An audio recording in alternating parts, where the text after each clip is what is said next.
Alright, welcome back to Alith Anar, the recruitment campaign. The rules are in the description below, but basically playing a Warhammer 2 campaign where you can't recruit any units, can't recruit anything using global recruitment, normal recruitment, can't recruit mercenary units, can't raise new lords, can't recruit heroes from settlements, can't do anything that's sort of like recruitment, but you can gain new heroes and lords through Confederation or quests, dilemmas, or other sort of in-game mechanics other than recruitment. Can't use raise dead, anything like any of these sort of buttons at the bottom of your army that allow you to recruit units. Can't use that. Yeah. Anyway, hopefully most of you guys will know what's going on by now. It's episode 5, but yeah. All right. So, what is going on? Oh, we're just about to take the city of Quintex. Now it looks like it's going to be a pretty easy battle. Alright, that's cool. Start off with something easy. It's, yeah, 4 AM here in Australia land. Just waking up, getting, you know, still becoming awake.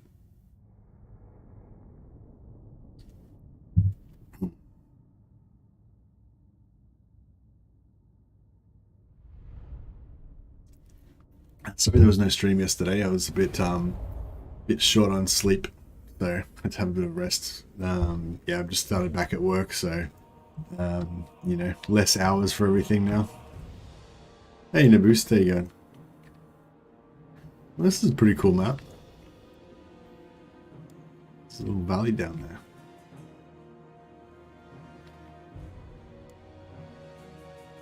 there. I'm sure I've played on this map before, but no, it's been a while. I haven't played much Warhammer 2 for a while. Yeah, everything seems sort of novel.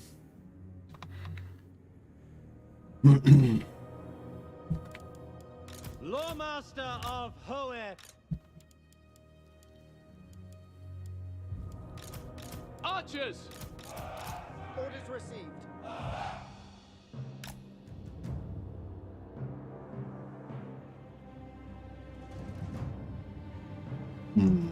Understood! Lothern Seaguard. Understood! Lawmaster of Hoeth. Not really doing no subtlety, just get straight in there. Mage.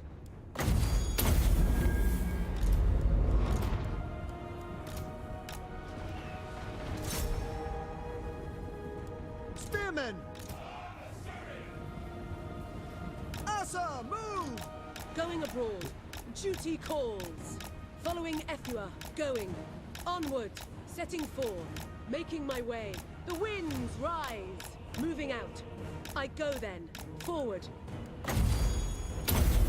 Seeking the foe. Alariel the Everqueen. Spellcaster.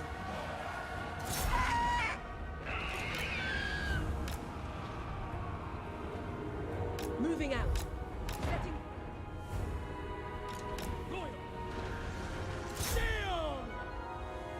Lawmaster of Hoeth. Making my way. And taking some casualties here.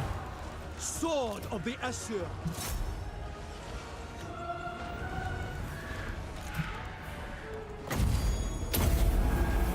Alariel the Everqueen.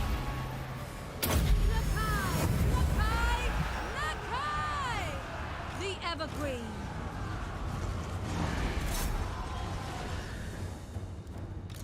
Yes. I go then. The greater good.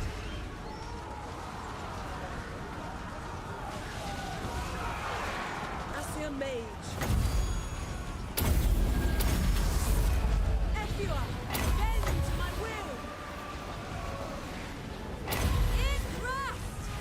Yeah, Sword of Cain going. Just forget to use that.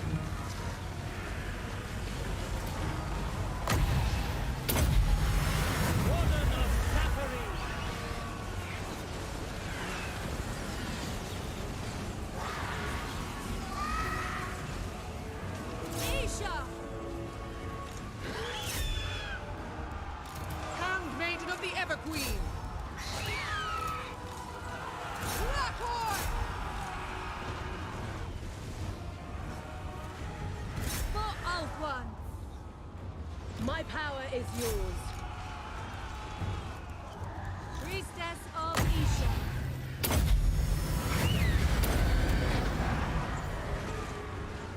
Without fail, for our ancestors. Advance! Lawmaster! With haste. Anar!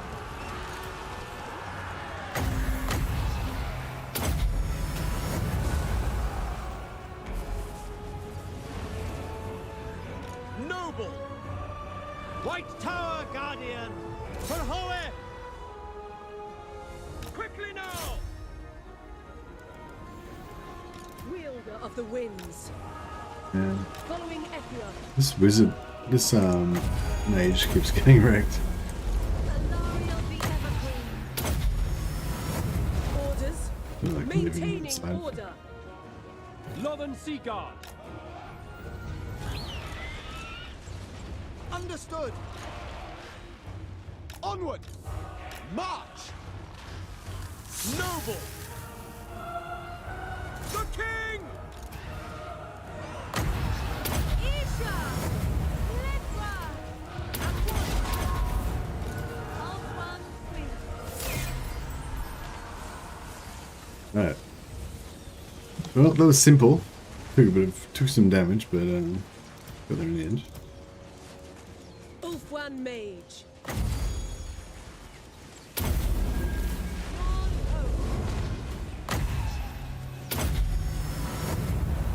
Speak quickly!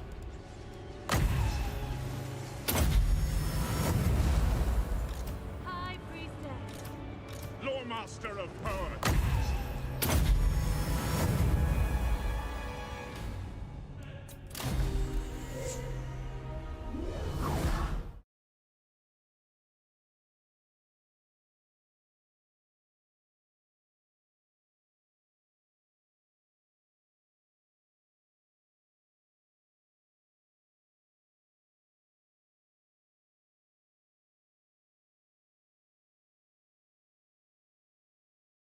But yeah, so trying to go for a short campaign victory this time.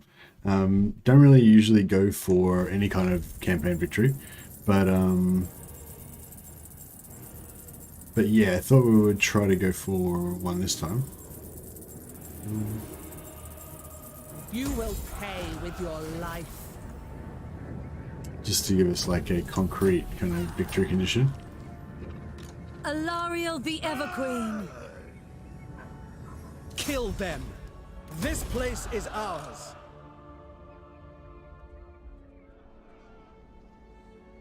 I feel their darkness. I don't really care if those rebels take this, as long as Rathi doesn't get it back. We are triumphant. Can't recruit anything, so we don't need recruitment buildings. Alariel the Radiant. It's pretty serious business. Servant of the king.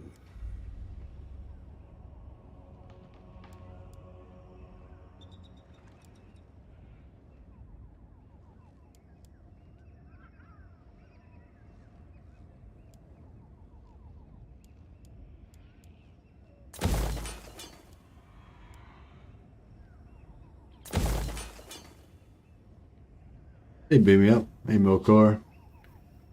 Remember to my beard? Yeah, I shaved it off for my Alith Anar cosplay. Ugh. I won't do the full thing today, but yeah. If you go back to episode 1, you'll be able to see my full Alith Anar cosplay. Basically looks kind of like this, but with like a headband and a little bit of face makeup. It's pretty bad. Pretty bad Alith Anar campaign. Pretty bad Alith Anar cosplay, but Althwan's Queen. you know, I made it a bit of an effort. It's like half-assed Australian cosplay. Evergreen of Althwan.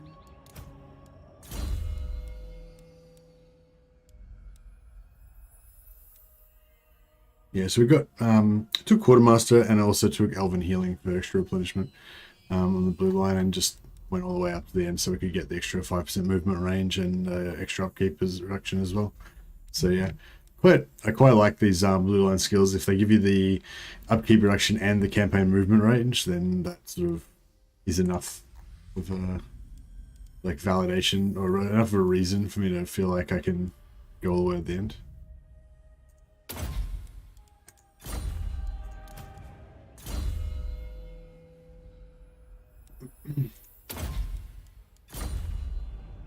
All right, so yeah, so I think our mission is to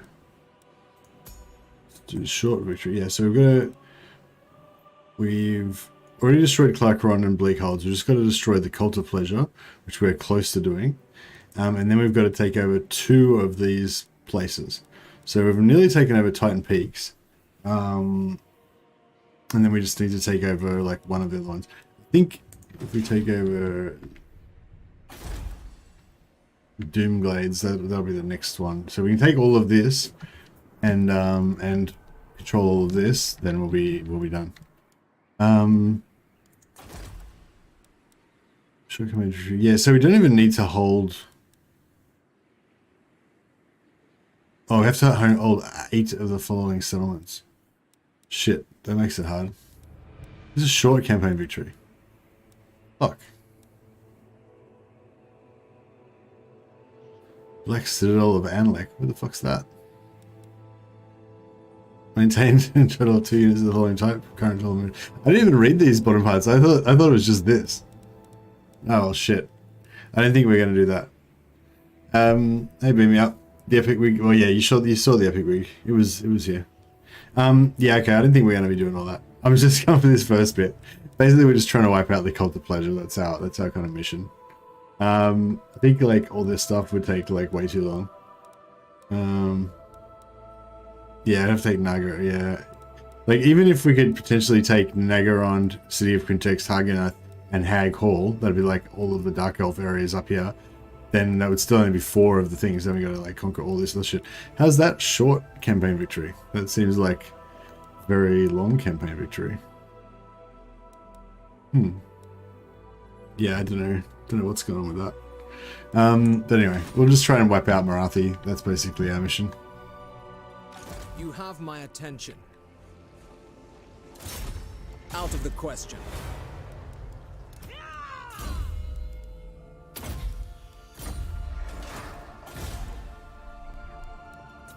Yeah, I really want to cover A Knight's Tale. I'll put a link in the poll up there. Ooh, it seems like most people don't want us to cover Knight's Tale. Excuse me. Yeah, I was trying to gauge how much interest there was. Like, I don't know how many of you guys like saw the last. I think I've done 2 streams now of Knight's Tale. The first one was really bad, like because it had technical issues, but a lot of people tuned in to check it out. So I think there was a fair bit of interest in the game. But the second one, I think there was a second stream. I can't remember. I think I played it again, and there wasn't as much interest the second time around. So I'm not too sure if people are really interested or not. I serve the Phoenix King. I don't think many other people will cover it because it's not a very big game. But it's, you know, I think that the original King Arthur, the role-playing war game that came out, I don't know, many years ago, was a really good game and a pretty decent like rival at the time to Total War. But different in like nowhere near as good as Total War in a lot of ways, like especially the strategic element and the tactical element. Neither of those were really up to scratch, but it had this extra role-playing element and sort of story element that made it really cool. Anyway, I think I definitely rate that game, King Arthur, the role-playing war game, even though it's really old now. I'm not sure if it'd still be like stand up that well now that it's so old, but yeah, it was definitely good at the time. So any company that's able to make a good game like ever, like has my respect, because I think it's really hard to make good games, like really literally like legitimately good games in this day and age. So yeah, so the developers have got my respect already. Although I don't like Knight's Tale as much as I like King Arthur, the role-playing war game. Yeah, as I said, anyone who's managed to ever make a good game. It's kind of got my respect, so I gave it a chance for that reason. But I played a bit of it last time and it was actually pretty good. It's like a turn-based combat RPG with like strong story elements, and you have a base kind of like XCOM or something. You know, you can build up your base, give you different abilities and things. And it has like a morality system that locks off certain options. So depending on whether you go sort of old gods or Christianity and good or evil, you get different stuff available. There you go. The Asur follows strength. I'm not too worried about holding it now. For now, I'm just trying to wipe out Nagarythe for starters, and then yeah, we can come back and reconquer this later on. I played a lot of the King Arthur role-playing wargame. Still dust it off once in a while. Yeah, it's pretty good. How do you think it shows up? So yeah, I think I'd recommend you play it with all of the DLC and everything, because there was it just one DLC? There was like a Druids type DLC that like gave you like more Welsh units and stuff. Oh yeah, we need to definitely keep the sword. Actually, I don't know. Maybe we should give back the Sword of Cain, because it's As it always does. maybe we should have kept that actually, because we were just about to have a bunch of big fights. Would have been good to have the Sword of Cain. Yeah, okay, I didn't think that through. I should have, because I could have lost it in a fight. Yeah, I don't know. Yeah, it's fine. So these guys are going to get it, I guess.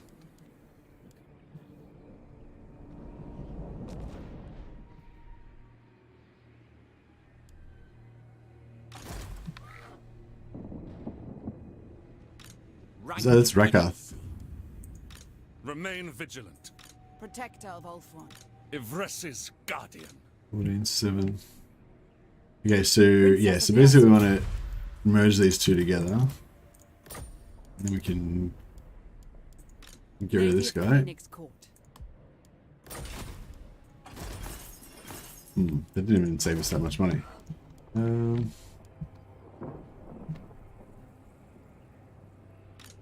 insult. I will avenge.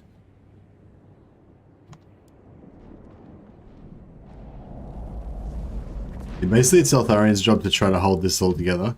We're kind of getting attacked on all sides in Ulthuan, but that's okay. As long as we're able to...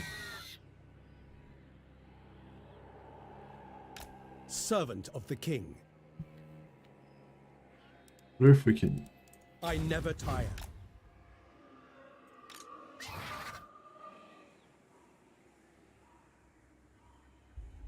My path is clear. Laying in wait. Hopefully that'll like lure somebody in. This is Nagarythe, she's going... maybe we need to bring... maybe we need to bring Eltharian back over here and... No glory. I'll take out Nagarythe. Only service. There will be carnage.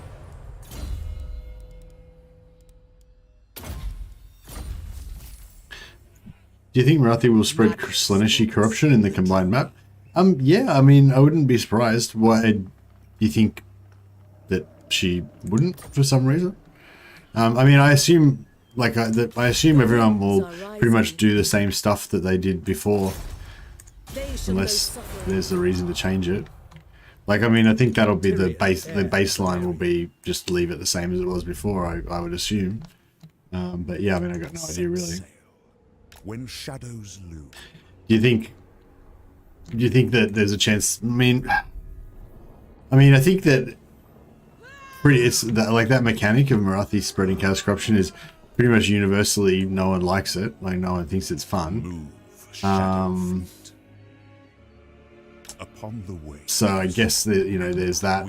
But I know it doesn't seem to me like this sort of thing that's got like. It's not like everybody hates it and is uproar about it. I feel like it's kind of like universally not liked, but it's not like hated. You know, it's not like something that people are up in arms about. Your plea, mortal. Like the ambush AI bug. Yeah, nice. It's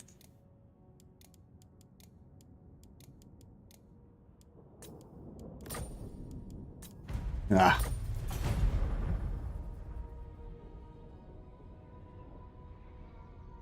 Yeah, I mean, yeah. I think there's a chance it could get changed because I don't think anyone really likes Marathi spreading corruption. But yeah, I mean, I would assume that everything would just stay the same. Because they're going to have so many laws to update, you know, like, I assume they'll kind of leave everything basically as it was so they don't have any more work than they have to do, you know, any more work to do than they have to. But yeah, I don't know, I mean, wonder how they could change it to make it better. I think if you could put sort of like some sort of dilemma in it where you can choose whether you want her to go sort of full on Slaanesh or not, that would be cool. But I mean, that would sort of take away. Is this sort of worth trying to? Nah. Oh, we kind of want them to take it anyway because we want to confederate them again. So basically we're in the mode of like Confederation farming now, so we've confederated everybody, and then we let Kalidor rebel and take over their settlement again, so we could then confederate them again. And now we're in the process of letting the other factions sort of take over their settlement so they can confederate again as well. We got a mage. Good, the dance begins. Darkness will never conquer light. What do you require?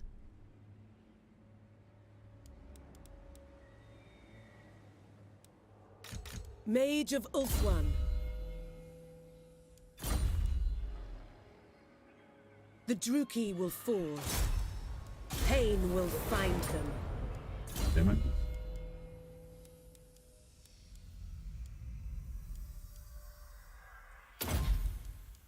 Oh shit, I just realized I need to move her out. Wind whispers in the trees. Ready to serve. I live to serve my queen. The goddess forbids it. Shit. Your words are not. Tyrion's got lightning strike. Mistress of the undying forest. Change is coming. Shield against the darkness. The Ever Queen. Ever onward. Ever loyal. By Assyrian. Hey Bronislav, how you going, man? I've got an ambush. Okay,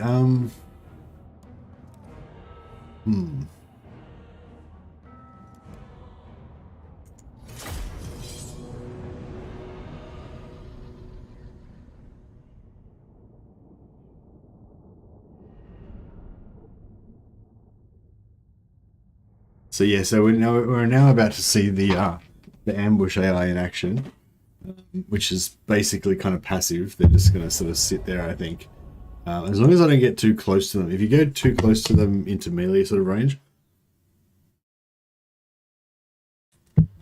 then I think that the AI will then sort of activate.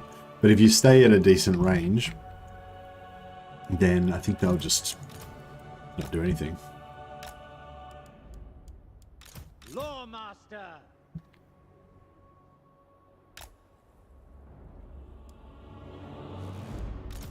Spearman. Loyal. Without fail. Lawmaster of Hoeth. Hey, Clock Monkey, there you go, man. Yeah, sorry guys that I didn't stream yesterday. I was just, I've just started back at work last week, and I'm still kind of acclimatizing to, you know, getting less sleep and streaming an hour early and all that kind of stuff. So yeah, I woke up at 4 AM yesterday, and I was like, nah, not doing it. And get out of bed.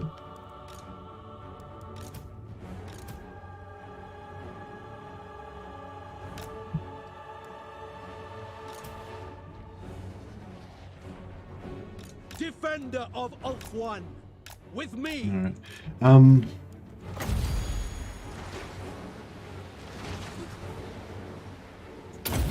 See if we can route these guys off. Magic rise. Glory awaits. I watched Linksy playing Elden Ring. It was okay, but not Warhammer. Oh, last night? Oh, no worries. Well, yeah, sorry I couldn't provide that Warhammer content, but yeah, I got, at least I got some decent sleep, so that was Heir good. of Anarian, striking forth. I wonder if I can... Not sure what the best way to take these guys out is. Could probably sit here and shoot them with Heir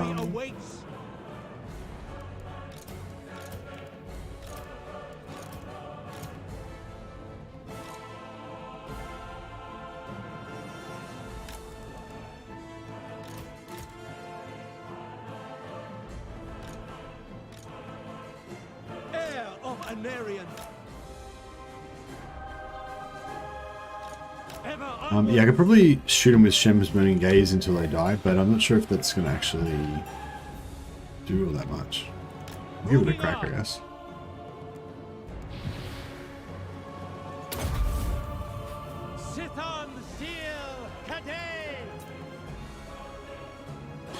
Oh, I could just waste the ammunition. Probably just as good.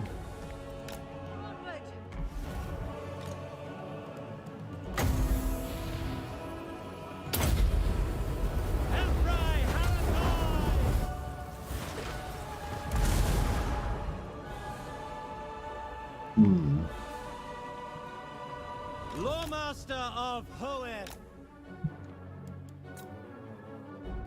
I'm not sure how close you can get. There's a certain kind of I'm waiting. closeness that you can get, and then it'll...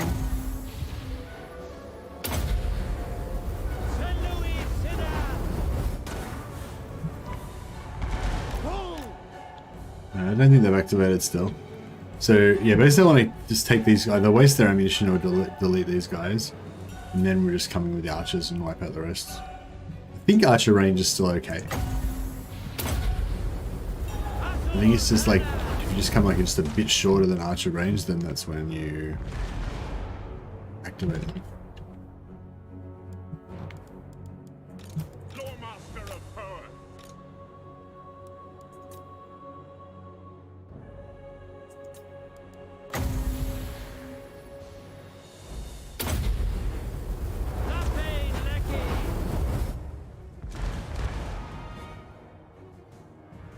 Servant of the tower. I'm waiting. Helprai Hanathoi.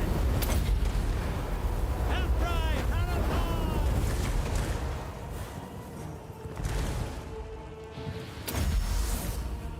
Sithon Seal Kadei.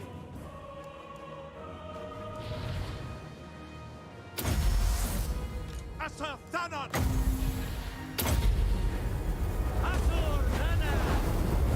Surely this guy's gonna run away soon. No, they just don't care. They're just tanking it.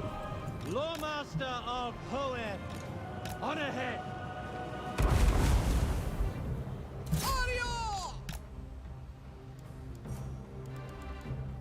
Speak quickly. Warmaster of Hoeth.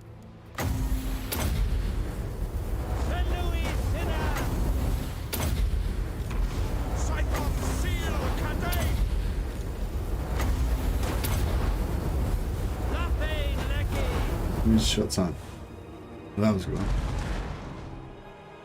Giran protects me.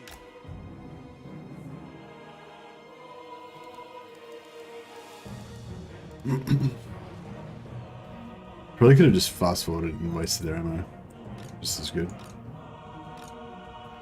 But those guys have dropped their... There's only like 2 pieces left.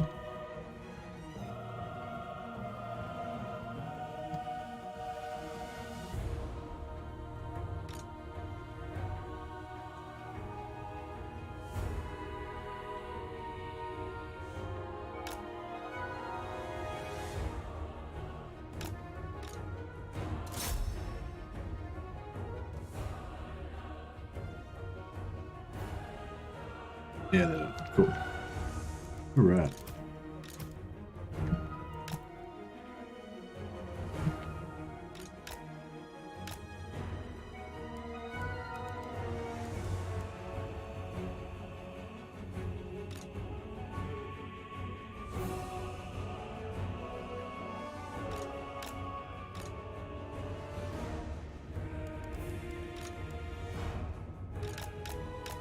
Oops.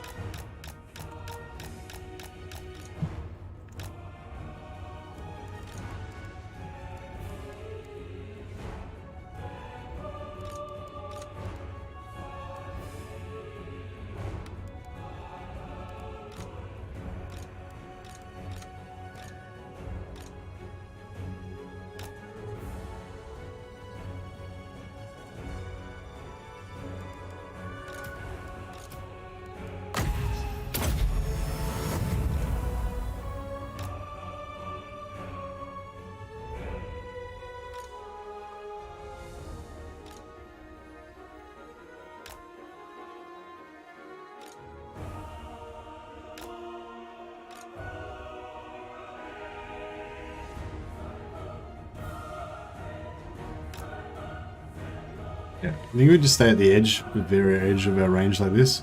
We should be able to just kill them all without them doing anything. Yeah. Yeah, so this is like the problem with AI, the ambush AI for Warhammer 2. I guess this is not going to get fixed at this point. But I mean, having said that, the ambush AI for Warhammer 3 is kind of screwed as well. I think if the AI thinks it's going to win, then it will actually fight you. But if the AI thinks that it's going to lose, it'll just, in Warhammer 3, it'll just run down the path and try and run to the exit. So it just basically just gets to suicides itself into your forces most of the time. But yeah, I think that regardless of whether the AI thinks it has the strength advantage or not, it'll just, in Warhammer 2, it'll just sit here like this and just eat it. Unless you come into melee sort of range.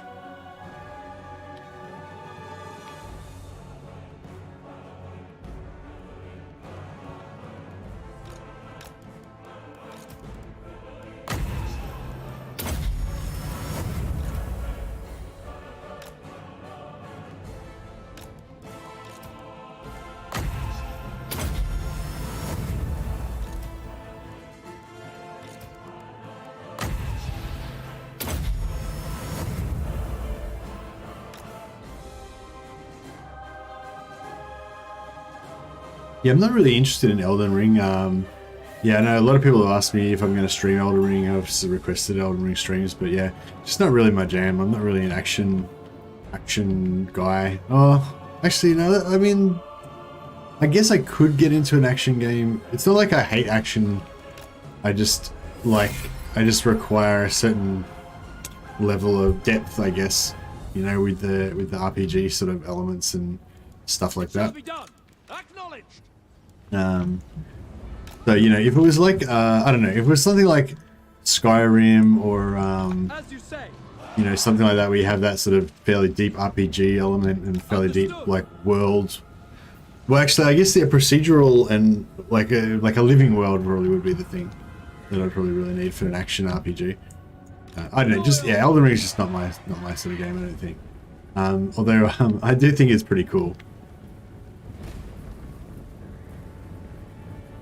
I wonder if I'd like watching Elden Ring. I don't know. I don't really have time to watch streams much, but yeah.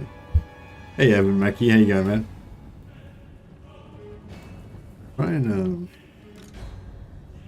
see if we can just kill some more of these guys so we don't have such a tough fight next round. Is that Scorpio? I wonder if Nagarythe died. I find Nagarythe usually dies. Oh yeah, this is just actually Nagarythe's not in this fight, I don't think. We successfully kept her out by doing a successful ambush. We will obey. We go. We go. This army is in force march anyway, so they're going to get wiped out. But we'll kill some more of them, I guess.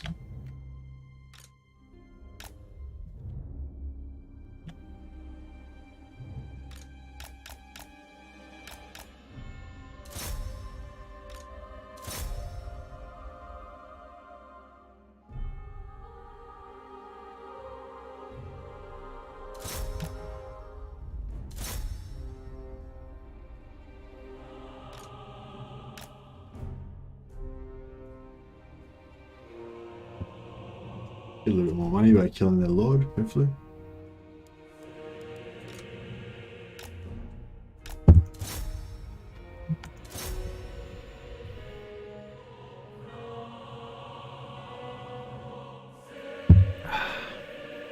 Good, just manually addressing and printing shipping labels because UPS has the second most garbage shipping website on the planet. Okay.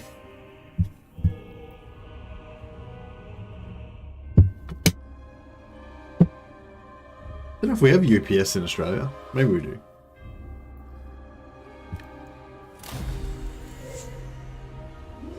We use a different company at our work.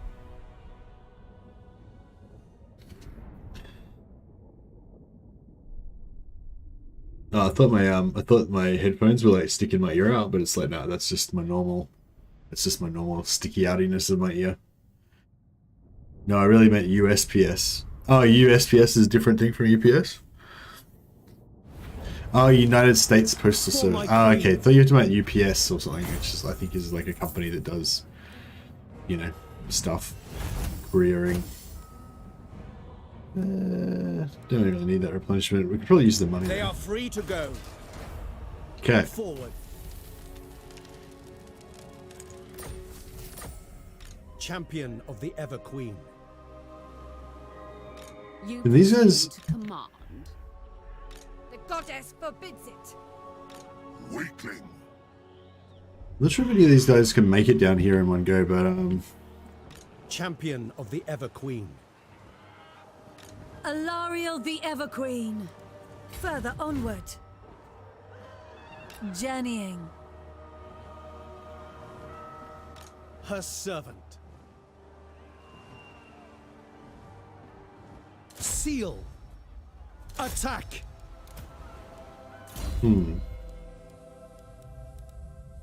I kind of just like putting Tyrion on Melandir. I don't know if it actually makes him better. I just love the idea of him zipping around like a thick iron hard little knight, little iron power dart that just smashes through enemies.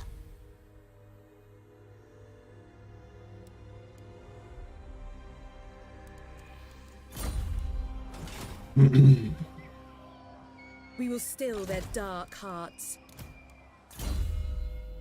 Just in case. Needing that stuff.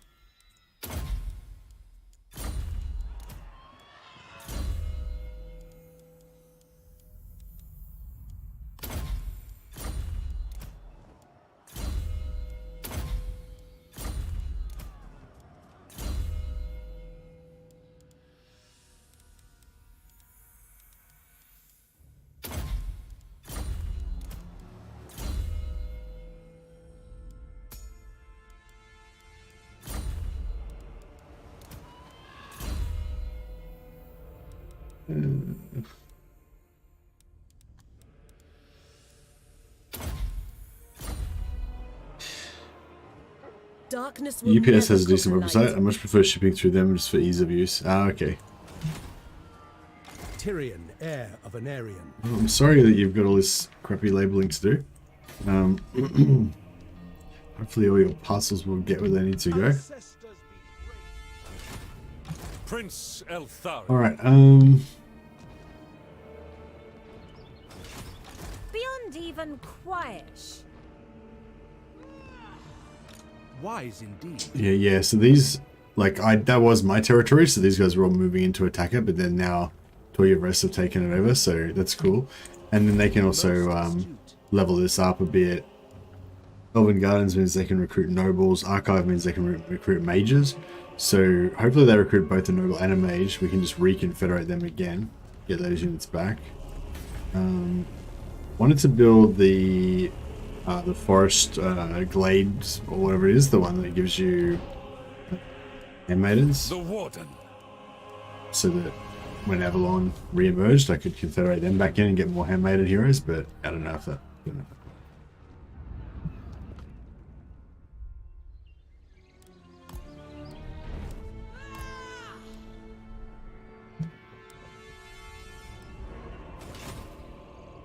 By Anar's bidding. Upon the waves.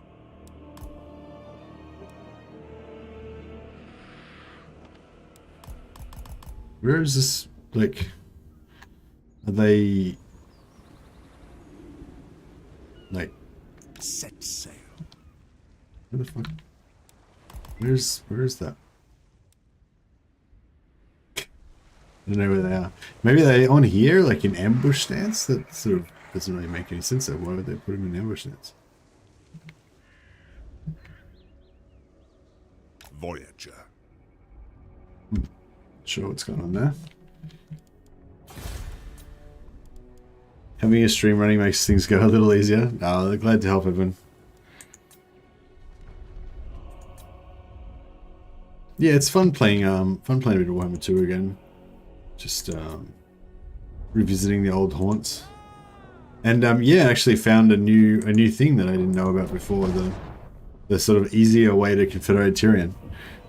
Yeah, I chucked up made a little Warhammer 2 video. It's the first Warhammer 2 video I've made for a while. I'll be back at, next video I'll be Warhammer 3 again, but yeah, I'm not sure if I'll make any more Warhammer 2 videos, but yeah, I did actually find something new to make a Warhammer 2 video about, so I thought that was pretty cool. Well, new to me anyway. Alright, what are we going to do with Thaltharian? So one option with the Thaltharian is to head up here into Toyres's territory and, you know, start attacking these factions. Never. We try and take out Rakarth. Another option is to take out these rebels. Another option is to head up here to possibly help out with Marathi.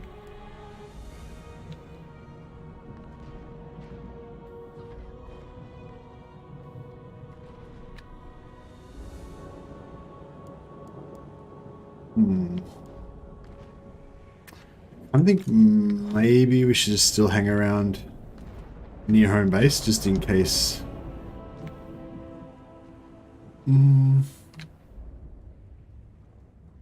Actually, no, I don't think we need to worry about it. I think we can just go for you just head up here and go for it. What I might do is go into the water. The warden of Tor Ivres. Sail forth. Just go via this sea treasure. Can we actually just row tirelessly? The battle. I might actually get that. So we'll wait till the next turn. Instead of going here as fast as we can, we'll actually go back and wait for that, because that'll, if we take that and it gives us 10,000 gold or something, that'll actually be pretty helpful. We are ill at ease. Don't really care about any of this stuff. We'll just come back and conquer this later if we want. But I just want to take out Marathi. End the threat of Marathi once and for all.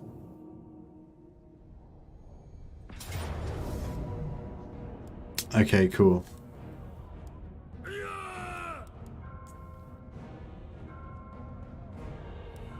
Okay, so we got 3 stacks versus 2.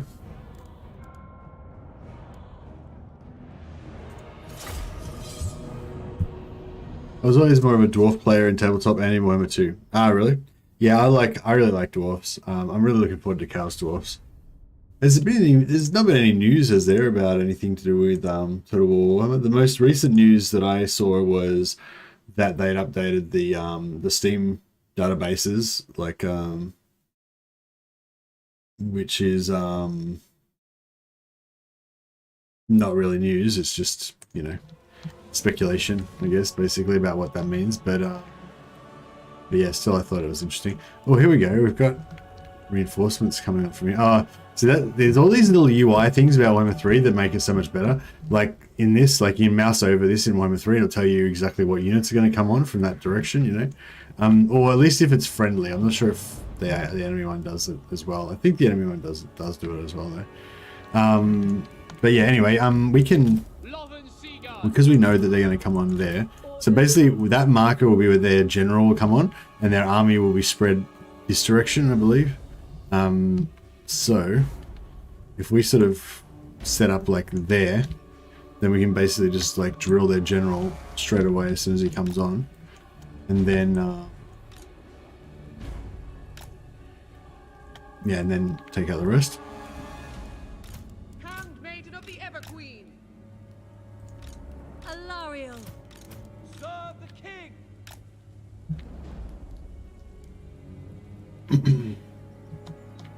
And then hopefully we can get our allies to come and join us and turn around and face the main enemy. So the main enemy should be here, so they'll be out of the fight for a while. Then other reinforcements coming on here.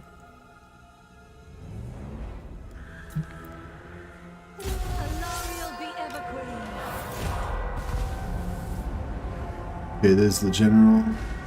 Is it Nagarythe? The Everqueen. I'll send these little heroes in.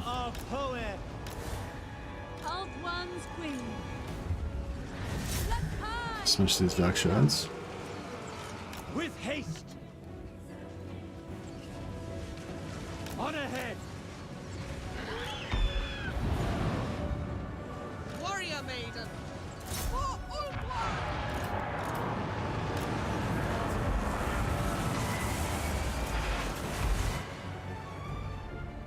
Ulfwan Mage. Archers. We go. Alariel the Everqueen. Attack!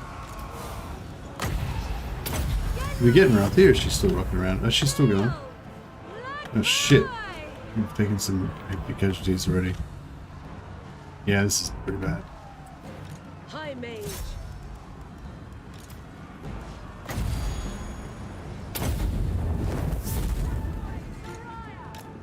Forward!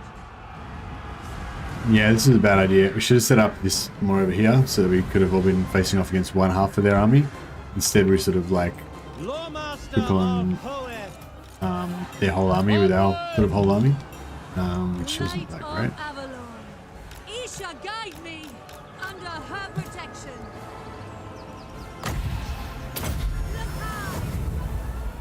Look high! Handmaiden of the Everqueen. Setting forth. Serve the king. Giran protects me. Yes. Forward. For order. Onward! Moving! Ever onward! Saint Louis! Guided by light. Be a fair bit of this stuff will survive. Alright, this is sorting that out now. It's pretty good. Maiden guard. Ready. Following Ethua. Priestess of Isha. Chasten them! Back! Chosen of Isha. Oh man, that thing's getting wrecked. Dawn's hope. Winds of magic rise!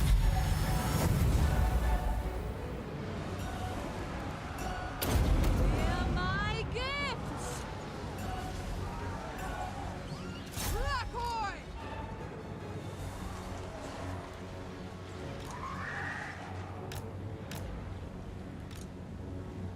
And stop our Phoenix from getting wrecked. Alariel the Everqueen. Alright, we need to slow down all this crap. We away. That should be nearly done now. Devoted servant. Without fail. Understood. Onward. Without fail. Swiftly. Guardian of Avalon.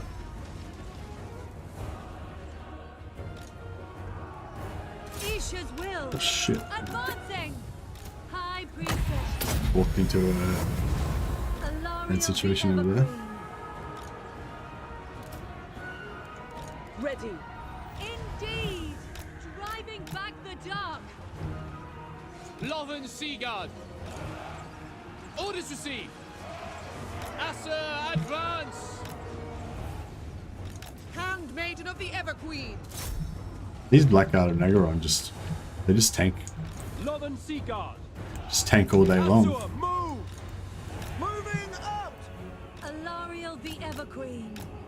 Oh, did I lose a unit there? Servant of light. By Alariel. Isha, guide me. The greater good. In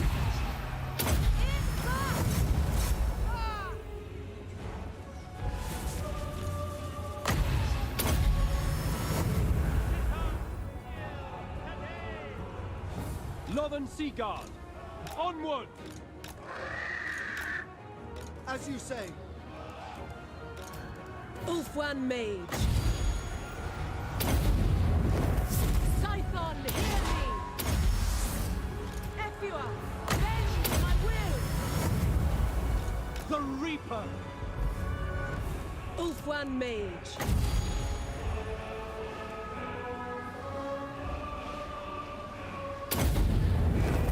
Menlui! Araya Menlui! Draw back! It's all bit rough.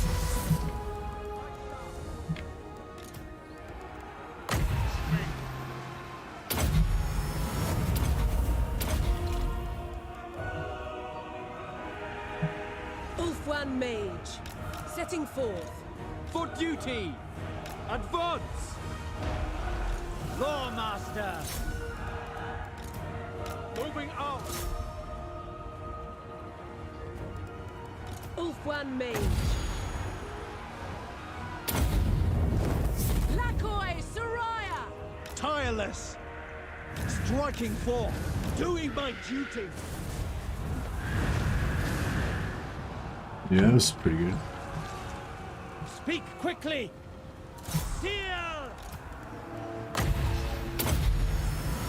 Alith Anar. Assure warrior. Without fail. Northern Sea Guard. Anathema! You're fair! I weary of battle. Pull back! I'm not sure if I did this the most efficient way possible. Understood. You just keep trying to Forward. disrupt that shit. As you say. Lawmaster of Poet. Lepain Lecky. Lepain Lecky.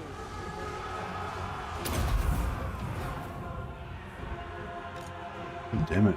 Draw back! How do we lose the Will obey. Loyal. shit? This is pretty rough. Onwards to Oh man. victory. Oh no. Advance. He was supposed to With be me. moving, Going forth. Asa, disrupting all that shit. Heir of Anarian. Onward. Warden of Safari. Wow, this is still pretty hectic. Asa, attack! Following Ethua. Scython, hear me! Chosen of Poem. Poem! Servant of light, I go. Can I be praised? Orion! It shall be done. Attack! Moving out. Going forth. Very well.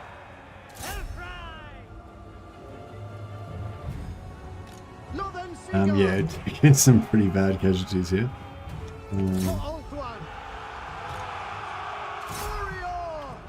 Defender of Ulfwan. I'm happy that lucky that Star Avalon triggered on Turin. He was going to be dead otherwise. Champion of Alaria. Oh, what's going on there? Shit. Maybe you got us taken out. Northern Sea Guard. Quickly now. It will be done. Draw back.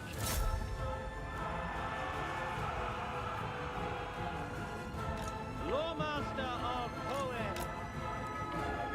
Forward. Sunfang lusts for battle. Spellcaster. I go then. Lawmaster of Poet. For duty. Ulfwan Mage. Sword of the What a Azure. mess. Immediately. I mean, we're going to win, but Battle call. it's like, March. yeah, Apace. it's pretty rough.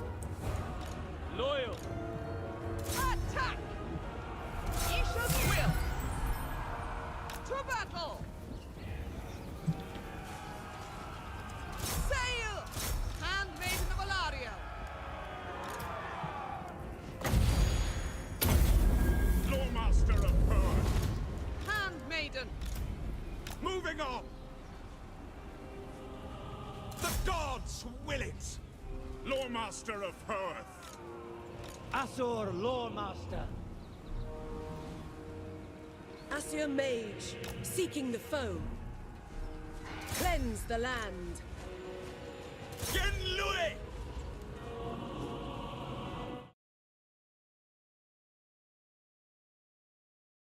Well played. I don't know if I was too well played, but yeah, fuck. I started watching JoJo's Bizarre Adventure because you briefly mentioned it like 5 days ago, and now on episode 50. Oh, crazy! Nice one. I'm only on about episode 3, I think. So I didn't get as far as you did, but yeah, I quite enjoy it. It's not like I don't know. It's not like one of those sort of like sophisticated. Did Alariel get killed or did she just get shattered? It's not like a sophisticated sort of one or anything, but it's yeah, I don't know, it's just cool, you know. And like it's a bit of a like a sort of like a superhero type one, I guess. Loyal servant. Loremaster of Hearth! Command me! Ethua guides me! Moving! Going! It is done. On the head!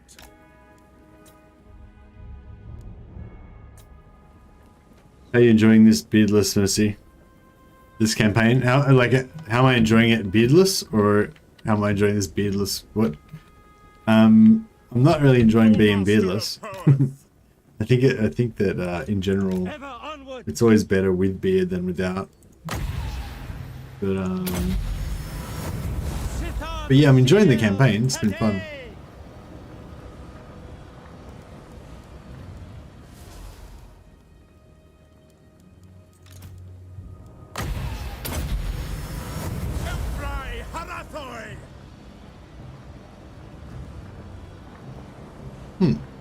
I don't know why I only healed like I'm waiting 2 of those dudes.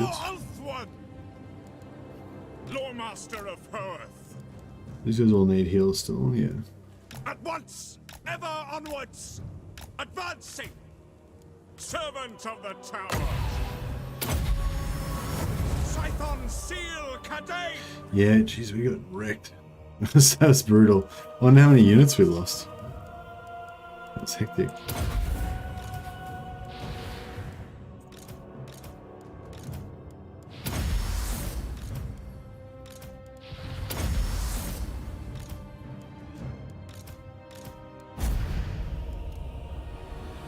Been enjoying them? Yeah, I'm enjoying it. What are you playing Warhammer 2 or Warhammer 3 at the moment, Andy? Playing something else.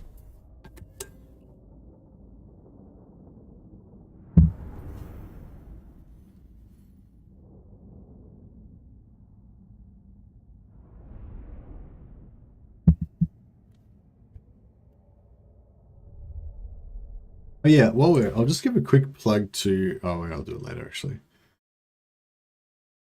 Oh. So we lost the Sisters of Avalon. Shit. Crap. That was our probably literally best, most powerful unit that we had in the whole faction. Maybe Knights, I guess Knights of Toghaval are better. But the Knights of Toghaval cost like triple the amount.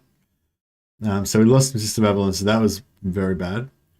And that's all. Okay. So all we really lost was the Sisters of Avalon. So I guess like only using one unit, losing one unit was pretty good. No, it wasn't good. We could have done that without losing anything. That would have been, you know, not losing anything would have been the ideal. You will serve me. Sorry guys, 70% casualties on air is brutal. Playing Warhammer 2 when I'm off work, playing through a vampire counts after I saw your cheese video. Oh, nice one. I'm glad I could inspire you to have to enjoy another campaign. I think that's probably like my most, you know, hopefully some of my videos is a bit entertaining or a bit educational or whatever. But yeah, the main thing that I like to do is, you know, give people ideas for campaigns so they can, you know, enjoy themselves. If I achieve anything that's worthwhile, that's like the main thing that I hope that I achieved a little bit of. And I quite often get people sitting, like, commenting that, you know, they've playing such and such campaign because they saw one of my videos or something. So yeah, I always love to hear that. So thanks, man. Dang, your beard grows really quick. Grows pretty quick. Yeah. Yeah, it grows pretty quick. What's up? What is it looking like right now? Screen. Yeah, I got a bit of stubble. It's not quite a beard yet, it's still stubble. But I'd say, you know, give it another week or another 4 or 5 days and it'll be like semi-beardy, I think. I somehow messed it up and tanked my reliability seemingly permanently. I've waited like 70 turns. So you only watched the first video, I guess. There's actually 2 videos about the vampire cheese. The second one discusses that point. Yeah, it is permanent. Yeah. So basically, every time that you break the vassal agreement, like I assume you're doing the vassal cheese, every time you break the vassal agreement, you lose, like, your reliability goes down to like very low. But if you're already at very low, your reliability goes down that much further below very low. Like your reliability can go into negatives. So basically, every time you do it, you go into another like very low below that. You know, so like it would probably take you like, you know, 20 or 30 turns to get your reliability back up from doing it once, you know? So presumably you've done it like 85 times. So it's going to take you now, you know, 700 turns or whatever to get your reliability back. So yeah, so the idea is it's a trade-off. So if you're going to use the vassal cheese to get super powerful, because like basically as soon as you start doing the vassal cheese, like that's it, you've won the campaign, like you're undefeatable, you know. But the trade-off is that your reliability is never going to come back. Everyone knows that you're a vampire, everyone knows that you're evil, no one trusts you anymore. So, you know, that's kind of like that's kind of an intended consequence, if you like. Well, it's a known thing anyway. I feel like this is sort of winnable, but I'm not 100% sure how to, you know, make it happen. I think, I don't know. I don't know if having, I think maybe,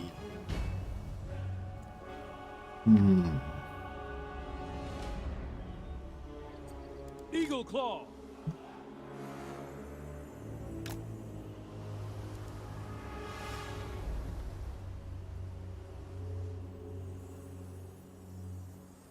Without fail.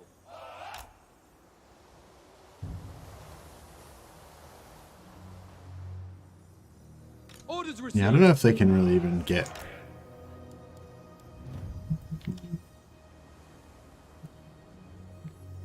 If we put these guys like there.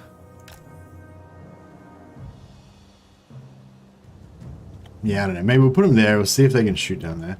I think we put all the white lines on this side, because the white lines, I reckon these 4 white lines, how many is there? 1, 2, 3. I reckon these 4 white lines could kill these 5 spearmen if it wasn't for these witch elves. So Without fail.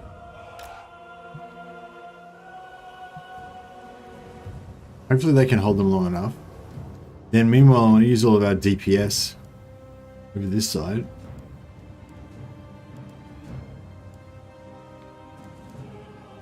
To try to take all these guys out.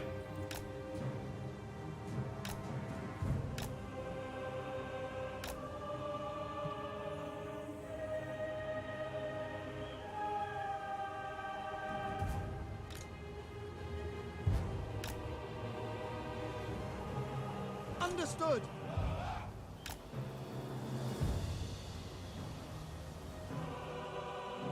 Noble.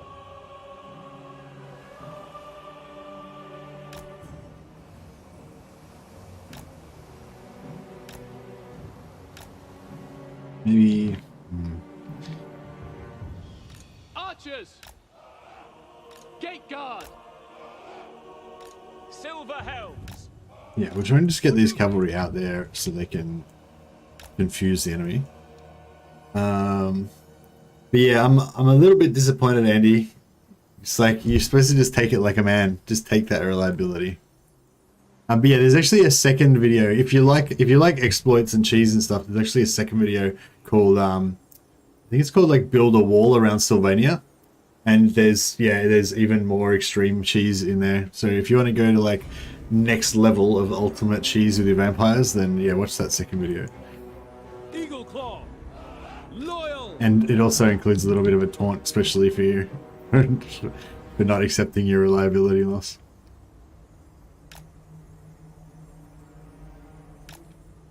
It will be done. But yeah, I know it is sort of I don't really like, to be fair, like I usually don't use that vassal cheese because I don't want to lose the reliability. I find it's not so much that you need the reliability, it's just more that the game's more interesting if you're able to make alliances and stuff like that. So yeah, I get it. I prefer not to tank my reliability as well. Not because you need it, because like once you level up all your heroes and you become like strength rank 1, once you've got like 20 or 30 vampire heroes, like, you know, no one really wants to declare war on you anyway because like you're too strong. But yeah, it makes the story kind of more interesting if you're able to make alliances and you know, do stuff. Yeah, we want to keep focus on these guys. That's the main job. We don't really want to go anywhere near these fuckers because they're gonna looking pretty good. Yes, this artillery's going pretty good, but it's gonna start hitting our own guys pretty soon, I think. Oh shit. Let's see if we can push through that. Ah yeah, the Witch Elves are following them. Hopefully the Witch Elves don't manage to get them to rampage. I'm not sure if the Cav will do that great against the Witch Elves in melee.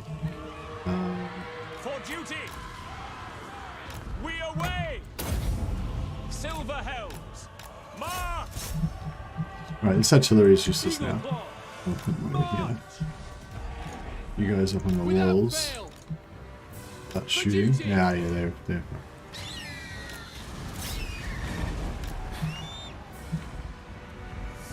Pull back. Silver Helms.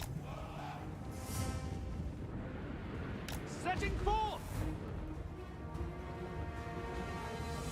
yeah, so hopefully we can win this. Dauntless. It is done. Cavalry got wrecked.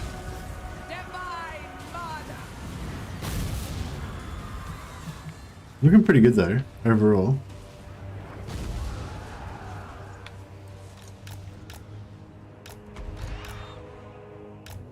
Well, this is pretty nice here.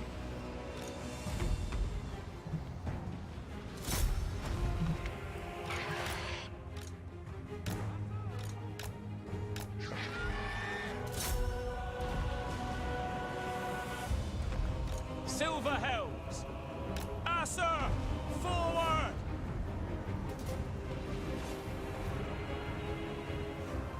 White Lions. Fire L'Oriel. For honor. Acknowledged. We will obey. Yeah, see, this is one-on-one versus these guys, and these guys are climbing up and getting kind of wrecked as they come up. So we've got a bit of a surround on them. I feel like your troops don't really fight that well on the walls, but I guess theirs don't fight that well either. So It will be done. Orders it received. makes it good. Get these guys to push down, see if we can get a bit more of a surround on them. Sinaf. Weapons ready. Yeah, hopefully that should do pretty well there. Biolarial. Quickly now. Silver Helm. Damn it. Yeah, so Helm's wrecked. Acknowledged. Asa, attack. But yeah, this is looking all pretty good. Serve the king. All looking pretty good. archers. Asuryan guides us. Silver helms. Can towers do friendly fire in Warhammer 2? I know that in Warhammer 3 we figured out that towers don't do friendly fire. But yeah, it seemed like my own towers just wrecked me then. But I'm not 100% sure. Yeah, does anyone know for sure if towers do friendly fire in Warhammer 2? I think they do. Yeah, this is looking a bit... No, that's looking fine actually. That's looking fine. These guys actually shooting... To battle! Silver Crap. helms. Nah, that's it. Done. Done skis. By your command. Swiftly. Warrior. Loyal!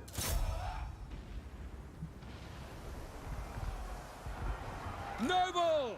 At once. White lions!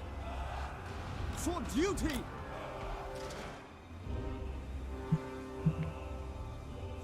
Battle calls.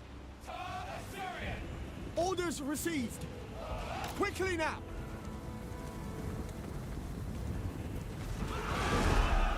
Understood! For Assyria!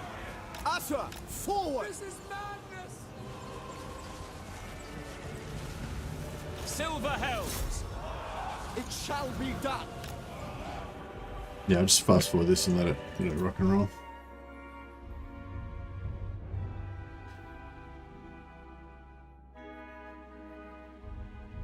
A million turns after all that cheese, yeah.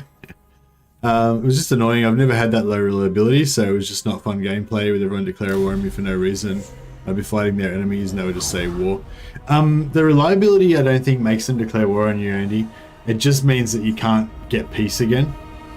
So like they're sort of saying if you like, well, it doesn't, if you're happy to use a mod to just fix your reliability, then it doesn't matter, just don't worry about it. But for anyone else who's playing it, if you want to do it without using a mod to fix your reliability and just play with low reliability, yeah, you just have to, basically how it is like, it makes it like everybody's finding out that you're evil, basically, you know, and once they figure it out and they get their balls up to declare war on you, then they never will make peace again. So it's sort of like, it's almost like it's sort of like This Is Total War light, you know, like, but not everyone will declare. If you can get strong enough fast enough, not everyone will declare war on it with you. So you basically just stay small, don't get in contact with anybody, just build up your forces till you've got like 40, you know, level 20 vampire lords and vampire heroes, sorry, and then you're basically kind of indestructible, and then you'll find that new factions won't declare war on you when you're strength 1, you know. But if they do, if they get invited into war by somebody else, or if they do declare war on you for whatever reason, then yeah, you're basically permanently at war with them until you wipe them out. But I don't know, I feel like that's kind of cool. Like that's one of the things that makes it fun, you know, to have that low reliability. But anyway, I won't go on about it. Hey Pickle Father Nagel, how you going? Made it to a stream and actually remembered to post a message instead of just lurking. Hey Hen, oh I appreciate it. I like to know you there. It puzzles me that we don't have moats in Warhammer 2, Warhammer 3. I don't think we ever had moats in any of the Total War games, did we? Was there moats in Shogun? I don't think there's ever been moats. But yeah, I mean, moats would be good. If you're gonna have walls, like, yeah, you may as well have a moat.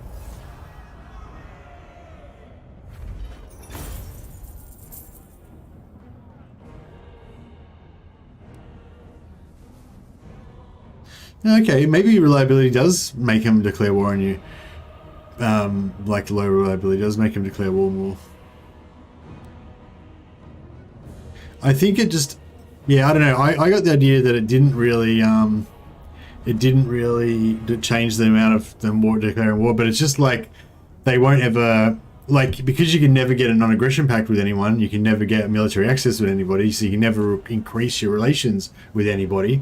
And then as you get stronger and stronger, your great power penalty becomes higher.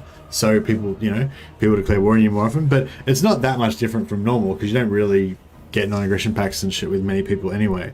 So yeah, I don't know. I don't know. I didn't look into it in depth, but I found that definitely it didn't make everybody declare war on you. Like there's definitely factions that would still not declare war on you, but maybe it did increase the chance of them declaring war. Yeah, I can't say for sure.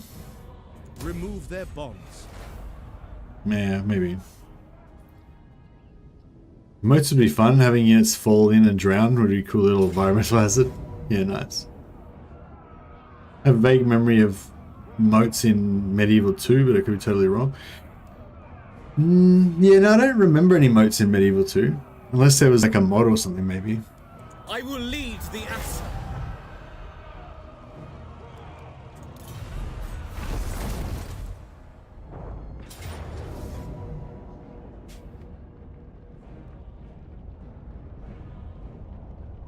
Yeah, but I mean, factions that are not even close to you will randomly declare war on you anyway. It doesn't matter how far away they are, really. As soon as they get vision on you, if they hate your guts and they think that they're stronger than you, or they don't feel threatened by you or whatever, then they'll quite often declare war. And the thing is, like, once you've got a lot of people declaring war against you, like the AI figures in how many enemies you've got in terms of your strength. So just say you've got like 100 units and no enemies, then the AI will think, oh shit, you're really strong, better not attack you. But just say you've got like 100 units and you've got like 37 factions at war with you, then every other faction will be like, oh fuck yeah, he's got heaps of enemies, he's about to go down, we may as well get a piece of this pie before he gets destroyed, you know. I think that's kind of how the AI works. Port Ellistor, we could possibly win that, I don't know, but probably not. I kind of have visions of like an epic battle with like heaps of kiting and all that kind of stuff, but I feel like we'd probably lose anyway, and it wouldn't be that impressive. My prowess. It's not. We don't really need to hold that to achieve our objective of killing Nagarythe anyway. So Tradition is maintained. bloody nice. That's yeah. See, I took all those casualties on purpose so I could get the bloody trait. That's why I did that.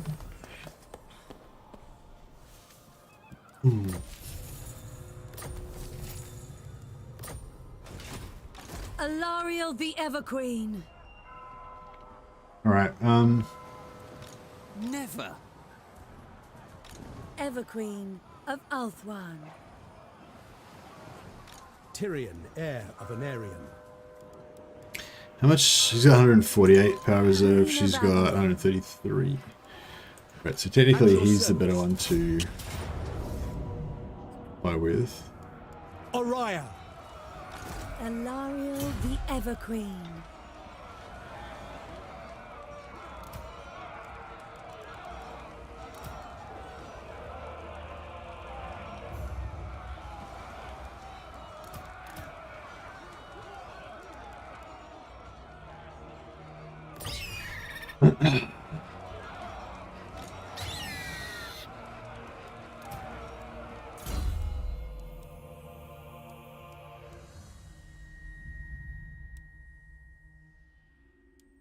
How many of these do we have to get? Oh no, we don't need to. We don't need that.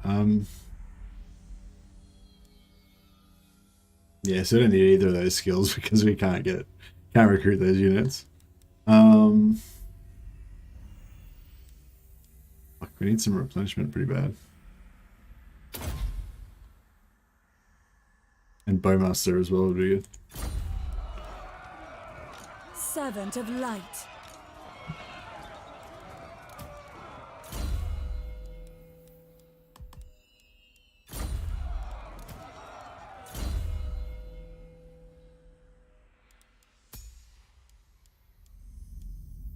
I might just put him on foot actually. Might make him a bit less flimsy.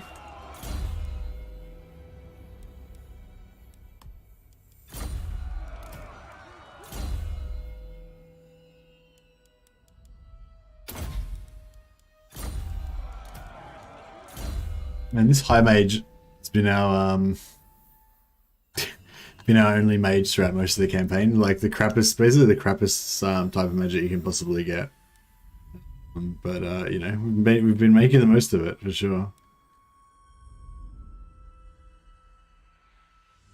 Just checked and there are no moats in any Total War games. Must have dreamt it. Yeah, no, I don't think there was any moats. But there was like boiling oil that would drop down over the gates. That boiling oil used to wreck stuff, I'm pretty sure. Sunfang hungers. Actually, I think I was watching a video about the oil recently, and it was, I can't remember. So there was something, they said something that like that I don't know if we need to put. I think I might put Tyrion back on foot as well. It was nice having it driving around on Malhandir for like one turn, but he was getting wrecked pretty badly by archers and stuff. So I like him to tank. So yeah, there was boiling oil. I can't remember. I remember watching a video and it was saying something about boiling oil. I thought, and I remember thinking, oh, I didn't think that was so. Like maybe it said the boiling oil didn't do anything, or maybe it said the boiling oil was, I don't know, something. But yeah, I always thought the boiling oil did mad damage. But maybe I meant it. Are you talking about real life or in the game, Monkey?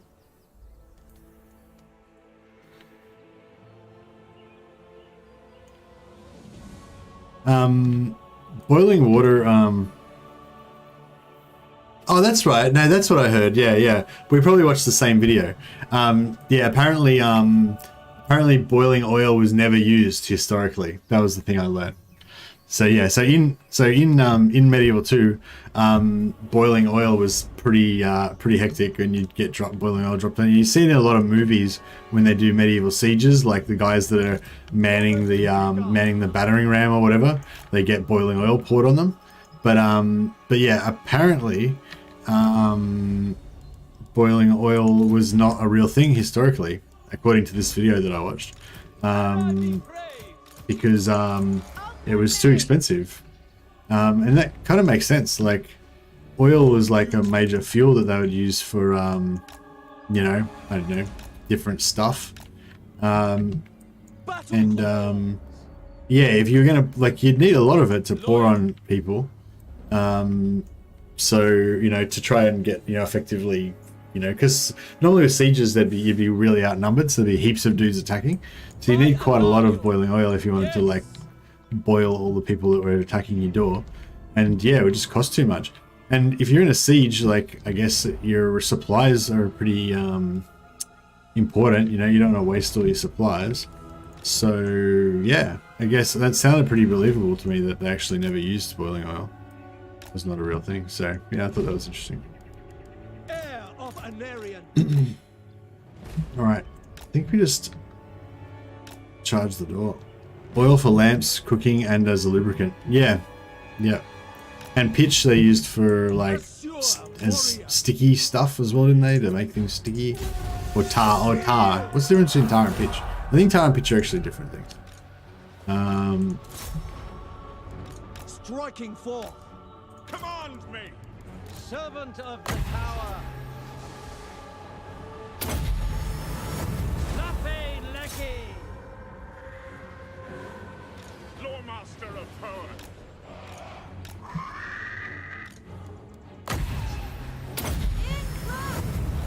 Moving. Is that an eagle? Shit. You go and hide over there as well. Let's just all hide. You're no good to be dead. Basically just want everyone to hide. And Lawmaster of power. Shield of the Ever Queen. Ever onward. you guys just hide over there. Hopefully the trees will block. Handmaiden. These are all hidden. Yeah, they're all hidden. Alright, cool. The Reaper. Heir of Anarian.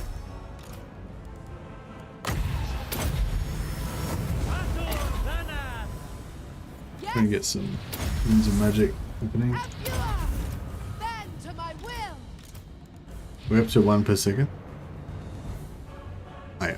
Don't think you can get any faster than 1 per second, I'm not sure. Jay, yeah, I watched that video as well. Mainly dropped rocks, I believe, but using pitch and fire arrows, pretty sure. Yeah, I don't know. I mean, I've seen them using burning pitch and oil and stuff like that in numerous medieval battle type movies, and yeah, I very much thought it was a thing, but yeah, I don't know, they said it wasn't, and I thought, yeah, it sort of sounds right now that they say it.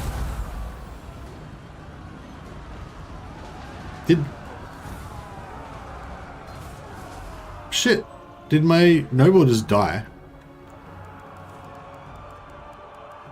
Fuck. I'm pretty sure he was immortal, but still. I didn't really want him to die.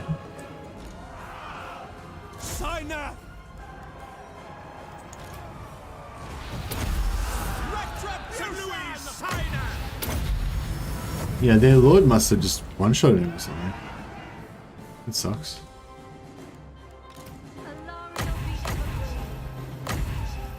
Well, that oil talk got me distracted. Yeah, I know. I was saying the other day, I wonder how good I'd be at this game if I actually kind of paid attention the whole time and actually tried hard. Like it's not like I don't try, but I don't know how to describe it, but I just don't try. I don't try hard enough, you know what I mean? Like it's just, yeah. There's definitely lots of times where I make unforced errors.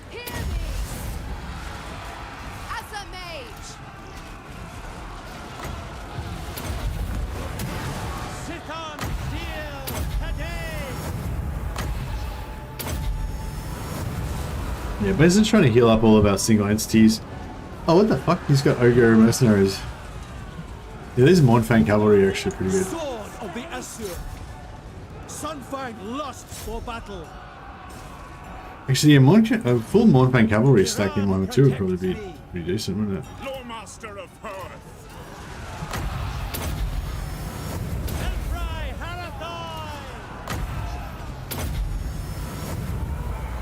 Servant of light, doing my duty.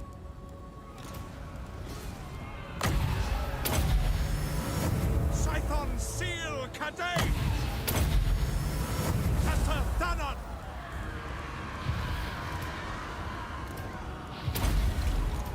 Ogre Mercs.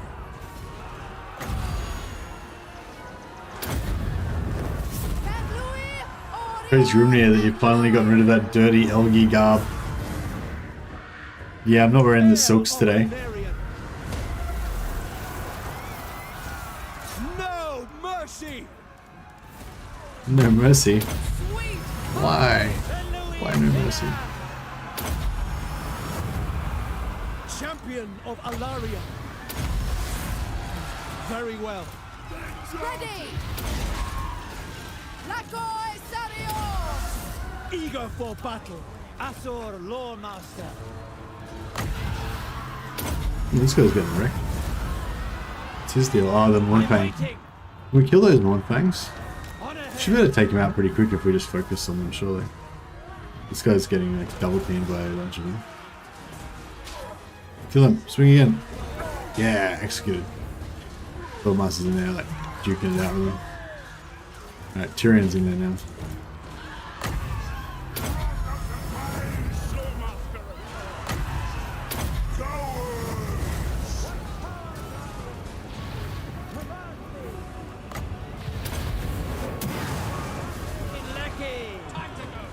Lawmaster of Earth.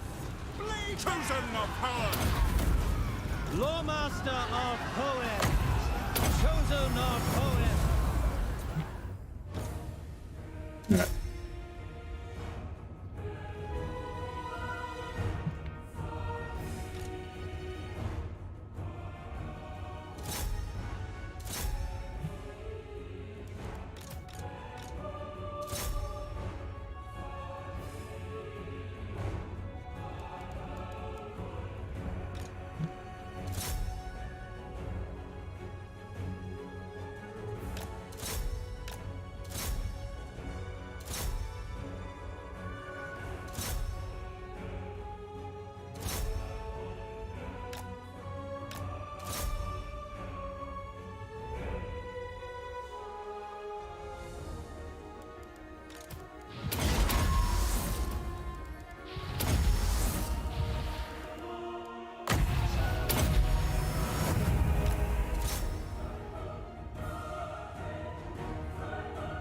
The mage on the chariot's still getting wrecked.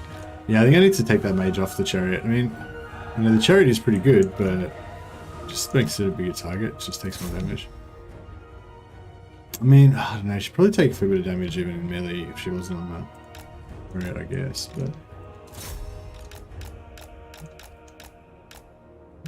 let's get the fuck out of there.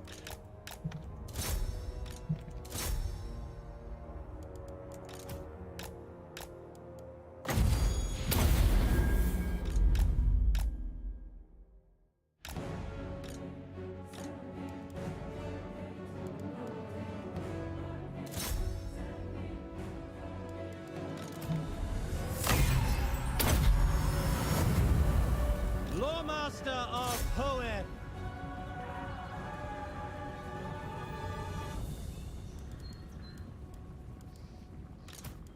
Loyal Guardian.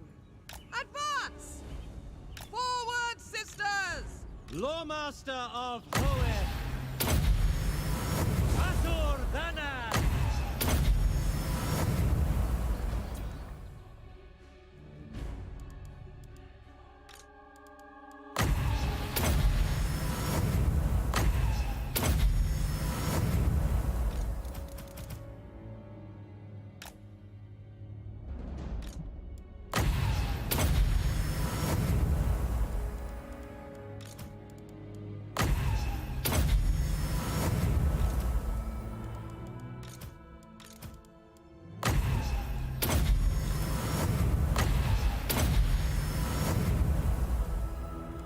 Yeah, I think we're all healed up.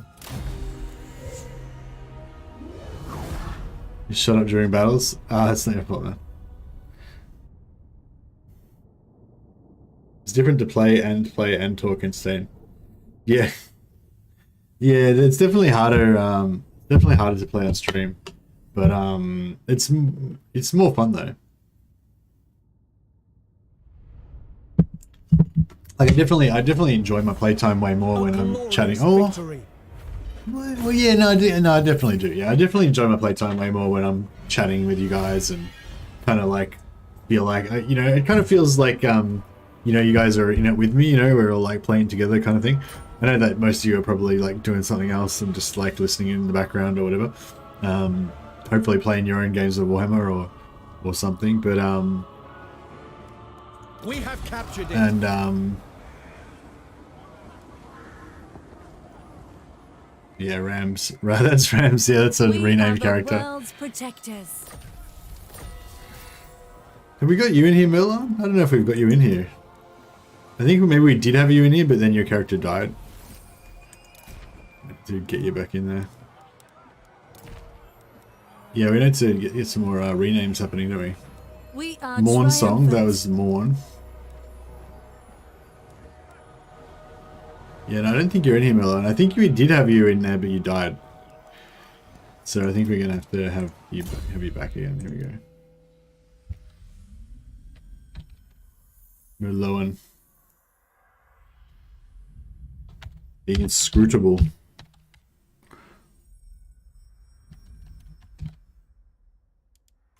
Boom. And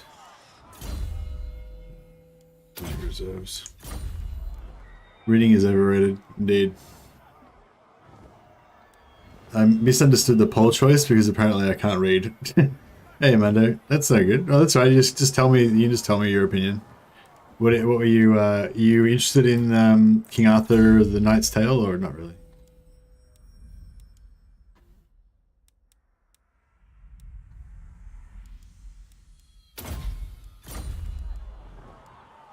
Protector of the Everqueen. I wonder if we go into the water. Aloriel the Everqueen. We get Ever onward. well. At least we don't take attrition. But yeah, it's not great. I think we need to Voyaging. encamp. Raise my pavilion. Yeah, that's Shield pretty good. against the darkness.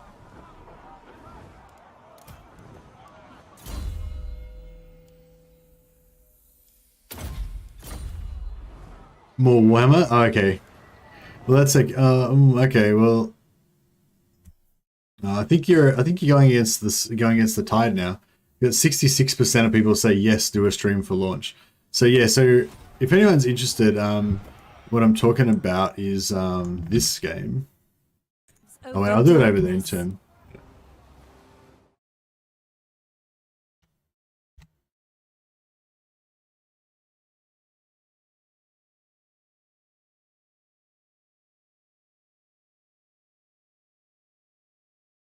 Yeah, we'll do it over the intern. How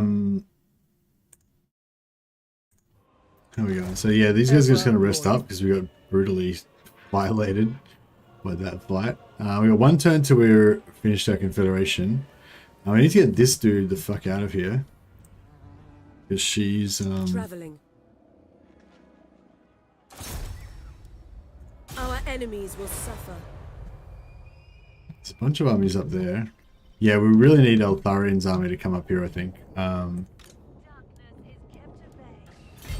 Yeah, so we'll fight this battle here.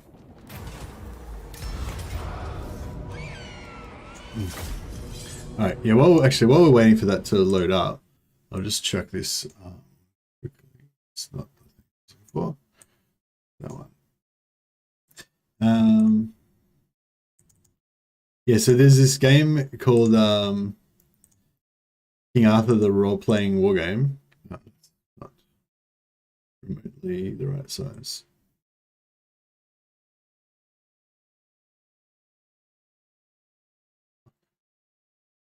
Sorry guys, just trying to get sorted here.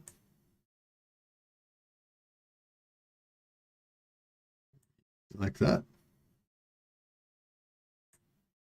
Yeah, I feel like that's pretty good. Yeah, anyway, so it looks like this.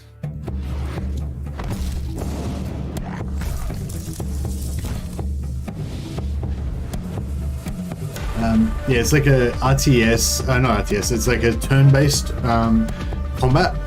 It's like an RPG with like a storyline. You know, I'm not explaining this very well.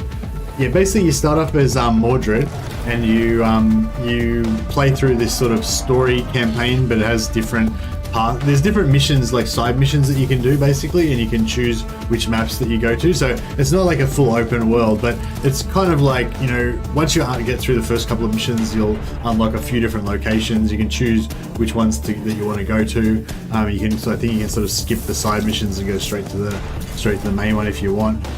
Yeah, the battles are kind of like XCOM sort of style. You know, you have different squares you can move. Well, you move around in like real time on the campaign map, but then when you fight, it goes into tactical combat. Yeah, Sir Kay is pretty cool. He's like a two-handed knight. Don't know who half of these guys are. This is a new video because there's all these new characters that I haven't seen yet. White Knight. Oh yeah, the White Knight, I think he's a Christian knight. So you can only get him if you go, Christian path. So there's like a morality thing that's like got good, evil, Christian and pagan. Also, yeah, you can rebuild Camelot, give you all these different buildings that give you different like buffs, and you can build like a temple for healing and stuff, a hospice for healing, I guess. Yeah, different buildings to give you different stuff. Like Enchanted Tower must be magic items. There's also like a merchant type thing you can build, I think. Something to do with items as well, I think. Yeah, so that was the map that you could just see before there with the different locations that you can go visit. Bit of a storyline part there. Oh, this is the city. They're like the fairy sort of dudes. That's the K. He's pretty cool. Oh, this is the morality thing I was showing.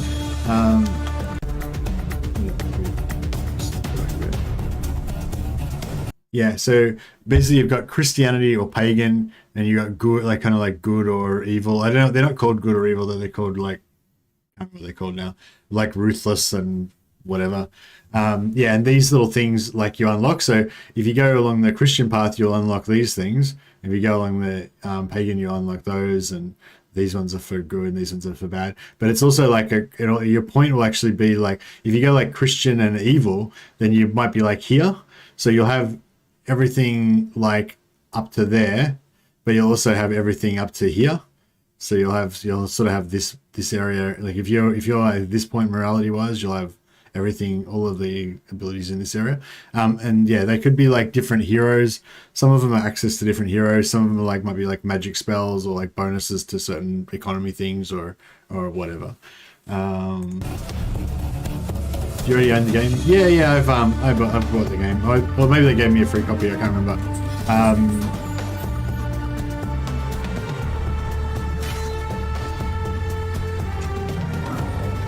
Yeah, you have like encounters. There'll be like little like sometimes there'll be little like dialogue puzzles type things where you have to like talk your way out of stuff, and you know. So yeah, I don't know. It's pretty cool. I think yeah, I don't know. It's I kind of wish they had have done another one like King Arthur the role-playing war game that had the RTS battles in it instead of the turn-based battles. But it has the same sort of feeling as well. It's like this sort of, it's like Arthurian myths, but the sort of bit of a darker side of it, you know. And yeah, it's pretty good. Anyway, I won't go into it too much because you know 34% of people are not interested in it according to the poll. But yeah, for those of you who were wondering what that was about, that's it. Yeah, so there's a link in the poll there. Did I put another link in there? Whatever. There's a link to it anyway if you want it, to the Steam page if you want to buy it or you want to check it out. It is pretty expensive. How much does it cost?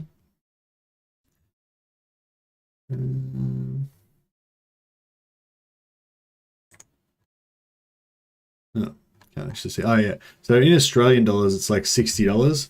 So it's basically like a full, you know, it's a full price AAA kind of cost game. So yeah, I haven't played the full version yet. I've only played the early access, so I can't comment on how good it is. But if you're interested, I might do a stream of it later today, just a little stream of it, just to show people what the gameplay looks like and stuff like that. I don't know if I'll have time to do a full campaign of it, but I don't know. We'll see. Maybe we'll do a little stream and see how it goes. It seems like there's at least a little bit of interest. Unfortunately, you won't be able to see it live probably because I'm probably going to stream it in about 12 to 15 hours from now. So the opposite time to my normal streams. I'll try and stream it for like a couple of hours after work maybe. I don't know if I'm definitely going to be able to do it, but I'll see if I can fit it in. But yeah, as I said, I'm forever grateful to the developers for creating King Arthur the role-playing war game, because that was actually a good game, and good games are rare in this day and age. So yeah, I definitely like to support the developers and just give a bit more. Not that I have much, not that I have much pull or anything, but do my little bit to try and help and spread the knowledge a little bit. I don't even remember what I'm fighting. I don't even remember what's going on here. I'm totally distracted myself. What are we even doing here? Is this a hard battle? Am I going to lose? Oh, this is the right. This is the sea dogs. They got artillery. No, it doesn't look like they got any artillery. Oh no, they do have artillery. Alright, better sort that out.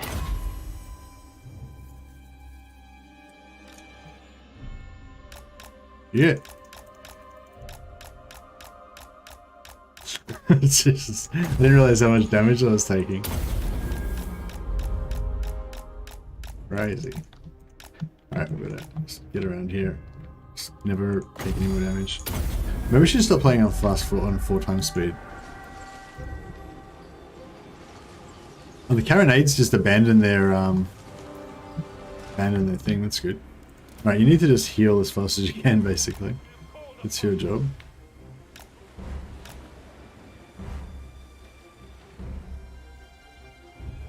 Shadow warriors! Understood! Assyrian guides us! March toward penance! Swiftly! Moving out! I fight for Ivres! Empowered by vengeance! Assyrian guides us! Battle calls!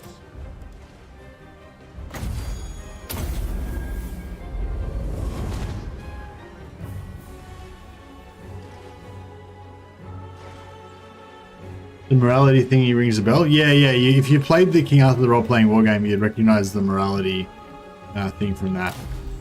Yeah, it's cool. Still getting brutally beaten at Battle Brothers. Oh, nice. Good to hear. Good to hear. That's what makes it good.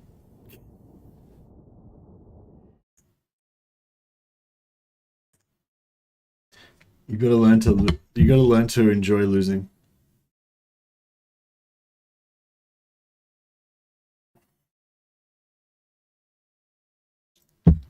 How do you confederate if you don't recruit units to increase your power rating? Hey Razvan. Yeah, no, it's a special thing with Alith Anar. He just seems to be the Confederation Lord. I did a short video about it. If you wanted, I think there's theoretically a faster way you can do it. But anyway, this is pretty much the fastest practical way to do it. If you want to confederate Tyrion quickly.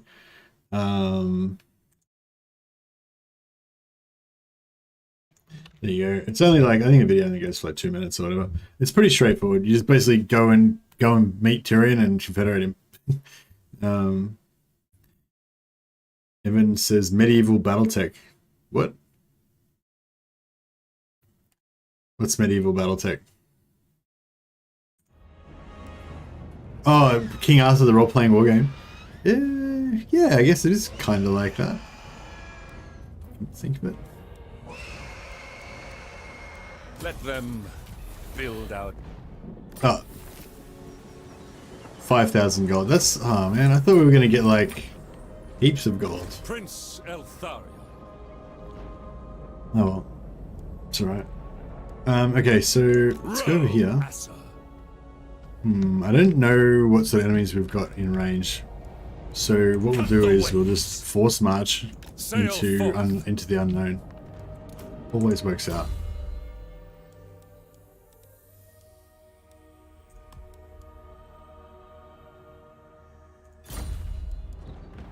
The King Arthur game, yeah, it is kind of like medieval battletech, yeah, because you've got like your bait Camelot's like your ship that you can upgrade and stuff. Alariel the Everqueen. Protector of the Everqueen. Yeah, what are we doing with Confederation? So we're just about to get another Confederation, so we can get some more troops. Fire. Oh yeah, she wanted to peace out with us, so let's do that.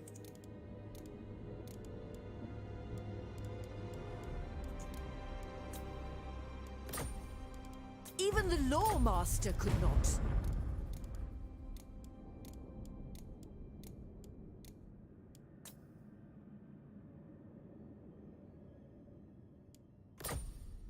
In the White Tower's name, I control the flow. Yes, I feel like there's a pretty good chance she'll want to confederate next turn. So I'm going to get military alliance so that we can keep an eye on. So military alliance can slightly reduce your chance of getting the confederation, but it's not like doesn't make a huge difference. Magic in pure. I will hear you. I promise no more than that. I cannot rewrite reality. This is absurd.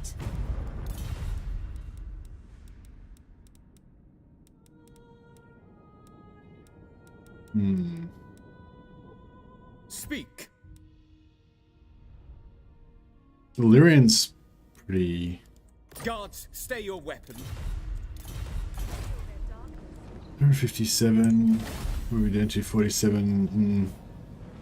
Yeah, we have to wait another 5 turns or so to get these relations down. But we could probably confederate... We can maybe confederate Alariel now.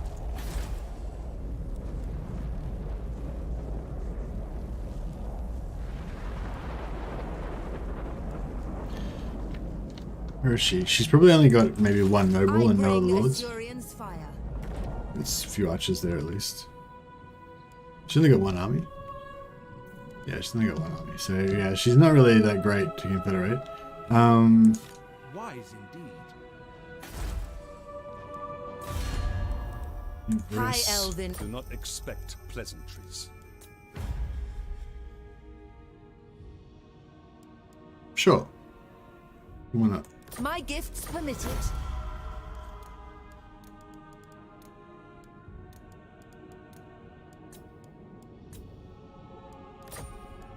beyond even Quraysh. Speak quickly, for I must not be distracted from my vow. Yeah, I don't really want to pay in bribes because she's very expensive to bribe. Just yeah, we'll probably just take Alariel and then.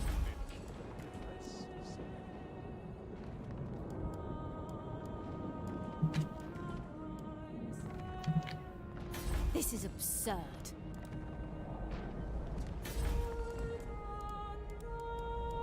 She's not building any of the handmaidens buildings. Sucks. Right, where's this dude? Oh, is that him there? Boudica. Oh yeah, okay. Foolish request. The light is not for us. Bit more money, bit more influence. If we could get... Oh no, this guy... Where's this guy? Valorial. That's who I was looking for. Oh well. We've got a few other assassins floating around. One up here. One over there. Upon the waves. From the shadows, show me my quarry.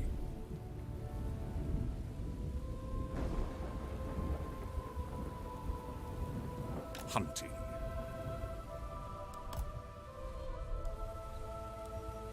I know what's going on there. I think it's bugged out maybe. How you going, Edge Jones? I was just talking about King Arthur, the role-playing wargame. I was thinking about playing a short stream of that this afternoon after work. I might be too tired though. I don't know. We'll see how we go. Battle Brothers is character building. Yeah, when you lose, you learn humility. No, you learn. I don't know. You learn something. It hardens you. It's like you get you've been quenched in fire and oil. You come out hardened.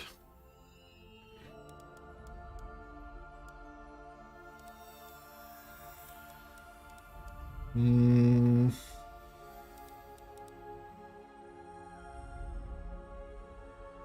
sure what technologies we can really.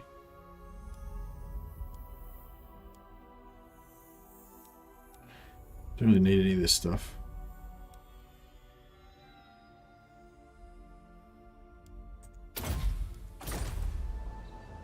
It's comforting seeing a beard growing back. Nice. Yeah, it is comforting. It's this every time I look in the mirror and I see my unbearded face, it's like a little disturbing. Uncanny Valley vibes from your clean shave.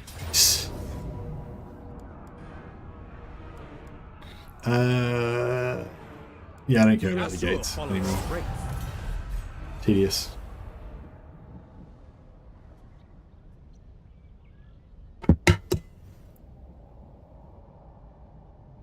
But yeah, I think a little, it's like it's not my mercy, but it's you, but it's not. Yeah. Greetings. I'm a doppelganger. Nice way to low its tune. It's like, how about this? Does this make it easier if I go like that? So, I don't know what I'm trying to do. Their demands join there. No. Goddamn freaky wood elves. They make one non-aggression pact with you and they think they can just stooge you for cash all the time. Settlement garrison, yeah, they can have that. A strong leader is needed.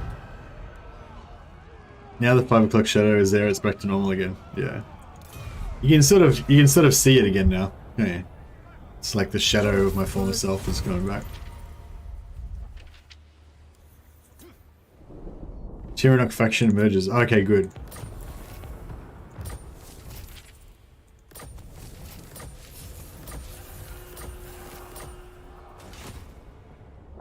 Okay, so that's Fight for order. Yeah, Hagcall I think is her last settlement. So if we can take out all these armies and take out those 2 settlements, and if Eltharion can gank Nagarythe herself over here, then we are basically good. Stand ready.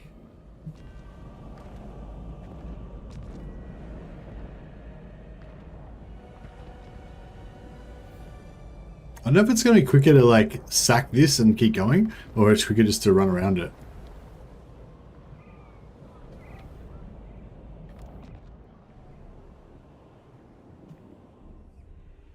Oh wait, Nagarythe's actually dead, isn't she? So it's just this stuff, yeah. Okay,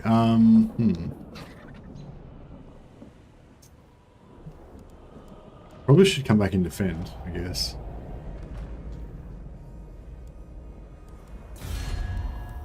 Trained. Those who speak the truth are always Yeah, so we can just confederate Lorelon, whatever it is. High Elf Archmage.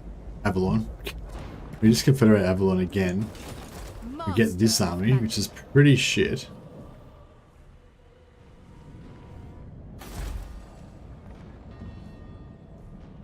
Like, why don't they recruit any nobles? Why?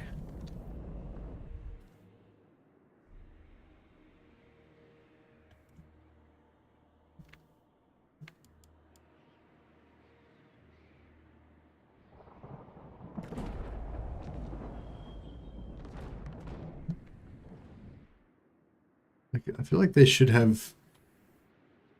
Yeah, they should have a noble. Why haven't they recruited a noble? Get it? Maybe they've got a noble, but they're currently wounded.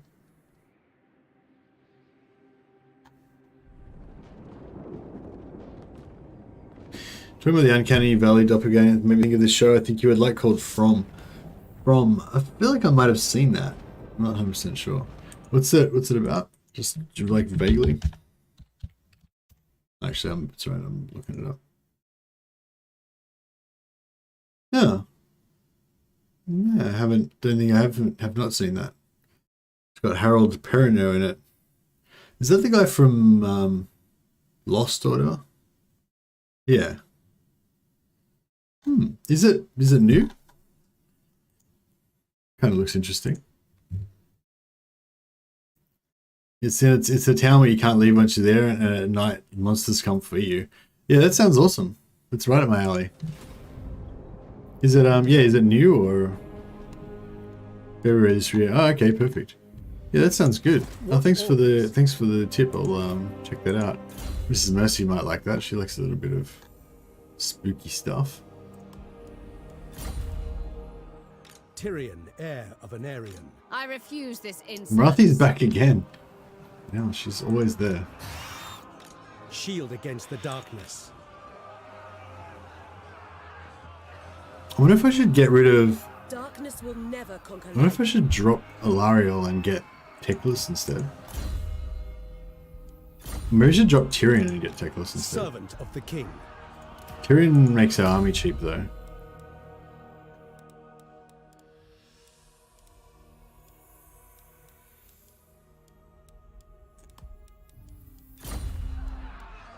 Alariel the Everqueen. Serving the gods.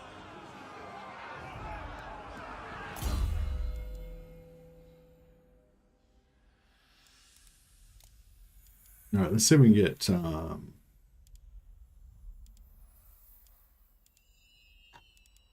actually does let's see if Alith Anar has got Hag Butcher Alith yet. Anar.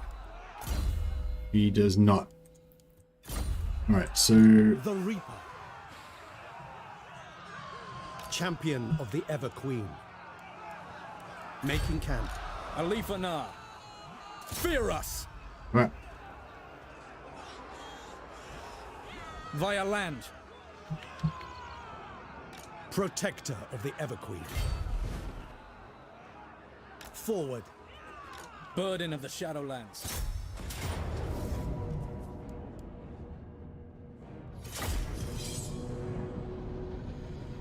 Yeah, you've given me a few good tips I think for shows over the past few months, Andrew. So yeah, thanks. Good work. It's hard to Alith Anar looks a bit like John Travolta. Oh, well, I looked a bit like John. I looked a bit like Alith Anar a few days ago. I'd only say a bit like. My cosplay wasn't that good. Oh, nice. This Flamespider Phoenix actually survived, so that's pretty good. Alith Anar.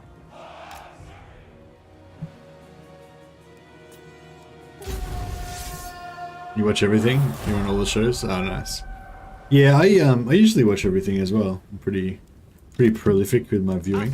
I've gotten a little bit less so recently, but also there's like a lot less shows that are worth watching these days anyway, so it's not. I don't miss too much. Northern Seaguard! As you say, without fail. Yeah, I feel like Netflix in particular is like disappointing. Is it this? I don't know if it's the same everywhere, but yeah, I feel like Netflix has just not got that much good stuff on anymore. Like, it's just, I don't know, maybe it's just because I've watched so much of their catalog, you know, that is like I don't find anything new, and they don't have you know, their production is not fast enough to bring out new stuff all the time. Battle call. Netflix sucks now, it's totally fallen off. Yeah, I mean, they have had some good stuff. Like, there's been some good Netflix original shows, actually. I can't really think of any at the moment, apart from The Witcher. Which, The Witcher, like, The Witcher wasn't, like great, you know, in terms of, like, you know, as like a, I'm waiting. On ahead. it wasn't the best Command me. in terms of, I don't know what I'm trying to say. Like in terms of like elite quality TV shows, like The Witcher wasn't up there, you know. But I'm sure that, you know, I'm not alone in saying that, you know, I actually really enjoyed it. A lot of it was because of Henry Cavill's performances, and also because of the because I really like that background and that storyline and stuff like that. And also there was some really good ones. Like yeah, like I probably hold up episode 1 of season 2 as like kind of like a really good example of what I think the very best of The Witcher is. Like that kind of like spooky kind of Grimm's fairy tales kind of thing mixed with a bit of humor, but it's like extra dark and like R-rated and stuff kind of thing, you know, or MA rated or whatever, like, you know, adults only. Yeah, I think, yeah, the episode, and I had like that freaky like monster woman thing, female monster thing. Like, I don't know, yeah, I feel like episode 2 was like episode 1 of season 2 was really like captured like the vibe of how The Witcher should be, and it kind of made me think as well that I reckon it would be better if they made The Witcher a bit more like, you know how it's sort of like it's sort of like the X-Files used to be. It's sort of like partially it's like every episode is like a different monster that they're fighting and a different like little adventure, but then there's like certain episodes where the storyline strings together, you know what I mean?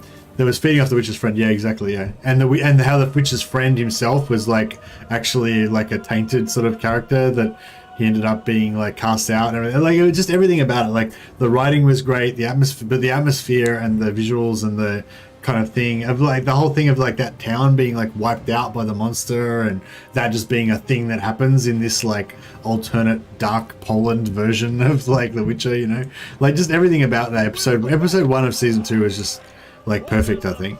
And there's various other episodes here and there that were really good, but yeah, overall, like, you know, it wasn't like, probably the whole thing wasn't quite up to that scratch, you know, of quality, but it gives you that you know, like it makes me think like next season then they'll hopefully do even better, and it'll just keep getting better and better, you know. But anyway, long story short, I was thinking like I feel like the show would work better if each episode was just a standalone single monster thing, kind of like I don't know, there's been like heaps of shows like that where you have like a hero and they just go around, and it's sort of like a comic, you know, like every episode is just a standalone thing, but there is sort of like an overarching storyline kind of in the background, you know, and every now and again it comes to the fore and it kind of strings the things together, but like most of the episodes should be just self-contained and just be their own little mysteries and things. Man, what am I doing? Just fuck this up completely. Distracted. But yeah, Yeah, anyway, I just had that thought that I think the show would work better like that. But, yeah, maybe I'm wrong. Alith Anar. Seal. Happy to serve. Efua, bend to my will. Setting forth, going abroad, going, seeking the foe. Onward. Oh, yeah. Doing Some nice ones in there. Efua. Ready. For order! What do we got? Servant of the tower. These guys do really do any decent AoE. St. Louis, I don't sign think that's going to do anything.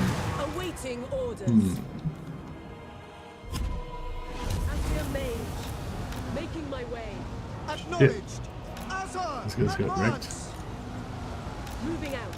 Going. Is that I Marathi? go then. My power is yours. Azar, withdraw! Lakoi Soraya! Men Louis! Araya Men Louis! Very well. Yen Louis!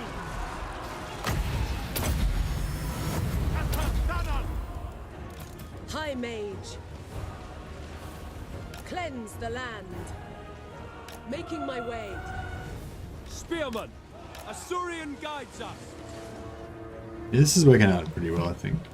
By Alariel! Euryther! Setting forth. Seeking the foe. Guardian! Done! St. Louis Sinner! Sithon Seal Cadet! Lawmaster of Poet! Orders. Onward. Forward. Archers! For duty! Acknowledged! Apace! Understood! We advance!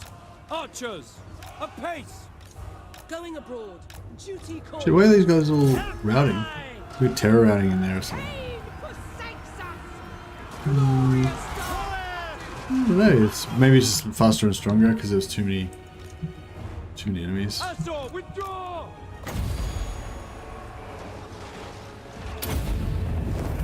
Scython, hear me! Following Ethua. Heir of Anarian! Immediately! Giran protect Most of those guys were dead already by the time we got there.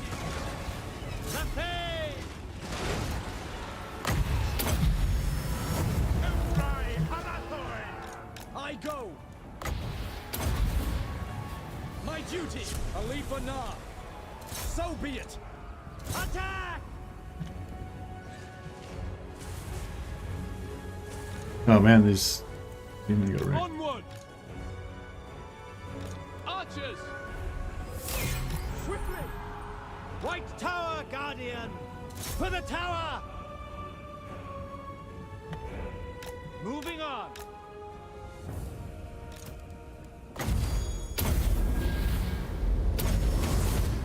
Winds of magic rise! Elfry Harathoi! Ulfwan Mage. Handmaiden of Alariel! Wielder of the winds. Going. The greater good.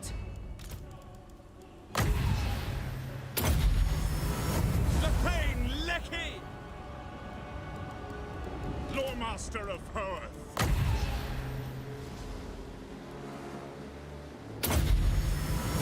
Scython Seal Cadet!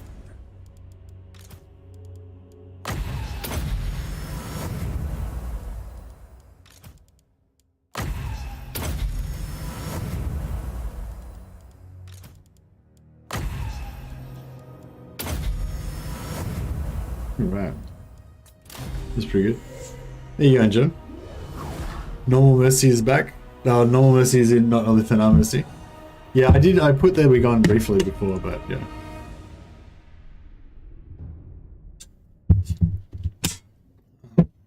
Yeah, I don't know. I kind of think about cancelling my Netflix a lot, but like Netflix is just like our normal TV now, you know? Like I don't know if you have normal TV in America anymore, but yeah, we've got like maybe four channels in Australia of normal commercial television, and we've got three commercial channels maybe. Victory is and then we've got ABC, which is like the government sponsored sort of one that tends to have a bit more independent type, or a bit more like, I don't know, yeah, like, I don't know, whatever. And then there's also like a foreign language focused channel.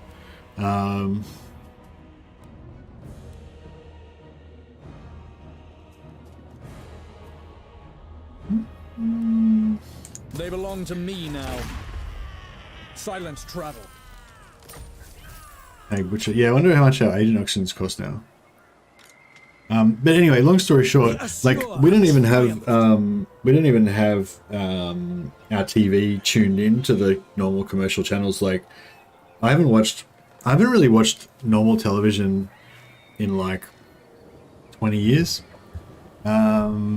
Like yeah, it's just I've always just downloaded movies and downloaded movies and TV series. Like even way before like Netflix was the thing. I was kind of already on that thing because I used to download everything. So yeah, I stopped watching TV probably 20 years ago or something. And it was always kind of weird because, you know, most people used to watch TV, the same TV, and so they'd all be kind of on the same page about stuff, you know, like they'd like when, you know, talking to people in the lunchroom about whatever TV show was on Friday night or whatever, and I was kind of out of loop because I wouldn't know what they were talking about, and quite often I would miss out on like serious, like important world news and stuff as well because I never watched any television or any news. But yeah, but then everybody else changed to be like the same as me, basically. It felt like, you know, everyone started watching Netflix and stopped watching normal TV. So yeah, I didn't feel so weird anymore.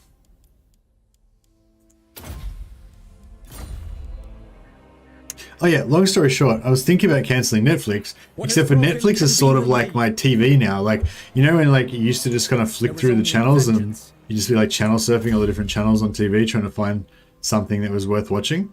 Well, like now I do that with Netflix. I just like scroll through all those bars of different types of shows trying to find something that's worth watching. And like, you know, you can't really find anything, but maybe, yeah, I reckon if we switch this guy up with Techless. So yeah, so anyway, the point is there's not really that much to watch on Netflix, but at least it's something. Knowledge is yours. It's only a matter of time before Netflix introduces ads. Well, I don't know. I don't think they can introduce ads because that would just instantly destroy their whole business. Yeah, I don't think that's going to happen, Andrew. Because like, yeah, everyone would cancel. Would just cancel. They said that they are. Oh, okay. Well, I guess they don't want to have their business anymore. But anyway, but yeah, I had a theory actually about Netflix that they're moving more into foreign language films. What do you call it? That yeah, because I was thinking because there's all these different streaming services right now, right? With like Disney, Amazon. I don't know. There's like a bunch of other ones, you know. But all of those things like Disney and Amazon and whatever else, like I think most of them are all primarily English language focused, you know, like they're all like American companies and stuff. So I was thinking, and it seems to me like maybe it's just my perception, but it sort of seems to me like there's more foreign language stuff on Netflix now, and there's less English language stuff. Like obviously there's only foreign language if you're an English speaker, of course, but yeah, you get what I'm saying. Yeah, and shield against the darkness.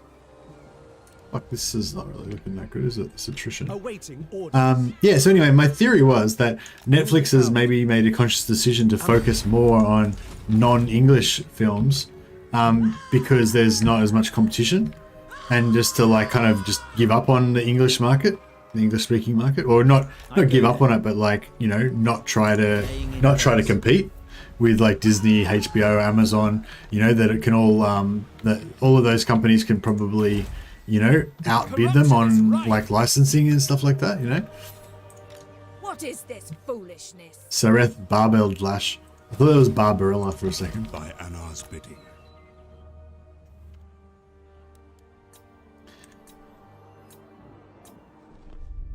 But yeah, I don't know what would be I'll see you, Andy Warren. Thanks for dropping by, man. And yes, they do have some good Korean zombie movies, I agree. Where the fuck is this lord? He's like here now, I guess. Can't find him. I'll take out a loan and pay you with that. This way the debt collectors come for you. What? Oh, right. To Andrew Jones.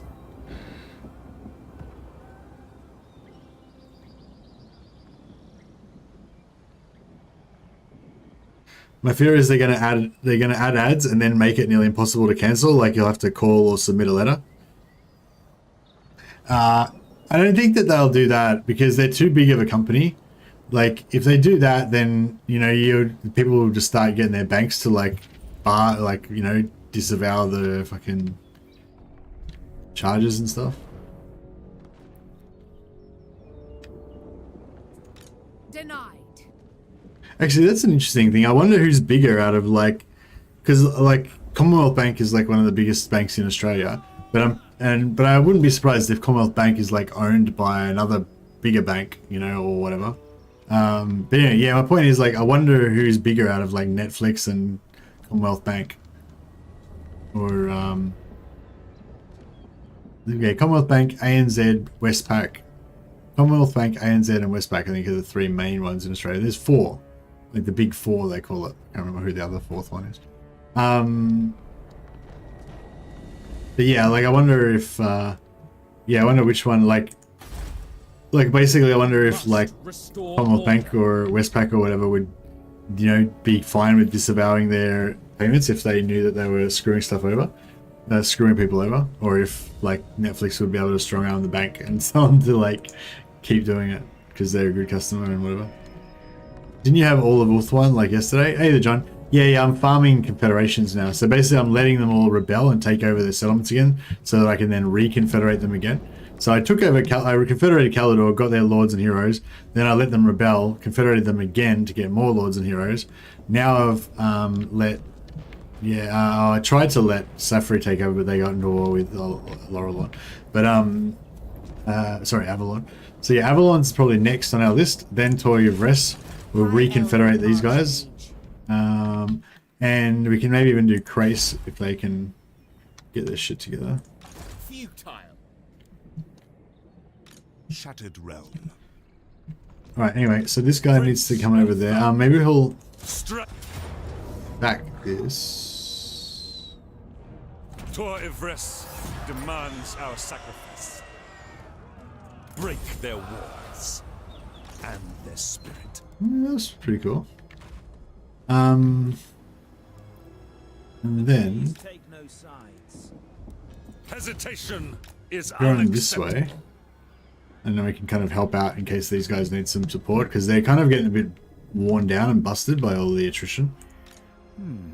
Champion of the Ever I'm Queen. hoping that we can take this out and then occupy that settlement to get some replenishment.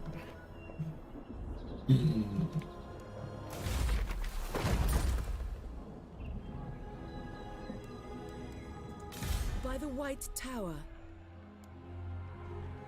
Oh yeah, we need this guy to fuck off because she's got plus she gives all enemy armies 10% extra magic resistance. Setting forth. Oh, Haghold's got taken over by. Oh, so Bleakhold Fortress is their last settlement. Okay, cool. Yeah. So yeah, basically, I've like our first mission is to wipe out Nagarythe. I was trying to. I thought that it was basically like I thought that the short campaign victory was basically just wipe out Nagarythe. That's why I was saying we were going to go for the short campaign victory. But now I realize that it's actually way more complicated than that. You've got to conquer shit all over the fucking map, and it's just ridiculous. So, you know, we're not going to worry about that. But we'll try and kill Nagarythe for sure. Commonwealth Bank is bigger than Netflix. Yeah, I would have. Yeah, I would have thought so. That makes sense. So my theory, I don't know if this is how it really works, but like if Netflix started like stopping people from being able to cancel their subscriptions, and then, you know, everyone was complaining to the Commonwealth Bank, then the Commonwealth Bank would be like, fuck you Netflix, you're being a pain in the ass. We're just going to do a policy where we just instantly cancel your things for anybody who asks us to, or whatever. And then, you know, so basically I'm saying Netflix wouldn't be able to do it because the banks would crush them. But yeah, I wasn't sure if that's how it would be, or if it would be more like Netflix is so big that the banks would just bend over for them and do what they said. But I don't know, it is kind of hard, like even, yeah, like you don't really want to, like I think if you tell the banks to not, like the banks don't like to do that normally.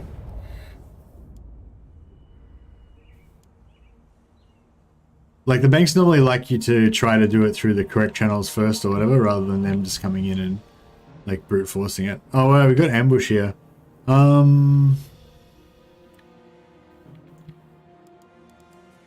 So I think that we can just like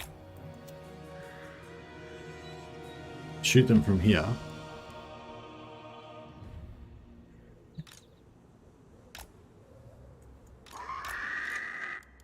Handmaiden of Alariel. Teclis. Yes.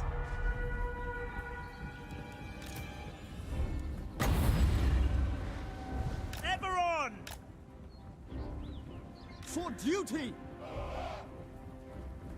Moving out.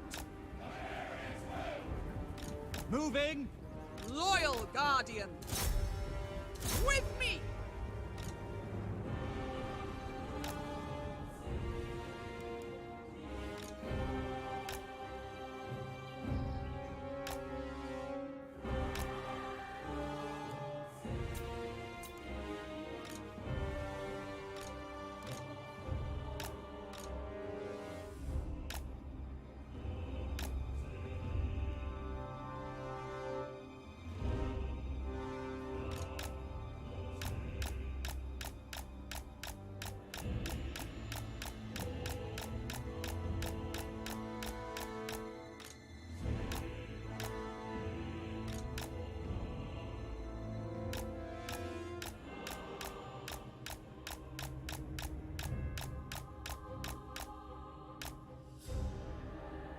Right.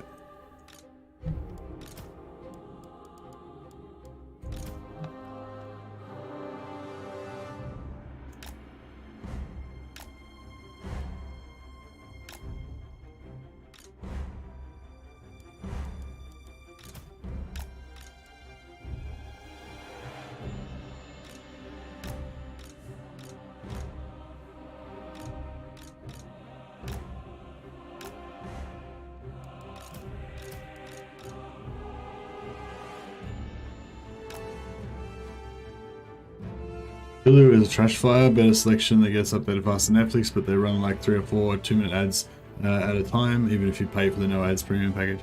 That sounds shit. Yeah, Hulu's pretty Hulu seems to be kind of dodgy. Like I feel like they used to always have like stuff on there that was, well, I don't know. Did Hulu start off as a kind of like illegal kind of thing, where they used to stream like stuff that they didn't have the licenses for and stuff?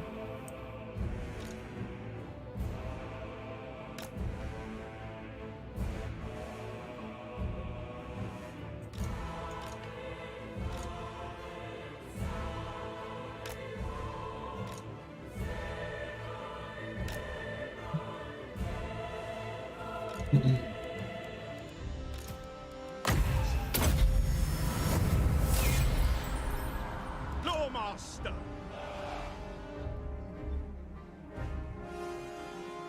They used to do a video upload site like YouTube, then they copied Netflix later on. Okay, yeah. Yeah, so this is just another example of the broken ambush AI. So the the AI, if you ambush the AI successfully, as long as you stay outside of like as long as you stay at sort of like archer range, they'll just passively sit there and just get smashed. So if they don't have range superiority, like you can just always wipe them out.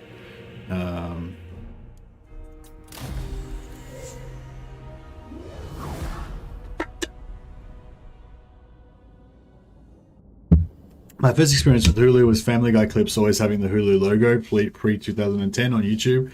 Always gave me an iffy vibe. I was shocked to say the least when they became a streaming site. Yeah, that's pretty much my experience as well, except that they were just like some dodgy like rip-off site or whatever. But you know, I guess that's how it goes, isn't it? Like a lot of times things start off as like basically being criminals and then they become legitimate. Or they become legitimate enough that they don't get busted, you know.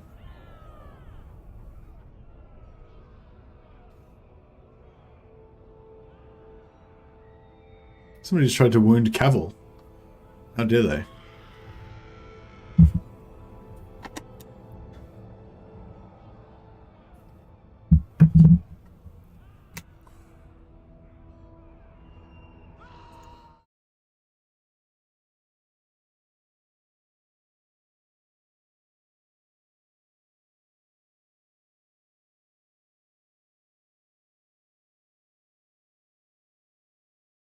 But yeah, I was gonna say, does anyone know anything about like Microsoft? So Microsoft bought Blizzard recently, I believe. Yeah, I was just wondering, like, I mean, in the short term, I don't think that really makes any difference. But yeah, I was just wondering if anyone's heard about any, like, has Microsoft like made any statements about, you know, changes they're planning on making or new directions they want to take the company in or anything like that? Like anything good? Like I don't know, like I don't really know much about them, but like I don't really feel like Microsoft's got like a super good reputation, but I feel like it's like better than Activision, right? Surely. Ready to serve. Techless. These armies are busted. Hoef's chosen.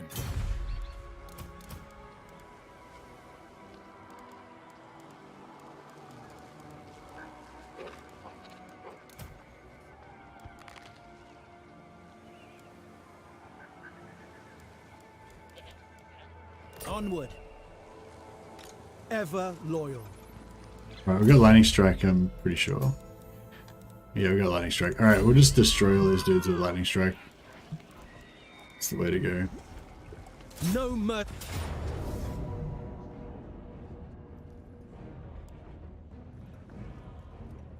Oh, we got the ambush. So we don't even need to worry about lightning strike.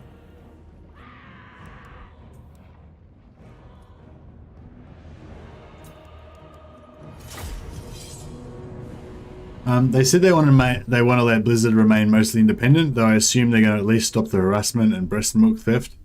Yes, that happened.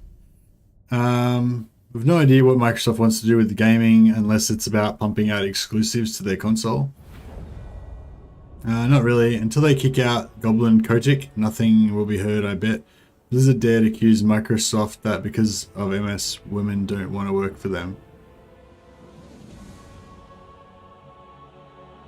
Blizzard is still run internally by their own staff too. They just send the profits to Daddy Microsoft. Who's that dude that like is like the managing director or the CEO or whatever of Blizzard? Sister of Avalon. I don't really know much about it, but I remember there was like a video. There was a video about like how somebody made about how Classic came about, and talking about with Bobby Kotick. No, not Bobby Kotick. There's this other dude. Maybe he's left now. The guy I'm thinking of. Understood. I don't know. There was this video that was basically making him out to be the devil, and basically saying he was J. Allen Brackman. No, I don't think so. No, it's another dude. There's like so many bad guys at Blizzard apparently. Shit. I don't like that artillery. How about we hide in the forest? But yeah, that's the only thing with this shitty, the shitty siege AI is if they've actually got if they've got missile superiority, or if they outrange you basically, then it's not super awesome. We'll hide you guys behind this rock. Hopefully the artillery won't be able to reach us there. Loyal servant, handmaiden of the Evergreen. Avalon advances. Mike Ybarra? No, maybe it is J. Allen Brackman.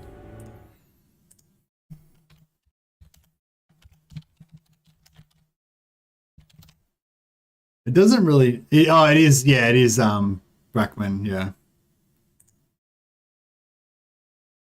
J. Allen. Yeah, J. Allen. Joe Allen Brackman. Yeah, that's who I was thinking of. Yeah, he was the guy that they were like painting as the devil in this WoW Classic video that I saw. Oh shit! I meant to put this guy on foot so that he would stop getting hooked up immediately.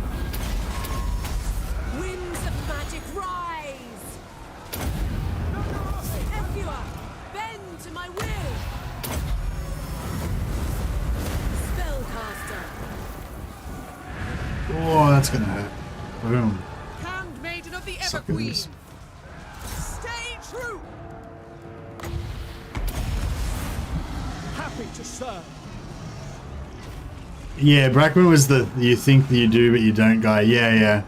Just like, I don't know, just seemed like I don't know, like, yeah, just like the personification of that just like ultimate arrogance, you know.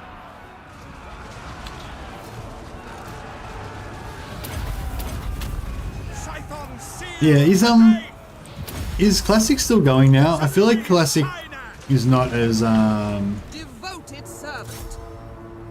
like I don't really know. I haven't really been following it, but I kind of feel like Classic kind of died out a little bit, whereas people still play WoW. Like still like quite a lot of people play normal WoW, like current timeline WoW.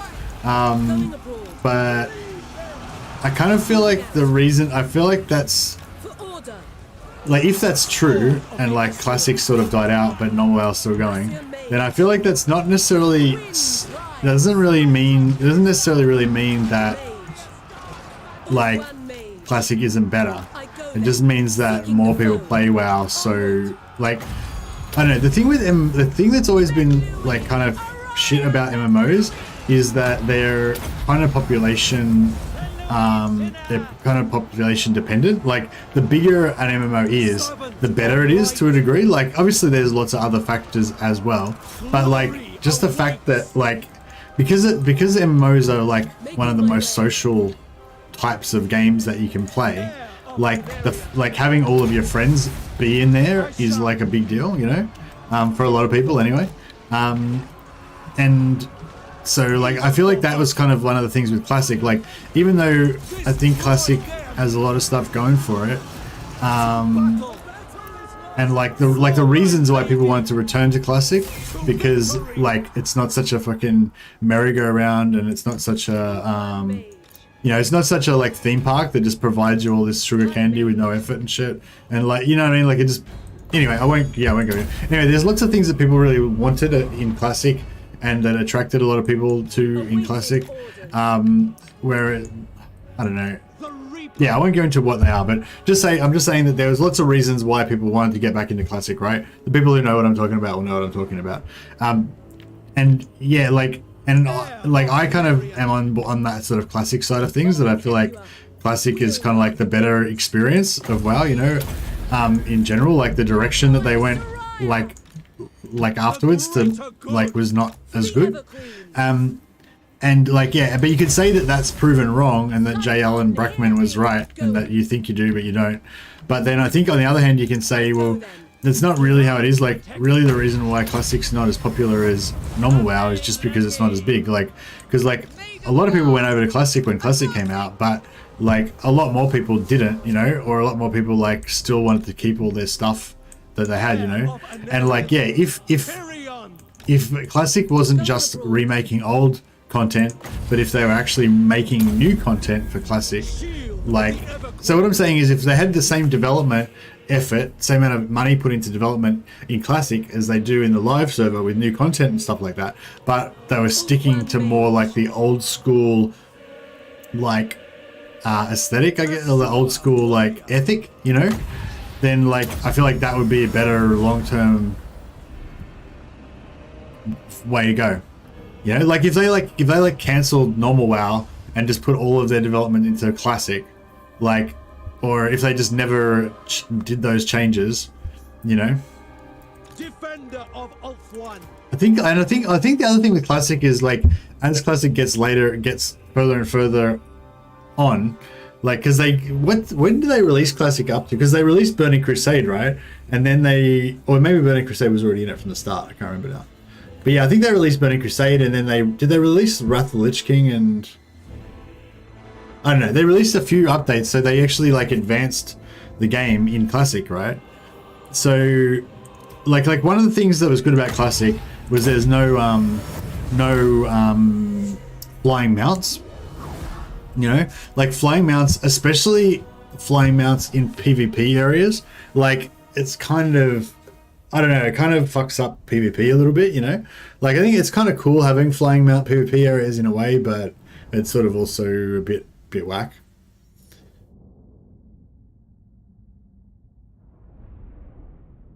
Realm switching and whatnot, deleting those beloved closed communities. Yeah, exactly. Like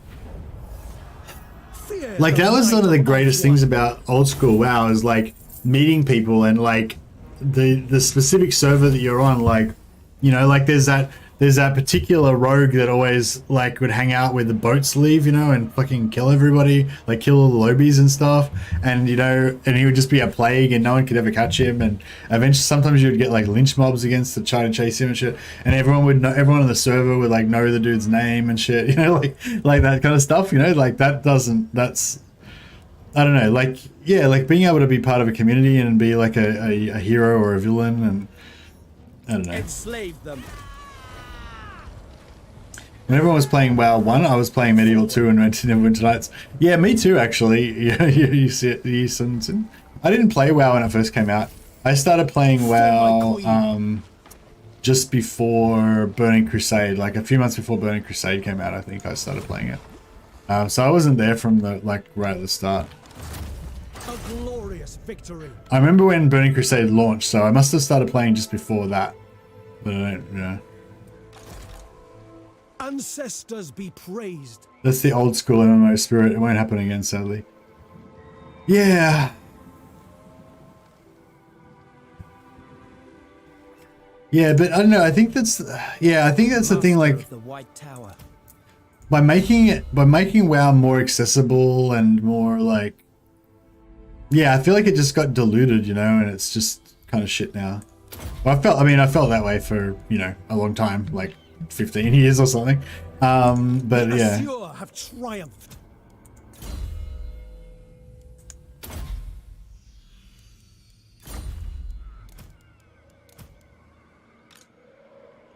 Fear the might of Ulthuan. We don't really need to be lightning striking. We could have just bring these guys in as well. I go then. Tyrion, heir of Anarion.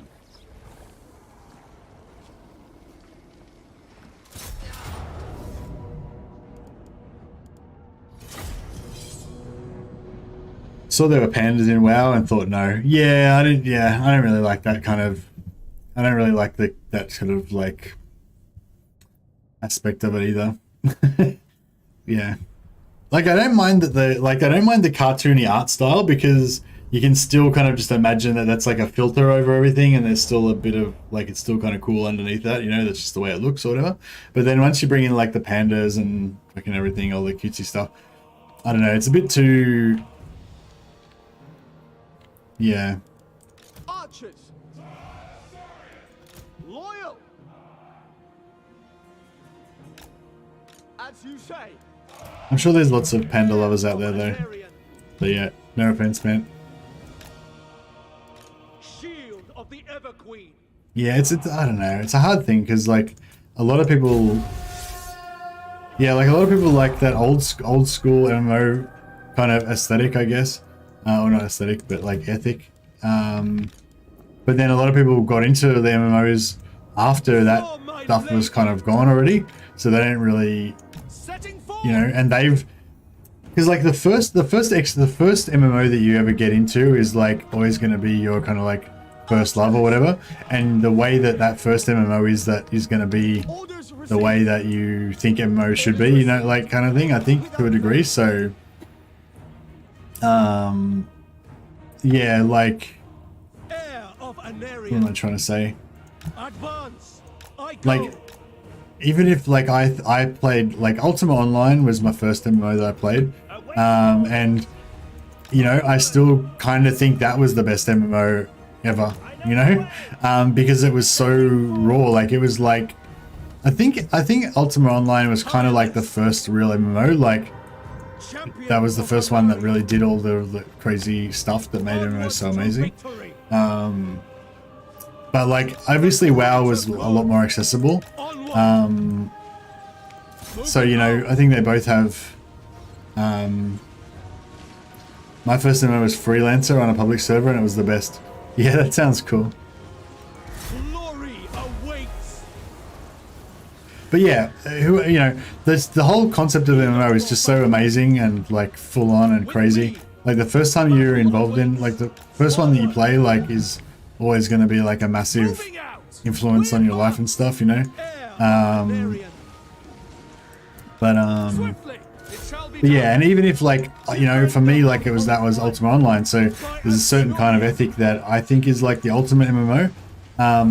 But if your first MMO was WoW, then you're going to think something different, you know. And if your first MMO was WoW, but 10 years later, then, you know, you're going to have different things that you like about MMOs, you know, that you think is your first, that you think is like the proper MMO style. So anyway, so long story short, like we're all, like, I think all of us have had that shared experience, like, well, probably most of us have had that shared experience of playing an MMO and, you know, making friends and, you know, living, sort of having a pseudo life in this fantasy world that's somewhat better than the real world in a way, and, you know, all that good shit, you know. And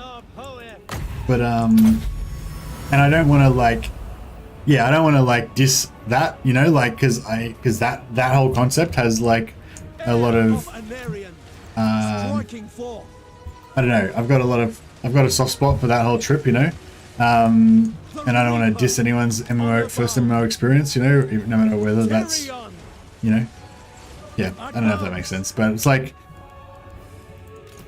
yeah, like, I kind of fell out of love with WoW, you know, for various reasons, but that doesn't mean that I don't, like, that doesn't lessen the joy that other people got from, like, falling in love with WoW after I fell out of love with it, you know what I mean?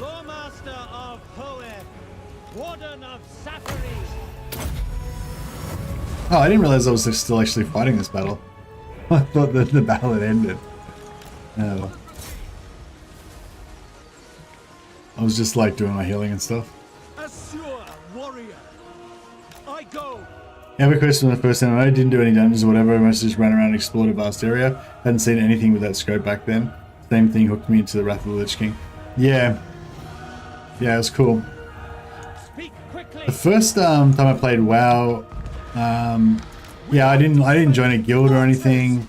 I was just kind of like cruising around solo. I did get pulled into, like, I did meet some dudes who were trying to set up a raid for Blackrock Depths, and I did that, and it was, like, really cool, and kind of got me into the whole WoW, like, more into the deeper parts of WoW, rather than just running around leveling up and stuff.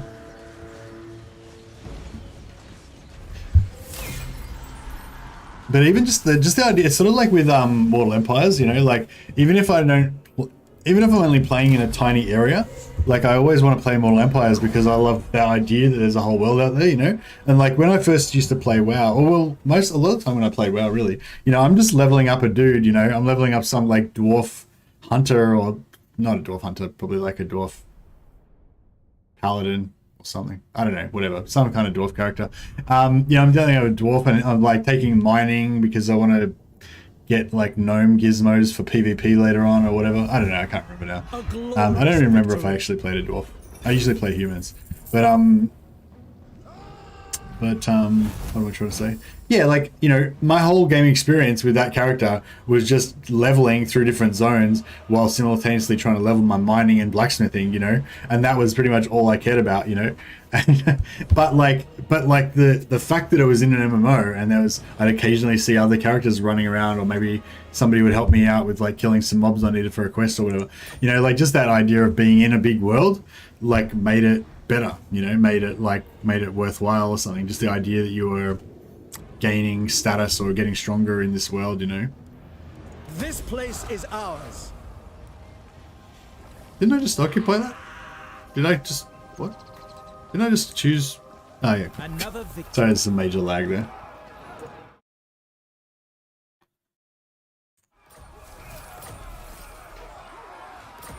Preferred Age of Reckoning, hands down. Yeah, Age of Reckoning is my jam. Age of Reckoning is my favorite MMO ever. Like, yeah, what do you call it? What was I gonna say? There is no limit to my power. Ultima Online was my first MMO. It's probably like the one that I kind of like it's like emotionally, it's like kind of had the strongest impact on me because it was my first MMO. But like I wasn't really like, I didn't really understand what I had then, you know what I mean? I didn't really understand why it was so good or whatever, you know? But then I played that. Then I played WoW. Then I played, I don't know, something else, probably. But yeah, I think, or maybe I played Warhammer. Maybe Age of Reckoning was my third MMO, yeah. Anyway, whatever. Whenever I got to Age of Reckoning, that was when I first joined my guild that I, like, was my permanent guild that I played with all games after that. And got that extra level of community that goes beyond the game, you know. But also, I just love that. I love the realm versus realm combat and stuff. It's so cool. Teclis, High Lawmaster.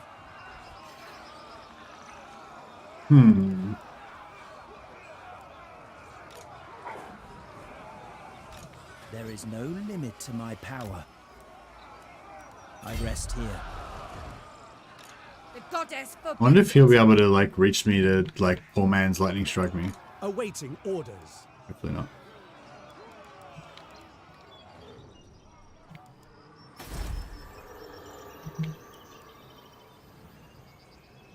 But yeah,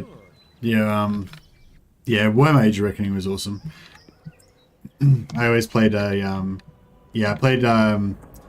Chosen, two-handed, a tanky two-handed Chosen, and my main focus was like bodyguarding DPS and like area denial and stuff for PvP, and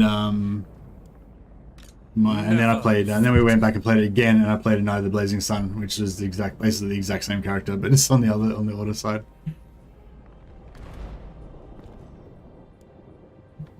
Yeah, but being a bodyguard was my favorite thing.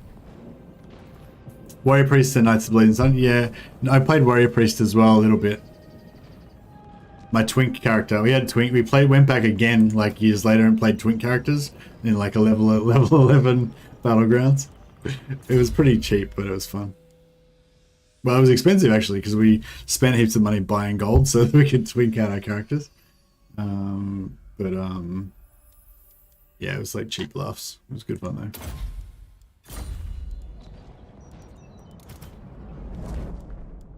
Disciples of Cain. Yeah, I played a little bit of everything at low levels, but I was sort of addicted to like, I was just addicted to grinding renown on my like high level guys that were, you know, like my Chosen was one of the highest renown guys on my server. You know, I was in that top 0.1%. Yeah, when we went back and played again with the Knight of Blazing Sun, I never got up as high.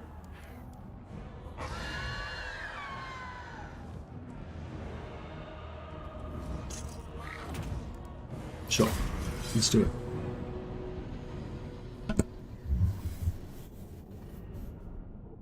Another 6 months of dev time would have saved Age of Reckoning. It had one of the best collector's editions, hands down. Also, yeah, I've got the collector's edition.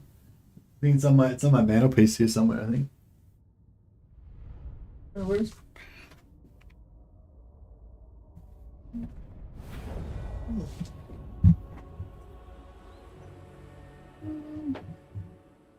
No, it's not on my mantelpiece. Where is it? Oh, maybe it's up. Might be in my cupboard. Anyway, yeah, I've got the collector's edition box around here somewhere. Pretty awesome. That's the only, I think that's the only collector's edition I ever bought.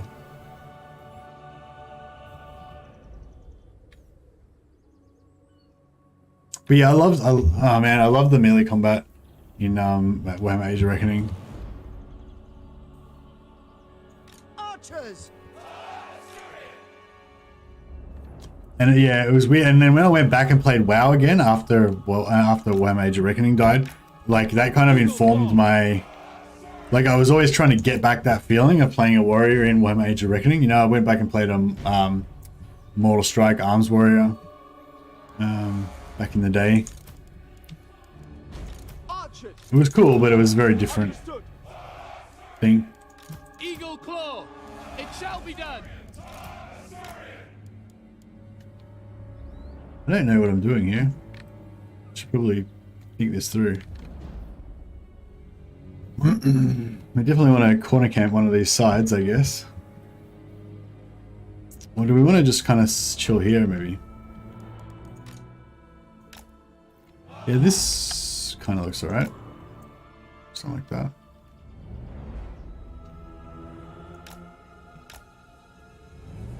Age of Reckoning is still up. Yeah, there's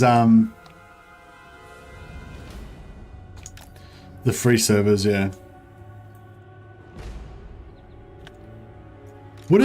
Is anyone like deep into what's it called? It's not called Age of Reckoning, it's called Return of Reckoning. Yeah, Return of Reckoning, yeah. Yeah, is anyone like an expert on Return of Reckoning? Like they've been like playing it hardcore the whole time and feels like they're pretty, you know, elite and like up on the meta and all that kind of stuff. Yeah, I'd be interested to know if you think that they have stayed very true to the, like, basically what I know is like, do you think that the devs of Age of Reckoning, of Return of Reckoning, have made any sort of like questionable decisions with their development that reflects more their own personal prejudices of how they want the game to be, rather than like how the game was intended to be or how the game should be properly, you know what I mean? Like, one of my favorite mods was stainless steel mod for Medieval 2, and the thing I liked about it is that I felt like it was very true to the spirit of the original game. Like it's sort of hard to, like, even though it added like so much stuff to the game, it didn't feel like a conversion mod. Like, it just very much seemed like it was still in line with the spirit of the game. So yeah, I'd just be interested to know whether, you know, not to take anything away from him anyway, because like I think just the dedication to actually get some project like that off the ground and keep it going is amazing. But yeah, for me personally, like I think, you know, that's the kind of thing that could really turn me off if I felt like they were kind of had their own personal biases and they were kind of like changing the game to be the way that they wanted it or whatever.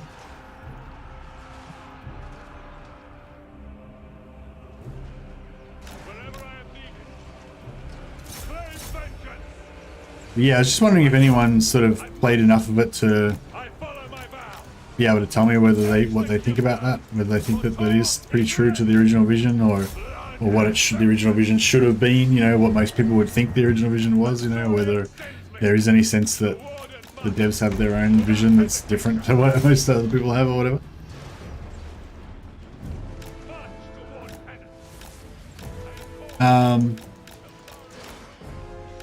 Stainless Steel's still on my PC. In fact, I played it 1 week ago.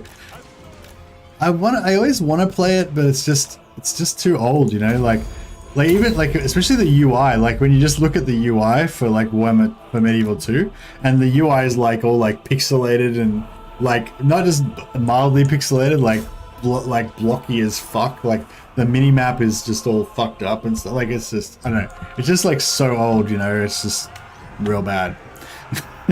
Were you getting that feeling from it at all, Jacob, or you don't? I mean, sorry, you Sin, or you didn't mind it? You think it's fine? Yeah, basically every time I load up Medieval 2, like when I'm full of nostalgia for all of the like just joy that the game's given me, and every time I do it, it's really like heartbreaking because it's just so old and shit, and I just can't play it anymore, you know, and it just kind of hurts my heart every time I do it, you know, like. Apace! We advance! Asua, attack! Show no fear! It looks rusty, but it's still fun to play. I played the Teutonic Order and with the Mongols. My favorite faction to play in Medieval 2 is France, and trying to basically like I turtle with France, and I try to like do diplomacy to get my princesses to marry into like all the royal families of particularly Germany to start with, to secure my eastern side. And then I try, once I've secured like a marriage there, basically I just keep restarting like often until I get a marriage with Germany. And then I'll like, with, the Holy Roman Empire. And then like, and then I try and do like proxy wars. So basically I won't expand my borders beyond like basically where modern France's borders are. So I basically go down to the, what's that mountain range called in between France and Spain? I go down to that mountain range in the south, and then I go across to like the Rhine or whatever.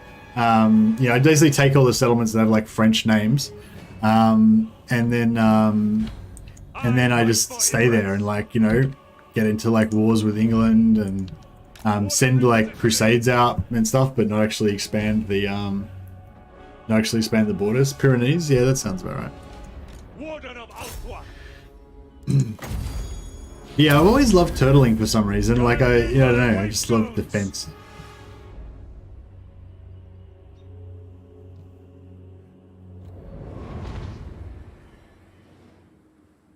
Bang sword strikes! Hurricanes? I have fucking no idea, bro. I have no idea.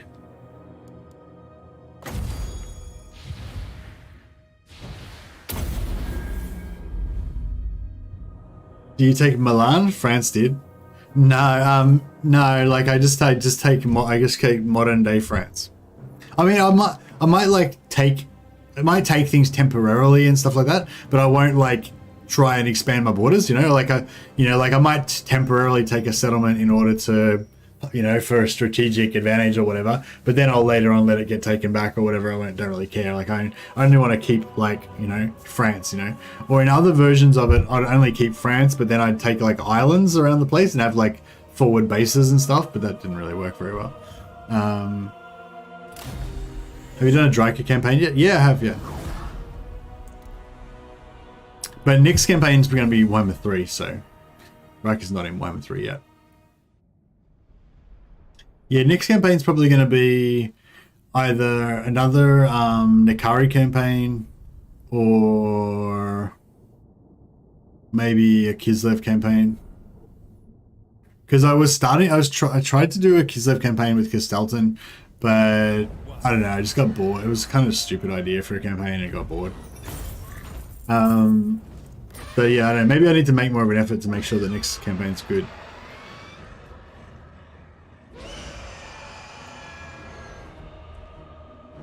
You wouldn't dare. Yeah, I'm just trying to wipe out, basically we're just trying to wipe out Nagarythe right now. Our like primary objective. Should I... My visions predict failure. Are they in force march? No, they're just in normal. Denied. These guys are allied with... No, they're not allied. No. I reckon I could What beat... is this foolishness? I reckon I could beat that. Unthinkable. The Warden of Tor Ivres. No rest. Maybe no I'll... weakness.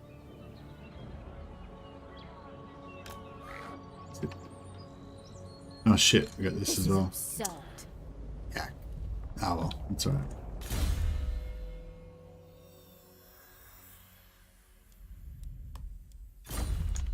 Oh yeah, did I rename that character Malone? I think I did. Malone the Inscrutable, that's right. You like Machine Head, right? Yeah, I mean, I don't know them well, but yeah, I definitely like some of their songs. Yeah, I had some friends who were big metalheads at school, but I was not really I wasn't really ever a big metalhead. I was more into like grunge and like power pop and like kind of, I don't know, like the kind of like some of the hardcore punk bands and stuff, like Minor Threat and yeah. So yeah, no, not I was not so much a metal guy. I was more like an indie bands kind of guy when I was young. And I just don't listen to music at all now, basically. I'm hoping for Medieval 3 or Empire 2. Yeah, I mean, Medieval 3 obviously is what everyone wants. Shield against the darkness. But I don't know. I kind of wouldn't mind if they don't do Medieval 3 for a while. Like, I feel like the direction that the historical games are going at the moment are not necessarily how I want it to be. So I kind of would rather they sort of get it out of their system and like figure out that it's shit and then go back to their roots and then get into Medieval 3. That's kind of like what, you know, that's kind of what I hope. Like, I do want to do Medieval 3, but I want it to be good. Like, it'd break my heart if they do Medieval 3 and it's really shit.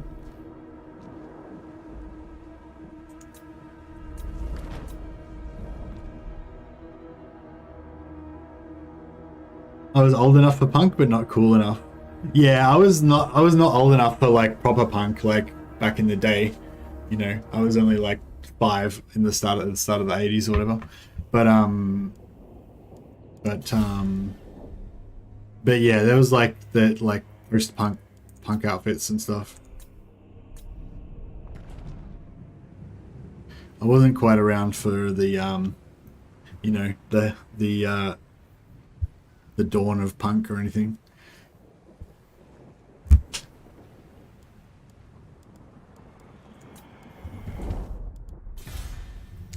Five is a bit young, yeah, for sure. I did have a mohawk though when I was about 17, like a big spiky crested mohawk. Oh, only for a while though. I used to just have all different wacky haircuts. I even had like actually no, that was, I don't even know what that was. I had like all these little, I had like a grid pattern with all these little plaits, like little, just like all these little spikes of like everywhere. That was pretty cool.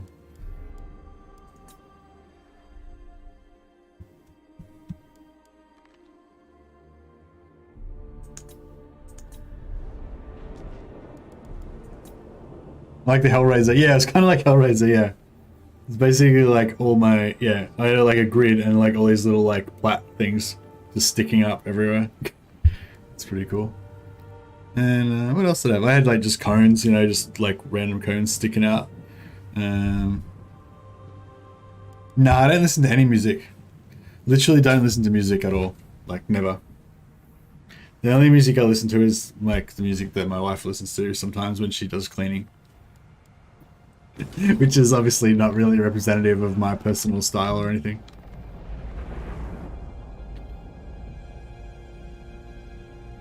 Mullet, then Zero with the Clippers. There's a 40k story about a planet being taken over by Slanesh by a song that possesses people spreading like the plague. The commander is not impacted because he's too tone deaf for it to work. Kind of sounds vaguely familiar, actually.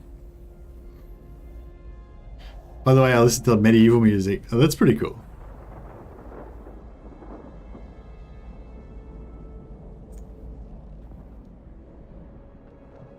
My favorite band that's kind of metal is Fear Factory, and by a wide margin. Like, I like Fear Factory a fucking heap, a lot, like way up here.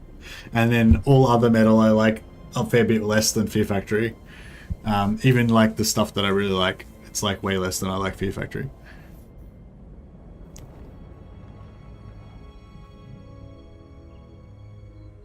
I don't like, I don't know. But yeah, there's a band called Psychroptic that I saw one time. I've only seen them once. I saw them live, didn't know who they were. And but they were like, that's like death metal, I think is what Psychroptic is. And like, I don't know, just like just rage, like I don't know, like metal's got this like big dick energy kind of thing going on and all that, you know, and or like Metallica has got more like that like mournful kind of thing going on sometimes, or whatever, like there's like a bit of a power kind of thing going on or whatever. But like I don't know, like Fear Factory is just like, I don't know, a lot of their songs are just like just this roaring fucking aggression and shit and like darkness, and it's just, I don't know, it's good. but yeah, and like death metal and stuff as well, like I don't know, I don't really like normal metal vocals as much. This will fail. No. And like I don't really like guitar solos and shit. But anyway, but as I said, don't listen to music anymore, really. Servant of the king. Because it's like, it makes you too emotional and shit. I don't want to have emotions. Fuck that shit. Beer factory slave labor. Like, I see, this is the shit thing about like licensing and stuff. I wish that we could just be like listening to songs right now. Like, it'd be so cool if we could just like chuck on a song, like chuck on that Beer factory slave labor, chuck that on now and just listen to it, you know? But yeah, I can't because then I'll get fucked over by by licensing and stuff. But like, I don't know. I wonder if like I don't know if I like demonetize the stream. If I made the stream not monetized, would I be allowed to do it then? I don't think so. Not sure. Yeah, I don't think you're allowed to like broadcast it even if it's like even if it's non-profit.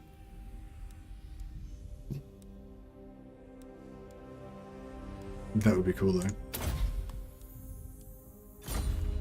Fuck it, get DMC'd. Exactly. At your service. I could sing the songs for you.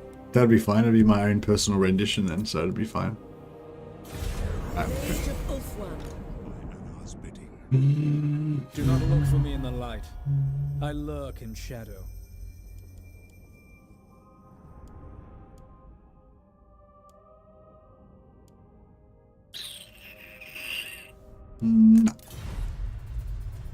No, I don't think I should do that. Do not look for me in the light. Besides, not everybody will share my particular musical preferences, I'm sure, so. What do these guys want? Fucking alright, fucking don't get too excited.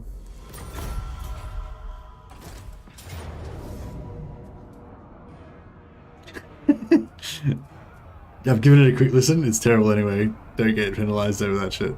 Lol.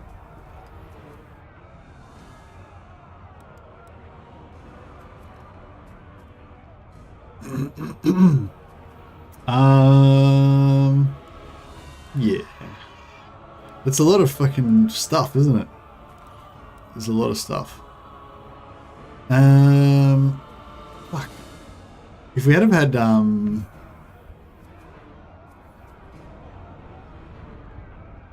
if we had, we got pretty shit armies, must say.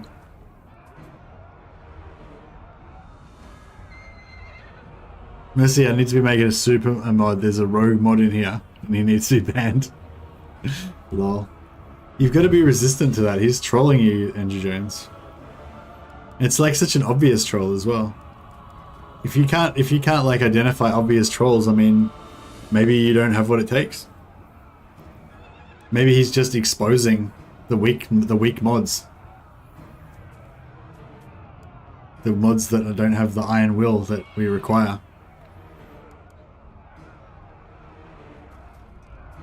It's working. That's right. Yeah, obviously we're gonna just retreat from this, but yeah, I thought it might be good to just do a bit of damage to them first. I think our other army, oh actually I don't remember what our other army is. Yeah, I think our other army can handle it. Our other army's got the hero death ball, so even if all the troops die, like the hero ball can just kill or whatever, pretty sure. Yeah, I thought maybe we should just kill a bit of shit with this army just to be sure. Can we get behind there? Oh, look at this. There's this like cool little area here where we can't get to. I wonder if you can like spawn in there as reinforcements and just be stuck in that little area there. That'd be cool. I mean, it wouldn't be cool, but it'd be cool.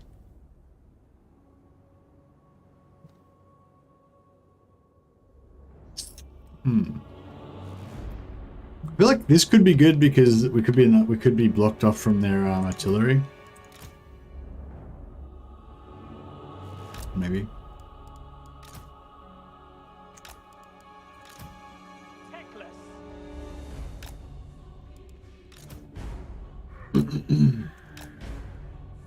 Spearman. Oh, is that water like not? Shit, this water's like not Understood. reversible. Moving out. I go.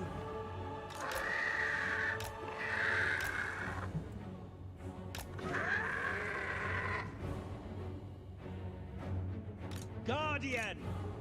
Metal's been around since the late 60s. It's never been that popular, but I don't think it'll ever die out. Yeah, no, metal's cool. Metal's cool. There was a cool like PG kind of film on Netflix. I Was Made for Loving You. That's pretty good. I was made for loving you, baby. You were made for loving me. I want to give it all up for you. That one? Pretty good. It's pretty metal. I know the way. For His Majesty. I don't know if it's metal, but it's like... Yeah. Not what I think of as metal, but... I mean, I wanted to get those guys, but these guys fully hard counted me. With their, but damn. Oh, cool, all our dudes are invisible. Oh, sweet. I didn't even realize. And now we can just fuck around. As long as we can get them to, like, not... Oh, yeah, he's invisible now. Sweet. So, yeah, we got this dude to, like, lure them all over there.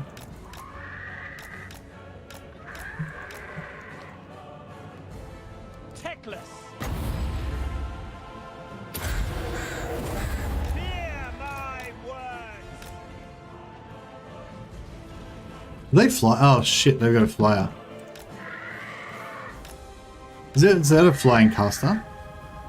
Oh yeah, we could probably wreck her. We had to.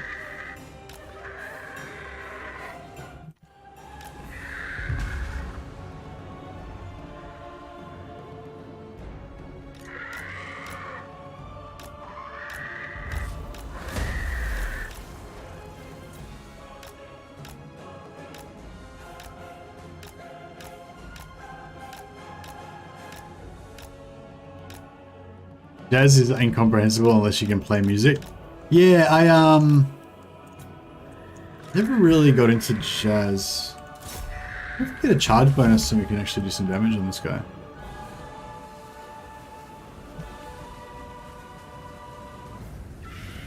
Nah. No can do. Right.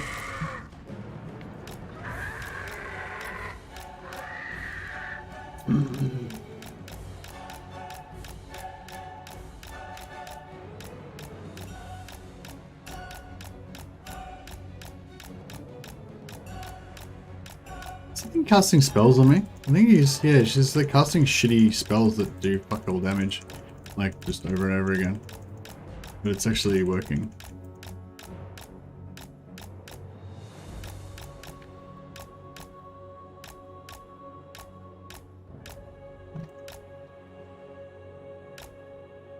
Oh yeah, we got artillery down here. If we could wipe out like, oh shit, I forgot about that spellcaster. All right, get out of there.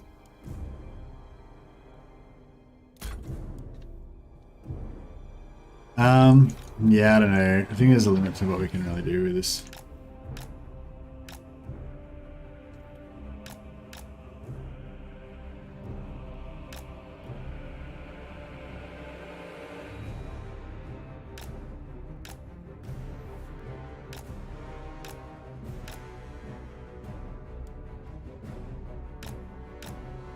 She's punching me back.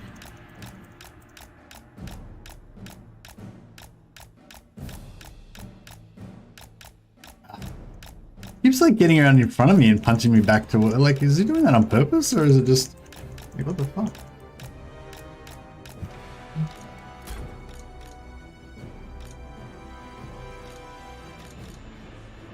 Alright, well, I'm not going to call that a success.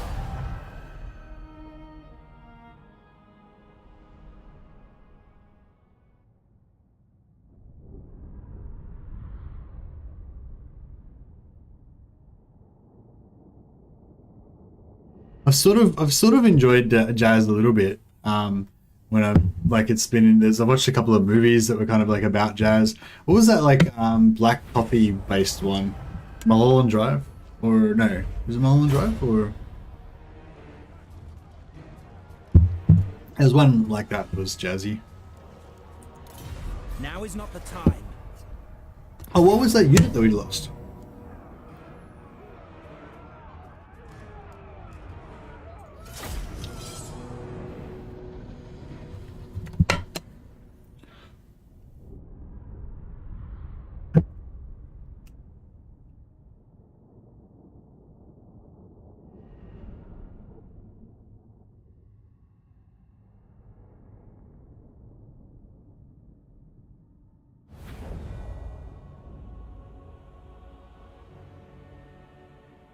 Italo Disco. Don't know what that is.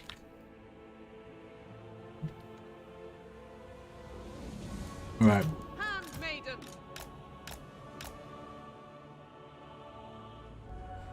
Yeah, this wizard on the chariot. Although roleplay wise it looks really cool having this guy like this charioteer, like why is he whipping the horses? See, elves are not very nice really. They're a bit evil.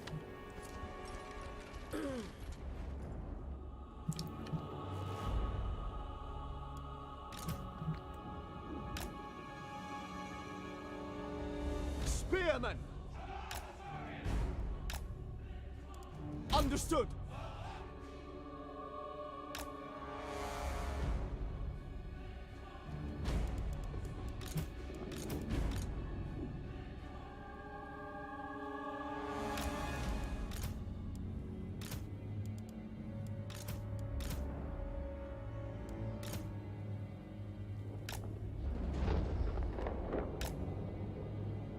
Lothern Seaguard. It will be done. It shall be done. We advance. Forward! It is done. It is done. Alright, let's see what we can do here. Never trust an elf. Gimli Handmaiden of the OP. Everqueen. Damn, knife is the only good one is a dead one. Exactly. Unborn advances. Like you'd think that like these are like special horses, like the ones that are like raised in Handmaiden of the Everqueen. Illyria. They're like a stronger and more noble than normal horses. And here's this douchebag just whipping them with his whip. My power is yours. Oh, well, Setting actually, forth. Warrior maiden. maybe actually whips don't really hurt horses, do they? Understood. It's more like the Loyal sound. servant. They just like whip it near their ears to make that crack noise to make them scared. I don't know, I guess you could argue that getting horses scared necessarily is kind of cruel as well, but not as cruel as like whipping them, I guess. But Setting forth. what was I gonna say?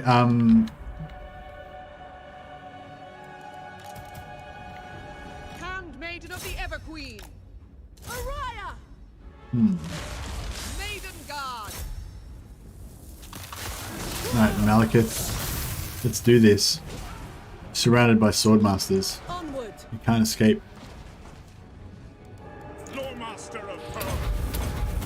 Eager for battle.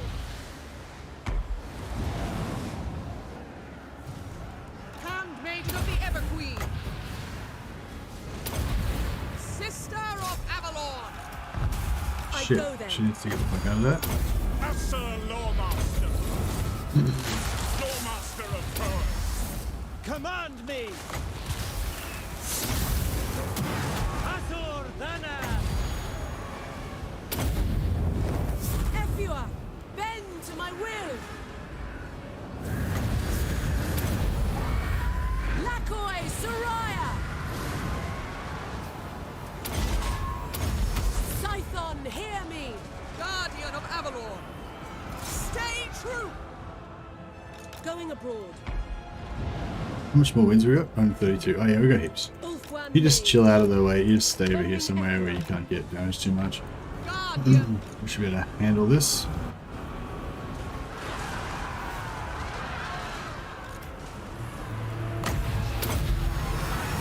Scython seal Cadane! As you say. Awaiting orders.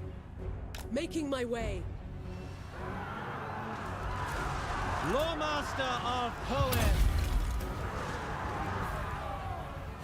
Loyal Guardian. Kill Elrond was low-key the coolest Lord of the Rings character. You can trust Elrond. Elrond was pretty cool. Between whips, spurs, bridles, horses get a lot of encouragement. Yeah, for sure. But I mean, I was gonna say, like, with whips and stuff, you know, there's normal whips that just have that little strip of leather at the end, so you can crack them and make that really loud thunderclap kind of crack with the whip. But then they have like whips with like metal spiky things on the end, like for like cutting you and stuff. I don't know if they were very common, but I don't think they would have used them on horses. But yeah, if it was one of those like with, you know, gouges and shit, then that would be pretty bad. But like, I guess the normal whips aren't that bad. I don't know. I'm not really in the habit of like whipping things, but Handmaiden of the Everqueen. Retreat! fuck. Goddamn cowards.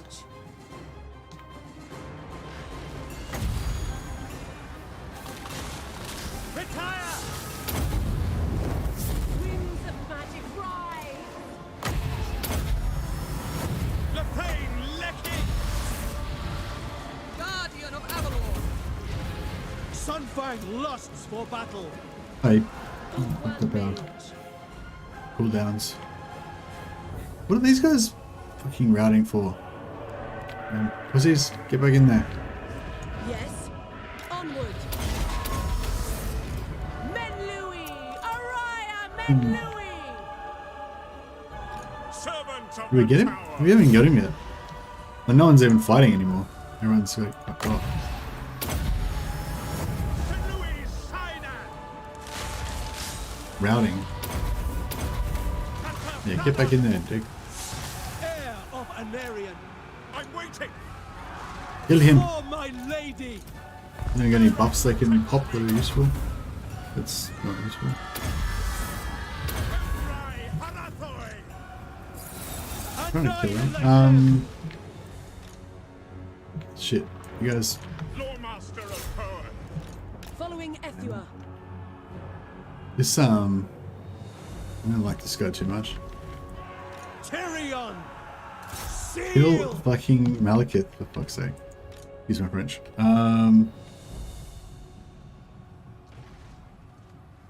Lawmaster of Hoeth. Retire. For Hoeth, the greater good. Shield of the Everqueen. They still haven't. To battle. Champion of Alaria. Speak quickly. Lafane Lecky. Setting forth. Duty calls. I think we got him. Lawmaster of Hoenn. Yen-Louis. The Reaper. Is there a hero in here? No, I think we're just fighting infantry. Understood. The gods will it. Getting a flogging. Kiran protect me. Making my way. Sword of the Assur. Fuck, I think we need the troops. I think the heroes have failed us.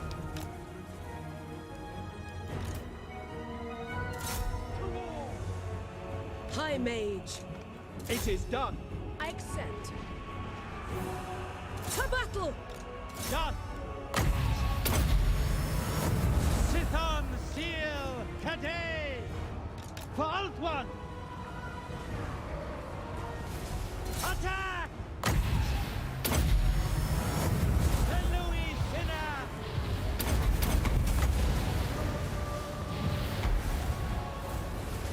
Reach. Assur warrior. Oh, did she? No, she didn't shout. One Mage. Ethua, bend to my will. Scython Seal Back! Ah. Just routed. Azor Loremaster. Attack! It is done. We go! Advance! Asurian guides us! Loremaster of Hoeth. With haste. For the gods! St. Louis, Sinai! For Ulthuan! Asher, advance! Setting forth! Loyal! For Asurian! Moving out! Swiftly! Sinath! Asher, forward! We away! Yeah, get out of there. Oh, that's him. That's their enemy. Chosen That's fine. of Hoeth. Kill him. It's fine. No problem with that. I'm waiting.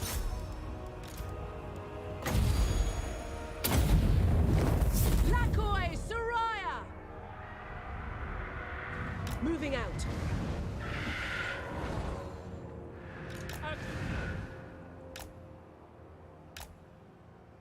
Wielder of the winds.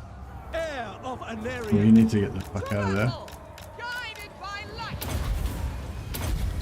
Advancing. Onward. On the Charge! way. Run! Louis. Swiftly. Guardian. Ulfwan Mage. Striking forth. Destroy them. I go. This is looking pretty good now. I'm pretty happy with The this. greater good. Lawmaster!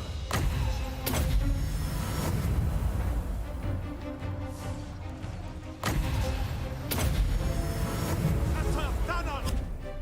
Heir of Anarian. Ah, shit.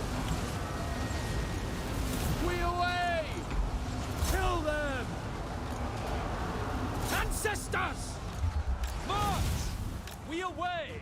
Servant of light. By Asurian. Honor bound.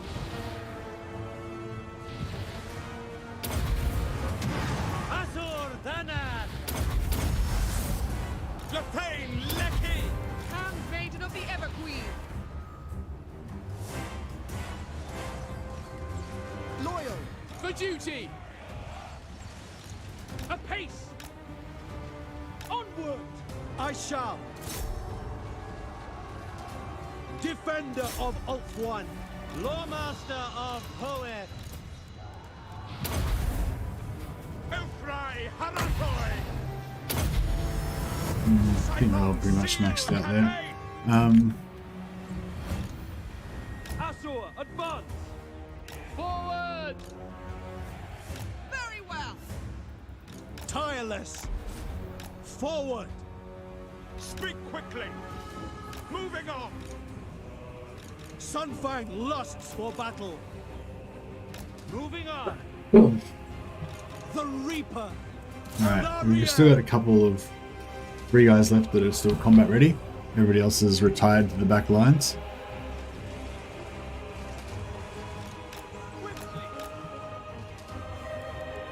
Understood. Asurian guides us. Going forth. At once. Heir of Anarian. Spellcaster.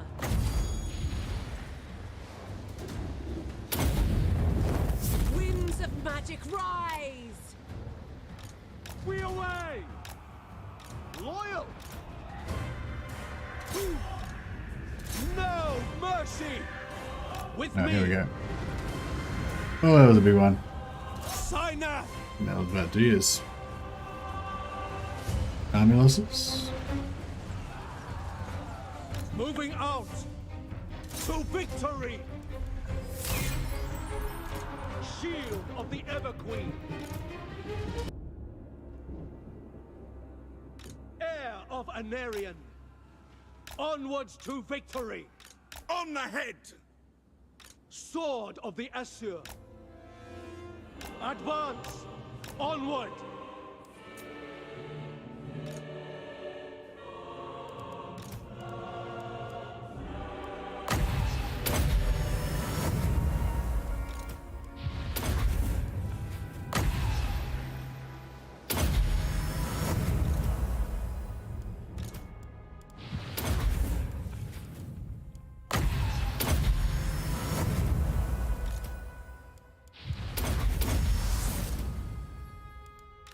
Let me squeeze out a couple more heals.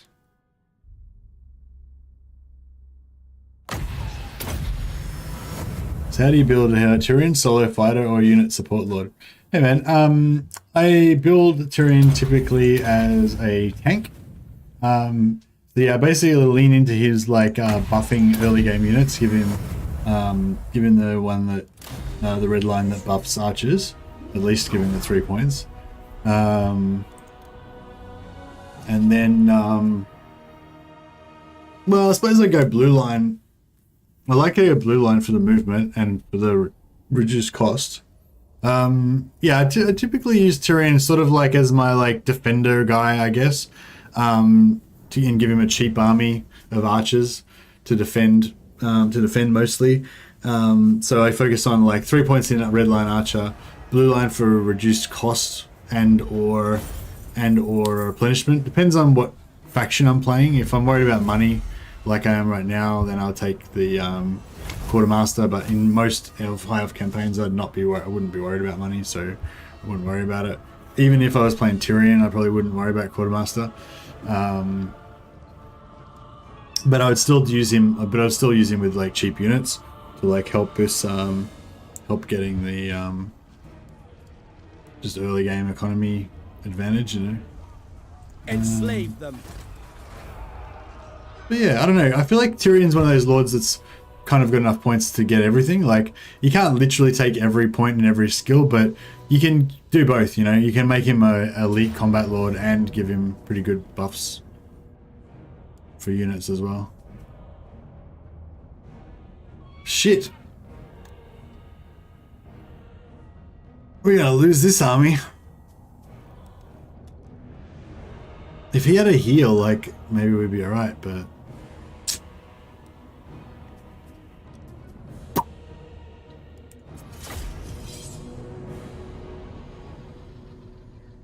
I think you're at your best with high elves. Another stunning win.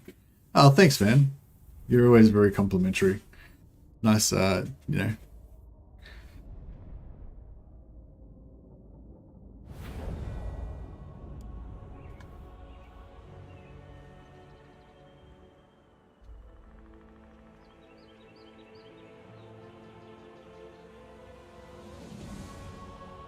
I don't know what am I supposed to be? This is like, if this I'm playing a game here, guys. What do you mean? Did I miss something important? Paul went out for my homie Teclis. Yeah, Teclis is fucked. He's not gonna walk away from this one. I'm trying to think, can we kill either of these guys? They're just kind of too far away. We can kind of do the same thing as last time, I guess, and hide in this corner here. I don't know how good it is really, but let's do it.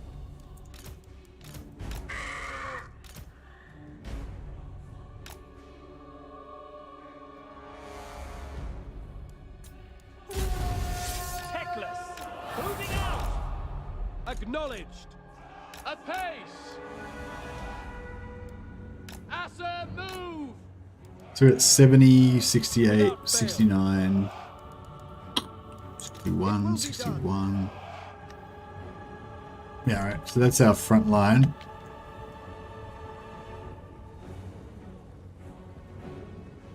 Make Ulfwan proud. We have a back line. We advance. And that's about it. Teclis is going to tree tank behind this tree. And that is about it.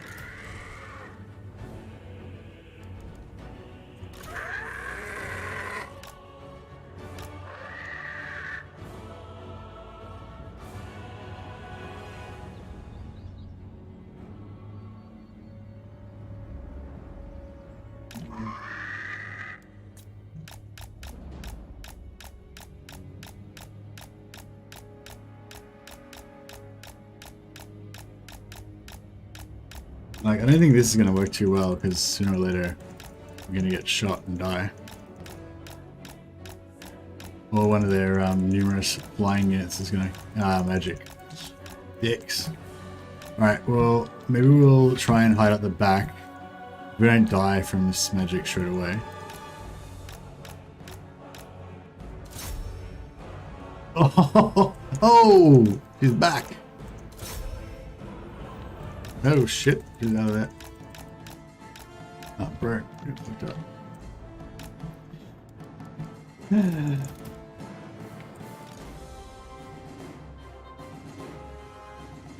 No time limit on this one, so we can't like time it out or anything.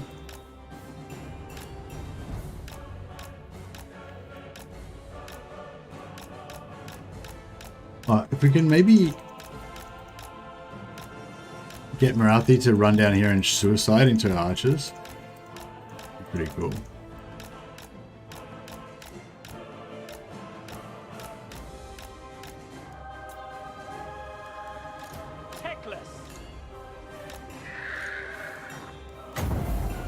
Hopefully he doesn't hit a tree.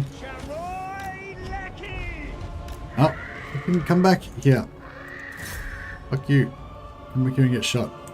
Yes. Making my way. Yeah, really know that that fireball hit that tree. What was that big thing that just came down on there? Maybe play on normal speed? What are you trying to say?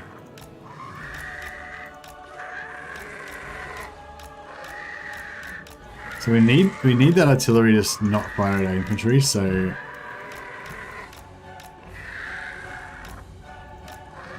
just run, dude, run. Oh shit. Get around those trees. Okay, what are we doing here? Get over here. Not too far away.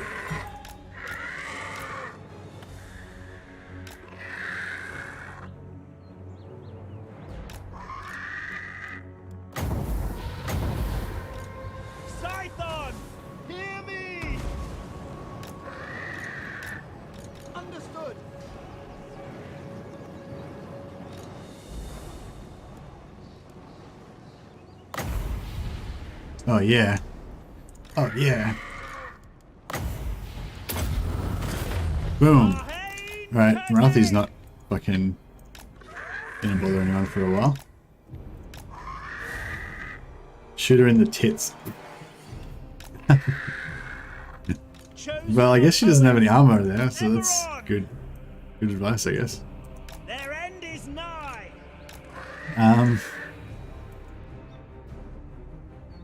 I kind of wish I didn't read that out now, but anyway.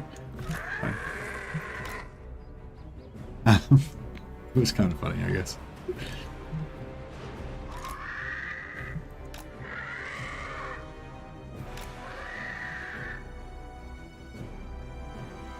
Techless.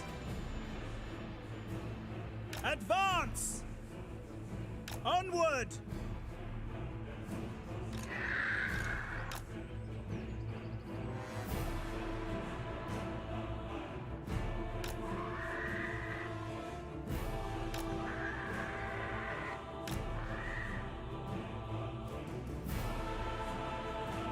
Probably has MMO boob armor. Yeah, no, she doesn't have bikini armor. She just has like nude armor, like no armor. Nagarythe's a baller. She doesn't need clothes. She doesn't give a fuck.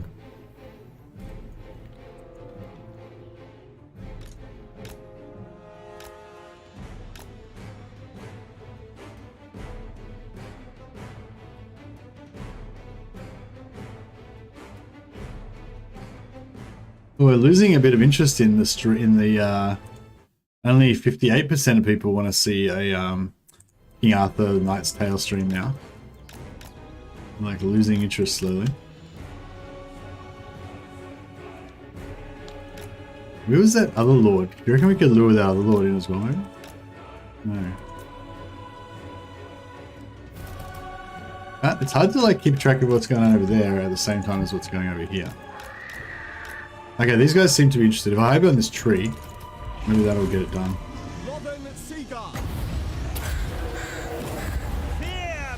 You know, if this guy tanks, if Techless just tanks behind this tree, I think it'll stop artillery. I'm not sure if it'll stop all arrows though. Oh yeah, beautiful. Arrows, they're immune. He's immune to arrows now. Oh shit though, they're shooting at my infantry. Is this guy Still tanking? Yeah, he's tanking like a boss.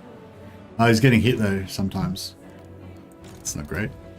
Master of the White Tower. Oh, shit. Setting forth. Come on, dudes. Seeking the foe. Don't fall for that tree tanking. Forward. I know the way. Drill her. Halt.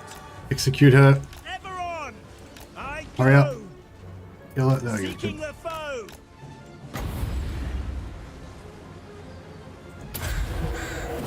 Charoy Lecky.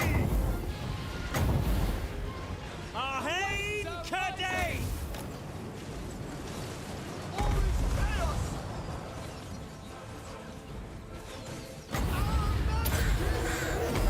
Hear my words. Shoot the tree. You fools. Nicholas is right here. Shoot at him. He's behind the tree. Hear me. Guardian, making my way. I know the way. Setting forth. Forward. Onward. Louis. Cannon. Advance. Yeah. Moving out. Yeah. Forward. Don't break. Oh, god damn you. Nicholas, you pussy. Stand and fight. Rally. Rally. Rally. Force of will. Come on, chat. Will him to rally. This unit rallied. If they can rally, you can rally, Techless. Come on. Fucking rally. God damn you. For duty! For the king! Serve the king! Fuck you, Techless. Piece of shit. Eternal He'll only rally on the line. Yeah, he didn't rally. He didn't rally for shit. Order must be maintained. Yes! Without Oh no. fail. Oh, it's getting so close. Oh yeah, he rallied, Get out of there. Just rally over here. Just don't break. Don't go off the table because otherwise we'll lose too much power. Be done. For off one. Shield yourselves. Alright, hold by it. It's fine. He's broken enough. Advance. Apace. I don't know if we've got enough ammunition to break this last unit or not. Shit. This is a close one. Where are they coming? They coming this direction? Oh, he's coming this direction. The artillery's going that direction. Interesting. Interesting.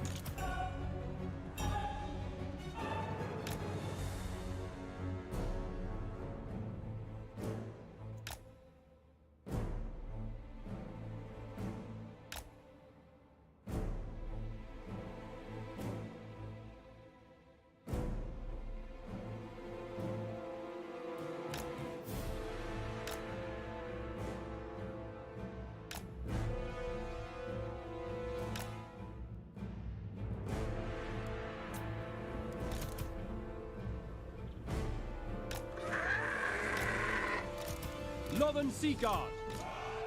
We advance. Move. We should be able to outrange him. Loyal. Alright, let's just...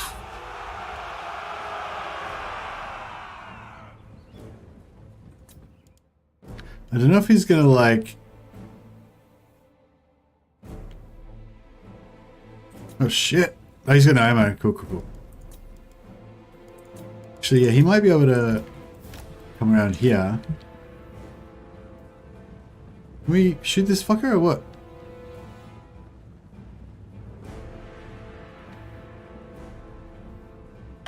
It will be done. He's not going for it. Oh, here we go. Oh yeah, good. Good. Understood. Now we need you guys to spread out. Move. We need you guys to Warrior. not lose against Lothern the... Sea Guard! Orders received! Fuck, too much. These guys are all going to shadow because they got such low.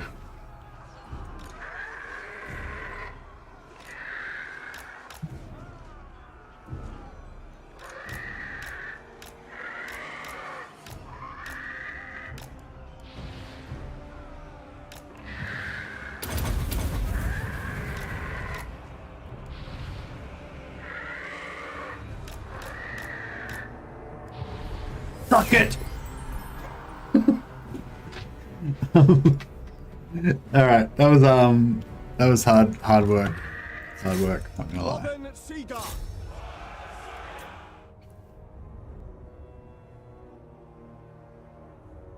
And Teclis did survive.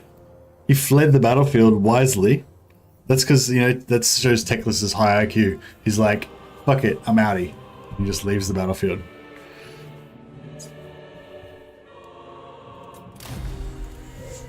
See, Tyrion doesn't need IQ because he's got armor.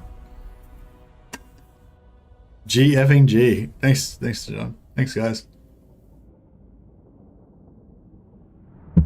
We got there in the end.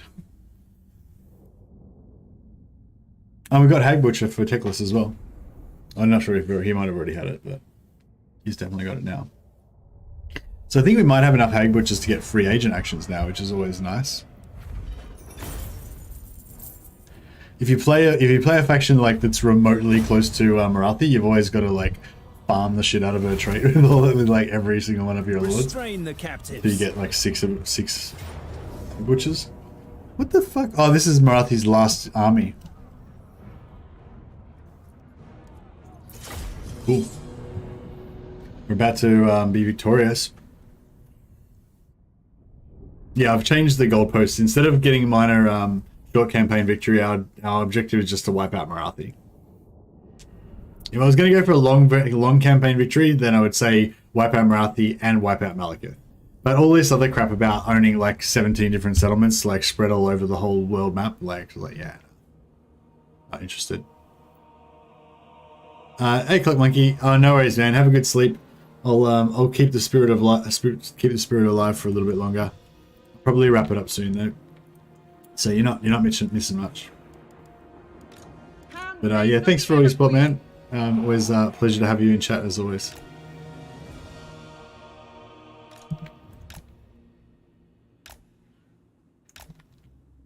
Assure warrior. Shield of the yeah, basically we'll just try to maybe we gamble or go up or down. We're gonna go up. Okay, I was wrong. Went down.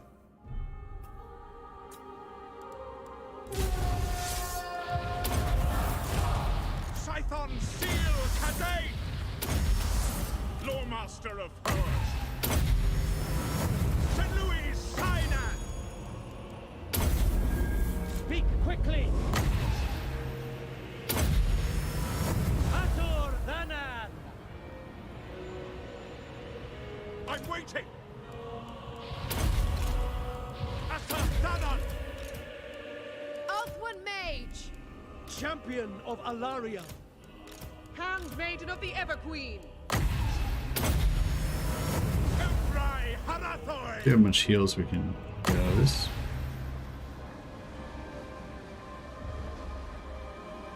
Hey, here we go. Babylonian Chaos Midgets incoming. Oh, really? Why? Is there news about Chaos Dwarfs?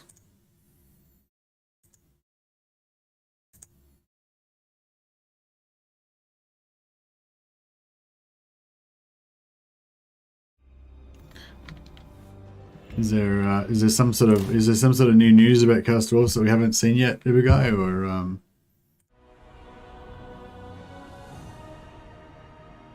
were you just saying you love Chaos Dwarfs and you want to see them soon?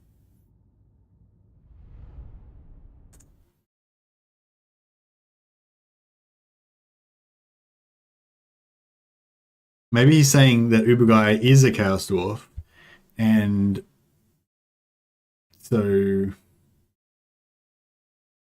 he's here now. So just letting you know the Chaos Dwarves have arrived. This Uber Guy is a Chaos Dwarf. I think that's what he's saying. Maybe.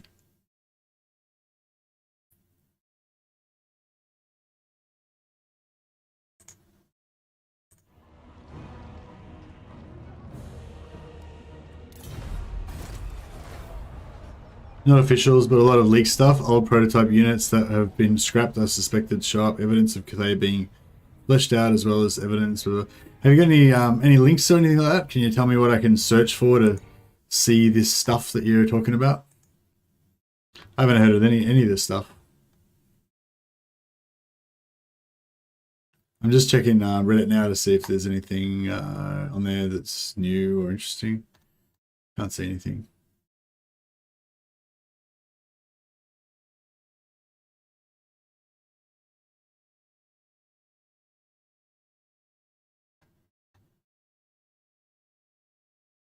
Don't know. There's nothing on the first couple of pages of Reddit.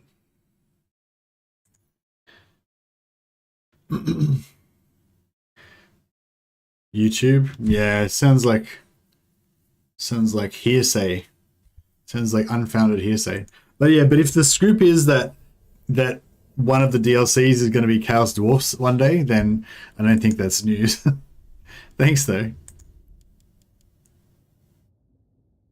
I've been kind of thinking that maybe, I don't know, just because of that Steam update with the full the Steam update with the full all the DLCs and stuff like that, made me think that maybe Mortal Empires is next, or at least Mortal Empires is coming out at the same time as the DLC.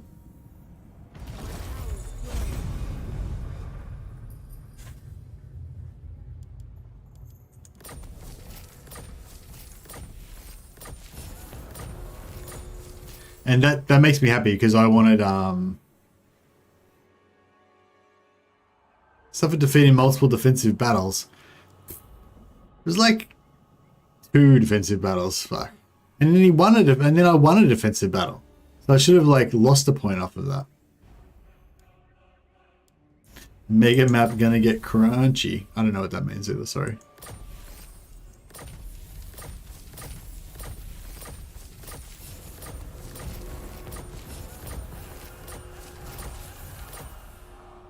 Oh, cool. I think we got our mage back now. I hear the Gaddafi. No, that's the shitty one. This one. Tower. Entrepreneur, yeah. Cool. So yeah, I think, wait up. Oh yeah, 100 gold. So it's not quite there. I think we need like 1 more Hag Butcher and then we can have 0 costs. By the White Tower. Oh no, she's fine, yeah, because she hasn't got any points in this. Once she gets leveled up, yeah, she's gonna have free agent actions. So I think we've got enough Hag Butchers. That's good. The winds guide me. We'll send her over here to Hag Butcher somebody. She know we'll do it to this guy. Pain will find them.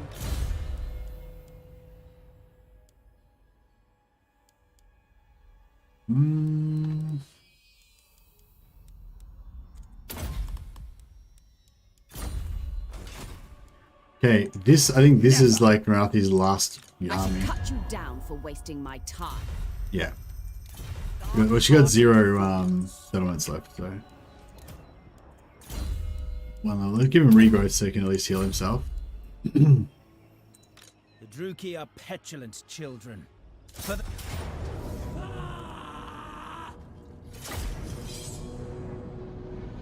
Mortal Empire's map is Vortex map as crunched minimized. So you're saying like the Immortal Empires, when it comes out, it's going to be all squished around the edges and stuff? Well, I don't know. We've already seen the Immortal Empires map essentially, and it's not crunchy at all. I'll chuck it up in a second. Actually, no, I'll chuck it up now.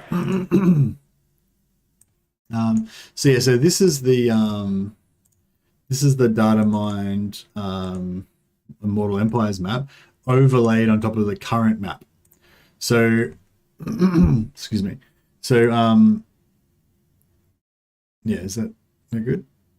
Something like that. Yeah, so basically what we've got here is like the light color, the yellow color is the current Mortal Empires map. And then the, what do you call it? I can't see it all. I'll make it small. Fuck, it needs to be even smaller.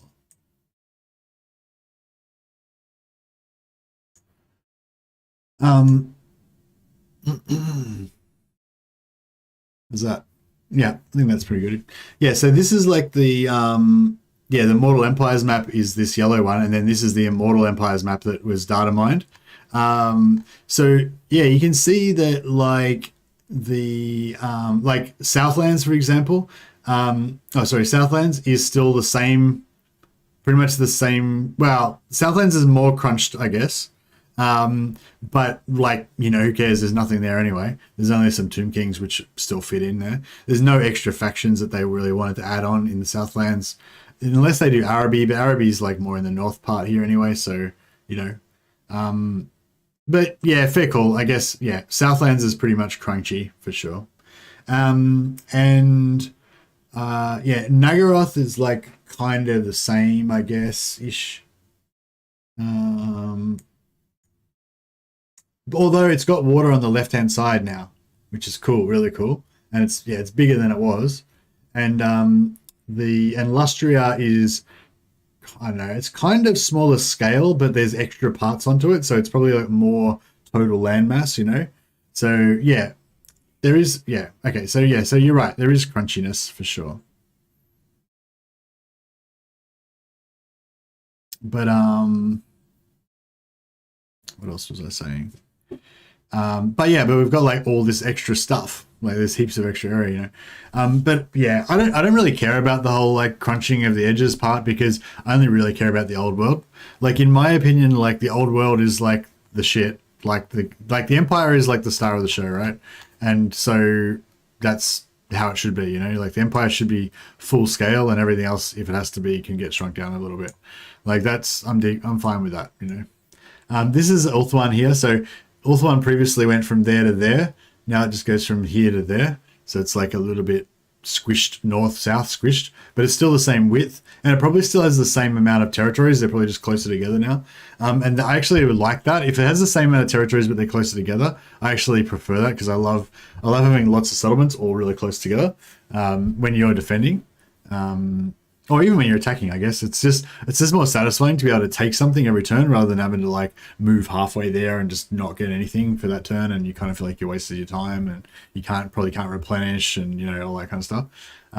So yeah, I don't mind that, but yeah.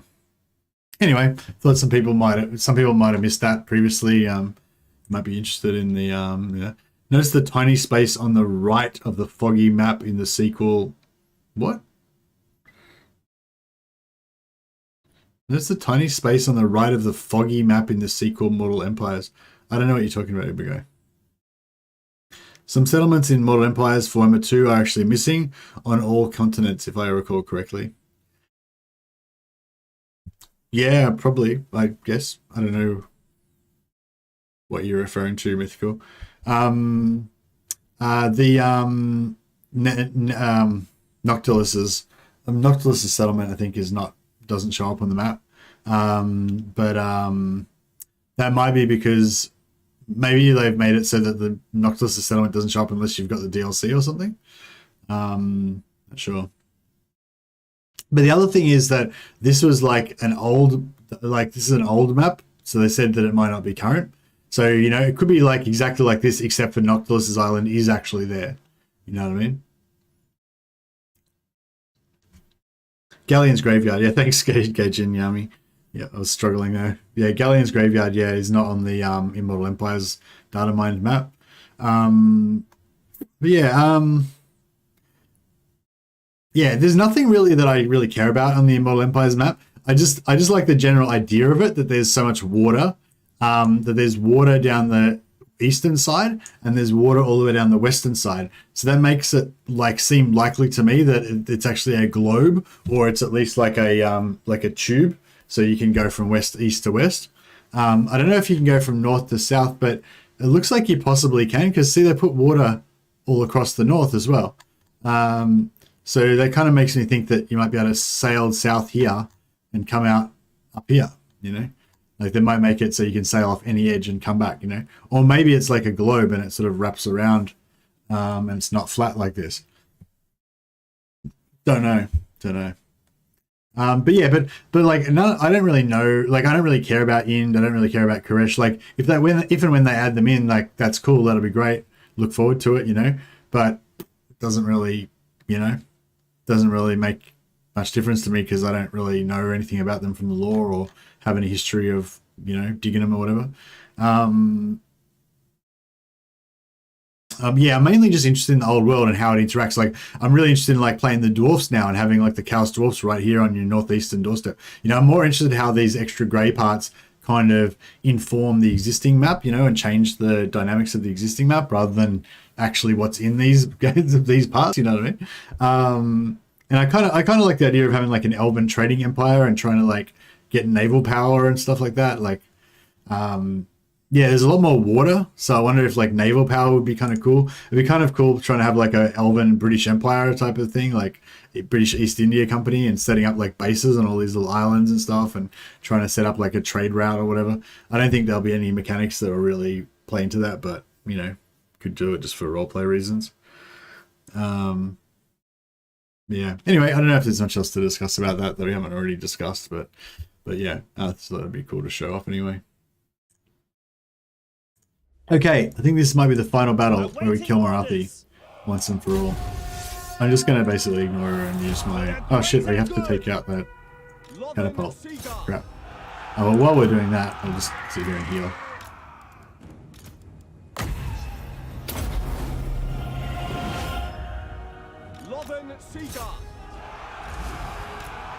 Yeah, should have healed the... Oh, should have healed this guy. Techless.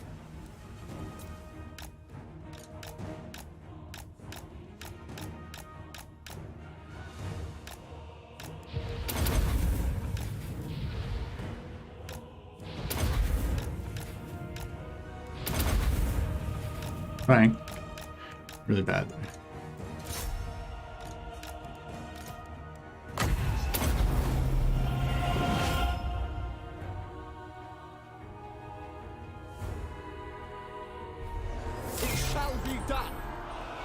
Advance! Understood! For off one! See if we can get any heals. Any more heals in here?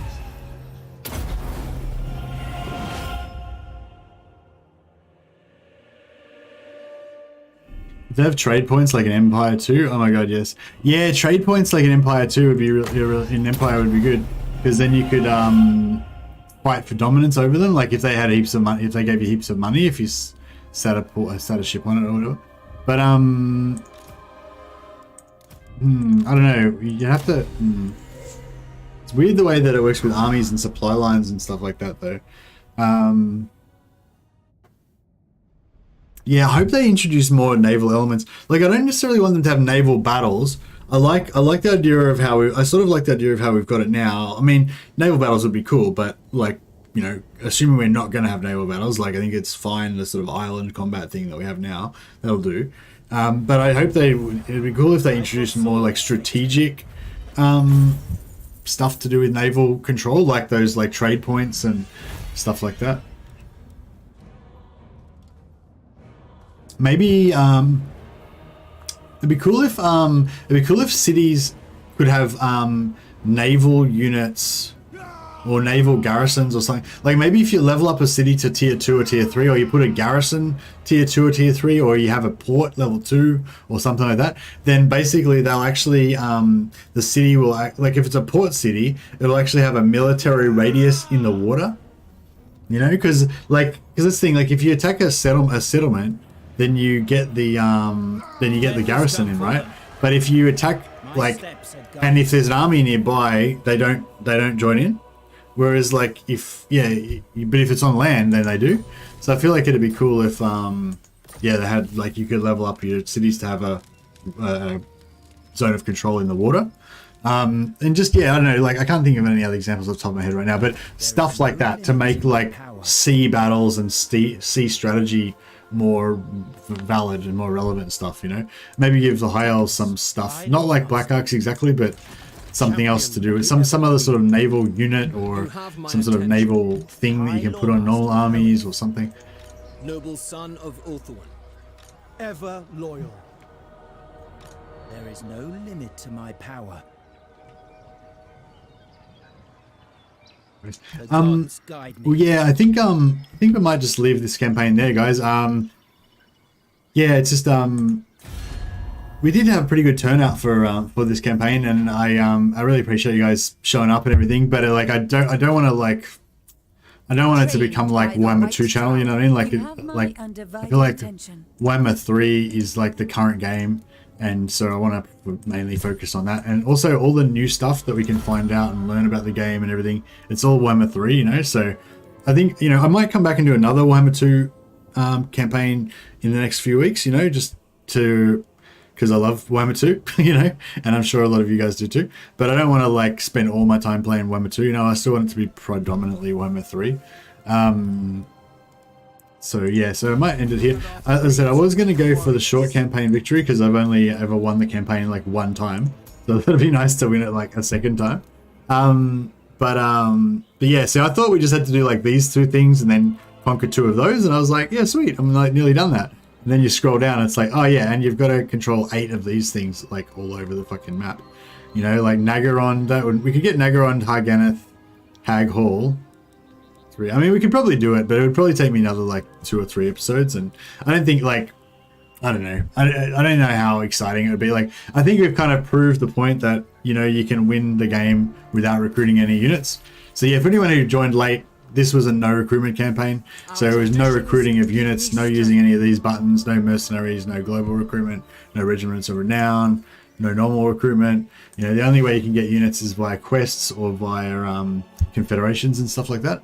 And yeah, it's obviously a little bit harder than a normal campaign, but it also just changes the style of the game a lot. You have to kind of work with whatever units you had. Like I was fighting so many battles using a using a high mage as my primary caster, and like high magic is like the shittest type of magic you can get basically.